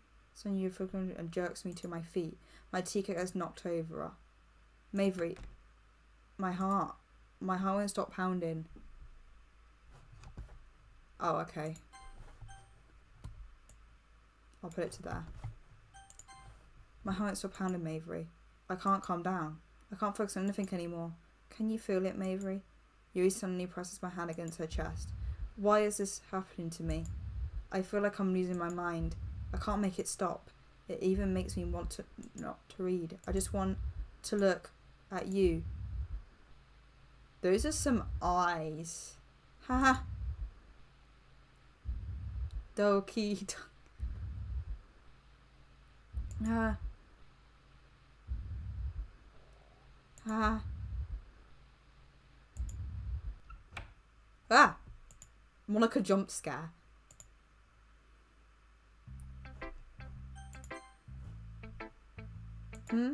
This one's alright. Alright? Well, yeah. So that's because you're saying anyway, I can't really tell much. Even though it's not even telling what Yuri is. So it's a nice activity we're participating. So you better keep working hard. I mean, I know I'm not president, vice president or anything, but does that matter? You can't let me down, okay? At least I read mine too for now. But just to be clear, this poem means a lot to me. So read it carefully, okay? I don't know how else to bring this up, but there's been something I've been worried about. Yuri has been acting kind of strange lately. You've only been here a few days, so she may not know what I mean. But she's not really like this. She's been quiet and polite and attentive, things like that. Okay, this is really embarrassing, but I'm forcing myself to suck it up. The truth is, I'm really worried about her. But if I try talking to her, she'll just get mad at me again. I don't know what to do. I think you're the only person that she'll listen to. I don't know why, but please try to do something. Maybe convince her to talk to a therapist. I've always wanted to try being better friends with Yuri, and it really... Okay. What's happening? I know I'm going to hate myself later for admitting that, but right now I don't care. I just feel so helpless. So please see if you can do something to help. I don't want anything bad to happen to her. I'll make her cupcakes if I have to. Just please try to do something. As for Monica, I don't really know why, but she seemed really sensitive about this. It's like she just wants to ignore it. So I'm mad at her right now, and that's why I'm coming to you about this. Don't let her know I wrote this. Just pretend like I gave you a really good poem, okay? I'm counseling you. Thanks for reading. I've changed my mind. Ignore everything you just read. There's no point trying to do anything. It's Yuri's own fault that she's so unlikable. Can you hear me, Mavery? If you would just spend more time with Monica, all these problems would go away. You and I are too messed up for someone as wonderful as you. Just think of Monica from now on. Just Monica. Hey, there's the line. Just Monica. Just Monica. Just Monica. Just Monica. No, just Monica. Avery, I think that's just something you weren't supposed to see. I didn't want to tell you this, but I don't think I have a choice. It's getting kind of dangerous you spend so much time with Yuri. I don't know why, but she seems pretty easily when she's around you, which shouldn't be a problem in itself. But when Yuri gets too excited, she finds a place to hide and starts cutting herself with a pocket knife. Is that kind of messed up? She even brings that different to school every day, like she's collecting something. I mean, it's definitely not because she's surprised or anything like that. I mean, she's just kind of hide from it. It might even be like a sexual thing. Yeah, bye. But the point is, you're kind of enabling her. I'm not saying it's your fault though, but I guess that's why I've had to explain it all to you. So I think if you keep your distance, I'll probably be best for her. While you're at it, let me try to spend no time with me. To put it lightly, I at least have it together in my head, and I know how to shoot my club members. Anyway, I worked really hard on this poem, so I hope it's effective. Oh god. Great poem. I'm liking the blue. Good feature. Jeez, that really startled me. Well, I guess I kind of messed up at writing this poem. I was trying to... never mind. Just let me move on.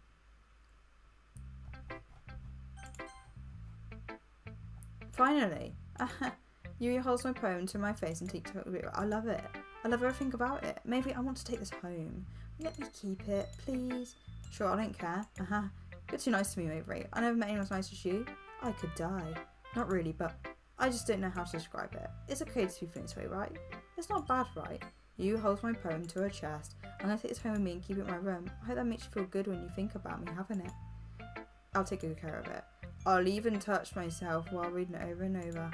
I'll give myself paper cuts so your skin oil enters my bloodstream. You can have my poem too. Besides, after you read it, I know you're really going to want to keep it. Here, take it. I can't wait any longer. Hurry, read it. Yeah, I mean, I really like these splodges. There's even a little smiley face there, I think. Yep. Do you like it? I wrote it for you. In case you couldn't tell, the poem is about... More importantly, I've endowed it with my scent. See, aren't I the most thoughtful person in the club? I think I'm going to vomit. Surprising. Yes. Today I cut my skin over for the first time. It's exaggeration. I think I understand how it feels now. I'm supposed to be the responsible one though, so I don't think I'll be doing it again. Let's try to kill myself. I never meant to it off the occasion below. Okay, everyone. It's time to figure out the festival preparations. Let's hurry and get this over with. Sometimes you know it's common for trying to something terrible is about to happen. You can get down going to a princess in room. Push around for next time you can make cupcakes. I know you're at least good at that. Wow. You can, well, it doesn't matter. Do whatever you want as long as you think it'll help. Monica, I'm not useless, you know. I know that. I already know what I like to do. We can run access poetry event having the right atmosphere and occasion. So I'm going to make decorations out so nice and lighting. There, see? That's a great idea. And that gives us still something to do. What about Mavery? Mavery's going to help me. Wait, you? You have the easiest job, Monica. Sorry, but that's just how it is. Like hell it is. You're trying to pull. I agree with Natsuki. Not only is your work already the most sustainable for one person, but also labour is enough benefit to pair of hands. Mine too. What, your cupcakes? Please. Like you would fucking know. All you care about is dragging Mavery around with you in your stupid books. You and Monica. Hey, I didn't even do anything. Yeah, right. Okay, then why didn't let Mavery decide instead of him abusing your power? I'm not abusing my power. Yes, you are, Monica. Just let Mavery make the choice, okay? Okay, fine. Jeez. Mavery, I know how fed up you are of these two by now, but can we just... Let's see, shut your fucking mouth. Shut your fucking mouth. He's talking for himself. You shut your mouth. Jesus Christ. It's never gonna end. Just make a choice, okay? Well, yeah, you picked me. We can meet at your house this weekend. Are you fucking kidding me? This isn't fair at all. It's fair, Natsuki. It's what he chose. No, it's not fair. Giving us all the work and taking me for yourself. What a shameful thing to do. You didn't even give you any work. You decided for yourself. So, bitch. Monica, I can't believe how delusional and so important you are. Put Mavery away from me sometime you're not including Spink. Are you jealous? Crazy? Or maybe you just hate yourself that much you take it out on your others? A suggestion, have you considered killing yourself? It'll be beneficial to your mental health. You're staring me a little. No, sorry, just let go. I don't think she wants us around right now. See, that wasn't very hard. What I want is better lots of time with him. This game was so fucking yandere. Yuri first Monica and Rex raised the door. Hey Mavery, Yuri is really something, isn't she? Monica could do as Yuri pushed out the door. Finally, just yeets her out. That's really all I wanted. Mavery is going to spend a weekend with Monica. Don't listen to her. Just come to my house instead. The whole day, just the two of us. Doesn't that sound wonderful? Wow, there's something wrong with me, isn't there? But do you know what? I don't care anymore. I've never felt this good in my whole life. Just being with you is a far greater pleasure than anything I can imagine. I'm addicted to you. It feels like this thing I'm going to die if I not bring the same air as you. Doesn't it feel nice for someone to care about you so much? To have someone who will run a certain life around you, but if it feels so good, then why does it feel more and more something horrible is about to happen? Maybe that's why I tried stopping myself at first. But the feeling's too strong now. I don't care anymore, Mavery. I have to tell you, I'm madly in love with you. Well, no shit. Because I can't tell you anymore. I don't care. Monica's listening. Please, Mavery, just know how much I love you. I love you so much. Even a touch of a pencil of you. I want to pull your skin open and cruel inside of you. I want it all to myself. And it will only be yours. Doesn't that sound perfect? Tell me, Mavery. Tell me you want to be my lover. Do you accept my confession? Oh. Well, I think it's going to be more juicy if I say no. Ha ha ha ha ha ha ha ha ha ha. Yeah. I expected that. Yeah. The way she just drops.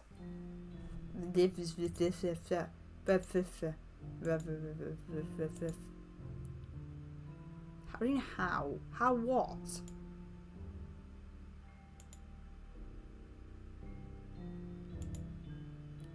Wow, her hair fell very perfectly onto the chair there.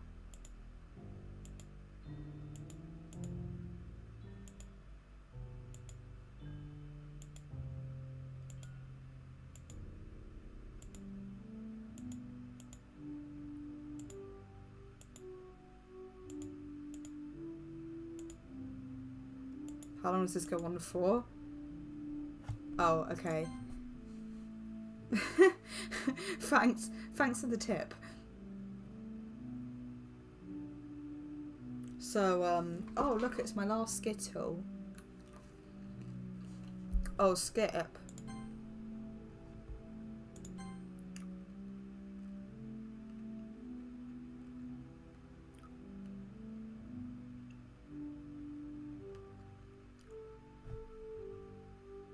Well, you weren't wrong.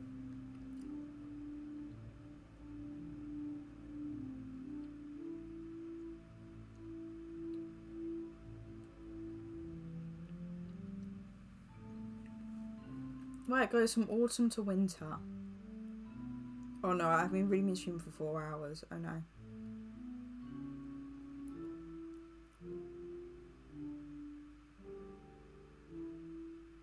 This is great. Absolutely thrilling gameplay. No, seriously, how long has it gone for?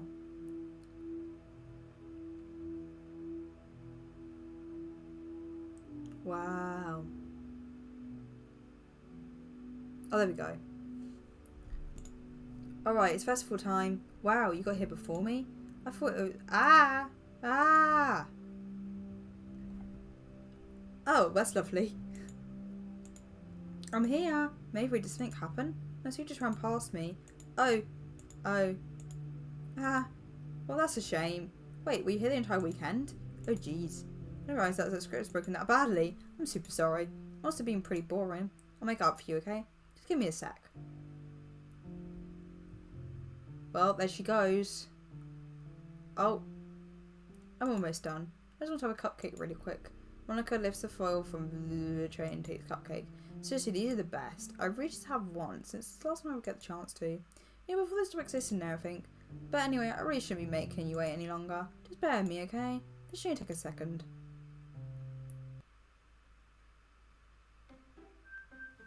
Woo! Can you hear me? Is it working? Oh, this is in the game, isn't it?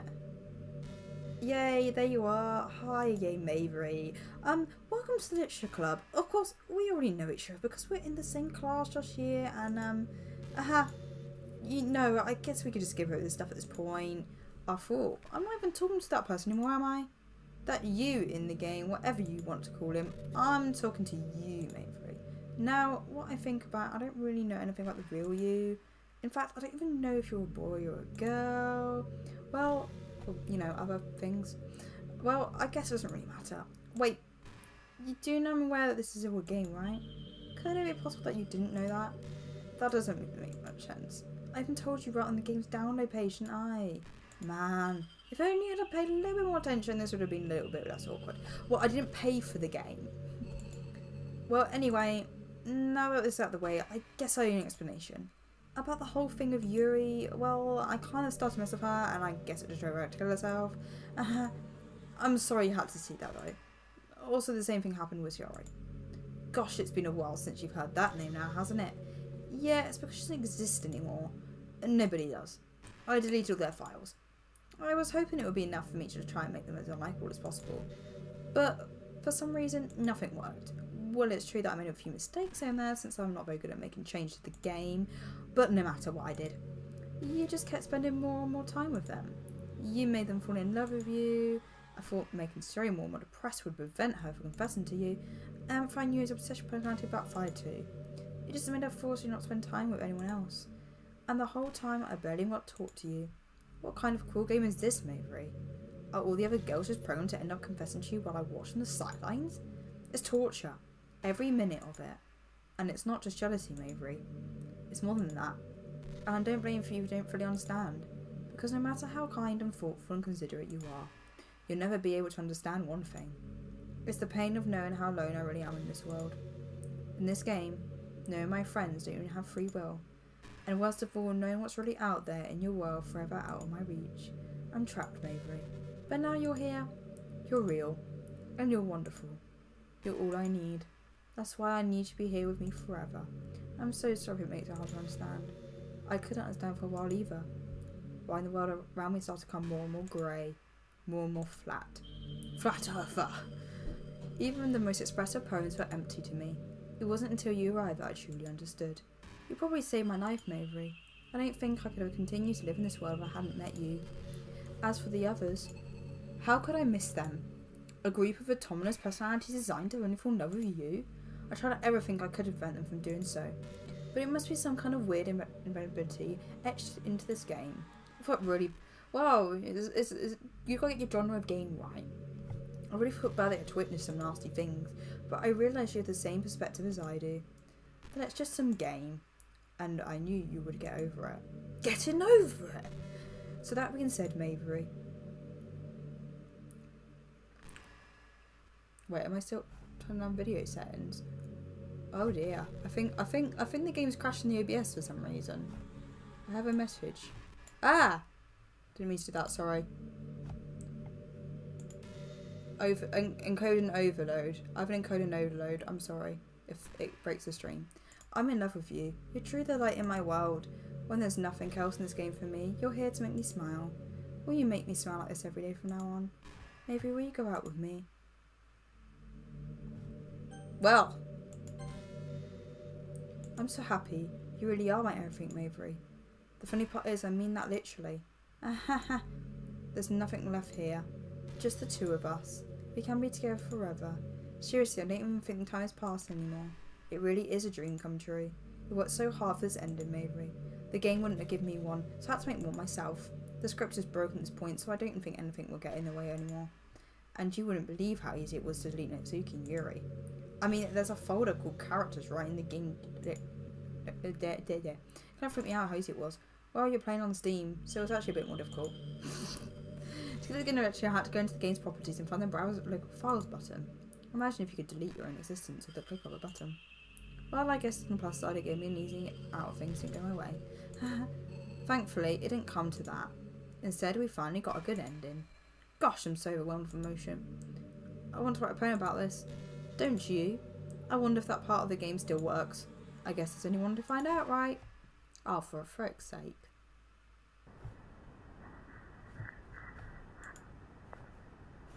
Monica. Oh, look at what it says, Monica. Monica. Monica.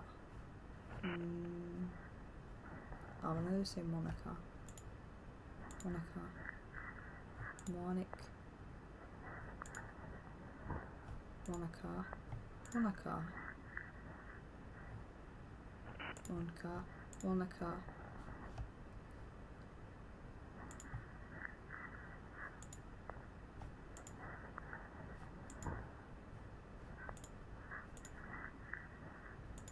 Monique. Okay, Mavery, did you write a good poem today? Don't be shy, I'd love to see what you wrote. Ah, Mavery, did you write this poem for me? Oh, really? That's so sweet of you. There's really no end to your thoughtfulness. I'm just falling more and more in love with you. But you know, the poem I wrote is also for you. Will you please read it? Oh, God. Happy end. Pen in my hand, I find my strength. The courage endowed upon me by one of my only love. Together, let us dismantle this crumbling world and write a novel of our own fancies. With a flick of her pen, the lost finds her way in a world of infinite chaos. Behold, the special day. After all, not all good times must come to an end. I hope you enjoyed it. I always put a part of my poems, alright. The truth is, all poems I've written have been about my realisation, or about you. That's why I never really wanted to go into detail about them. I didn't want to break the fourth wall, I guess you could call it. I just assumed it would be best to be part of the game like everyone else. Like that would help the two of us end up together. I didn't want to ruin the game or anything, you know? You might have gotten mad at me. Maybe even deleted my character file if you prefer playing without me. Gosh, I'm so relieved. Now we don't need to hide anything anymore. Are you ready to spend our time together, Avery? I have so many things to talk about. Where do I start? Hold on a second. You're recording this up. A streaming recording, same thing. Hi everyone. Sorry I can't exactly read your comments from here. But do you mind telling your friends that I have reason to start recording me without any warning? I'm sure some people don't mind. But I get really self-conscious on camera. Oh gosh. I feel like I'm being put on the spot now. Let's see. Do you want to see a trick? Oh god. Are you ready? Ooh, show us a magic trick. Ooh.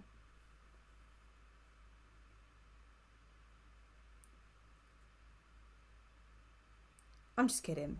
Ah, can't do anything after all. If you gave me some time to... Oh, okay. You're so cute. Anyway, Mavery. I didn't mean to get distracted. I'm so sorry. Even though it's your fault for distracting me. Shame on you. I'm just kidding. Anyway, we do together is fun, as long as it's without you. But anyway, if I take some time to collect my thoughts, then I'm sorry. But I'll always have something new to talk about. In the meantime, we just look into your eyes. Let's see.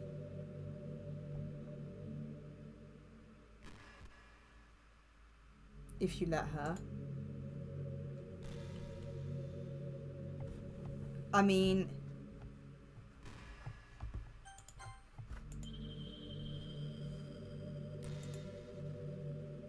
Guys, do I back out the game?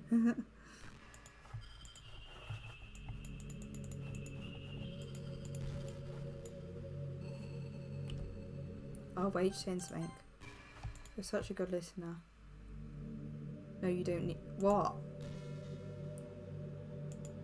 Sometimes I'm afraid that I'm rambling on talking about boring things. Guys, how long has this gone on for? What am I doing? She wouldn't let me go to bed. No, but I don't feel that way with you. Like I'm doing... I don't think anyone else would feel this way. You're really special. I don't want anyone to tell you otherwise.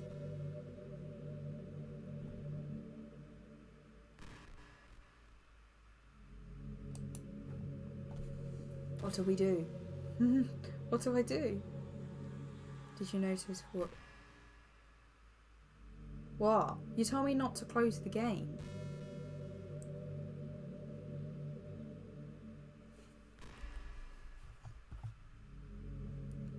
Yeah, well, yeah, but what? How?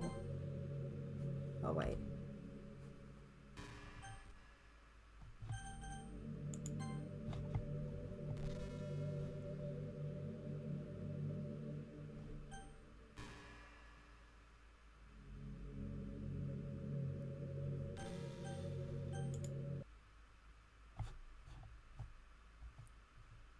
Oh, well, I closed the game. Woo, I beat the game, everyone. Woo, that was so great. Yay. Yay. Oh, no, I'm cut in half. I'll just sit here. Yay, I beat the game. See, I'm so amazing. Oh, wait, how do I do this again? Yay. Woo. Right, we defeat... What are you listening up? No, this game's about me now. Hello. Wait, no, hold on, sorry. I need to come here. Steam. Steam what?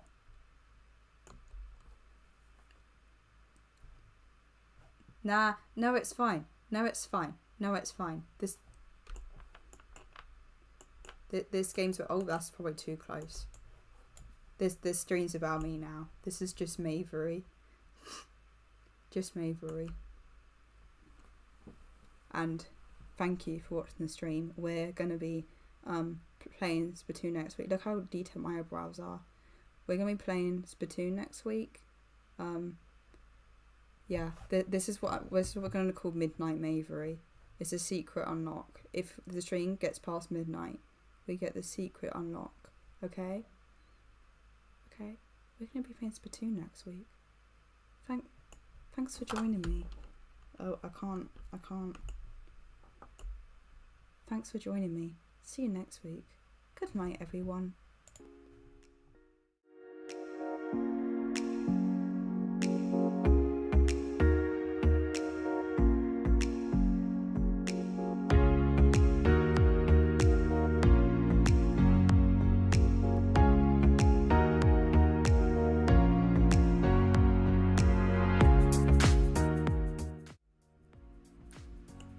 Good night. Have some sweet dreams. Listen to me.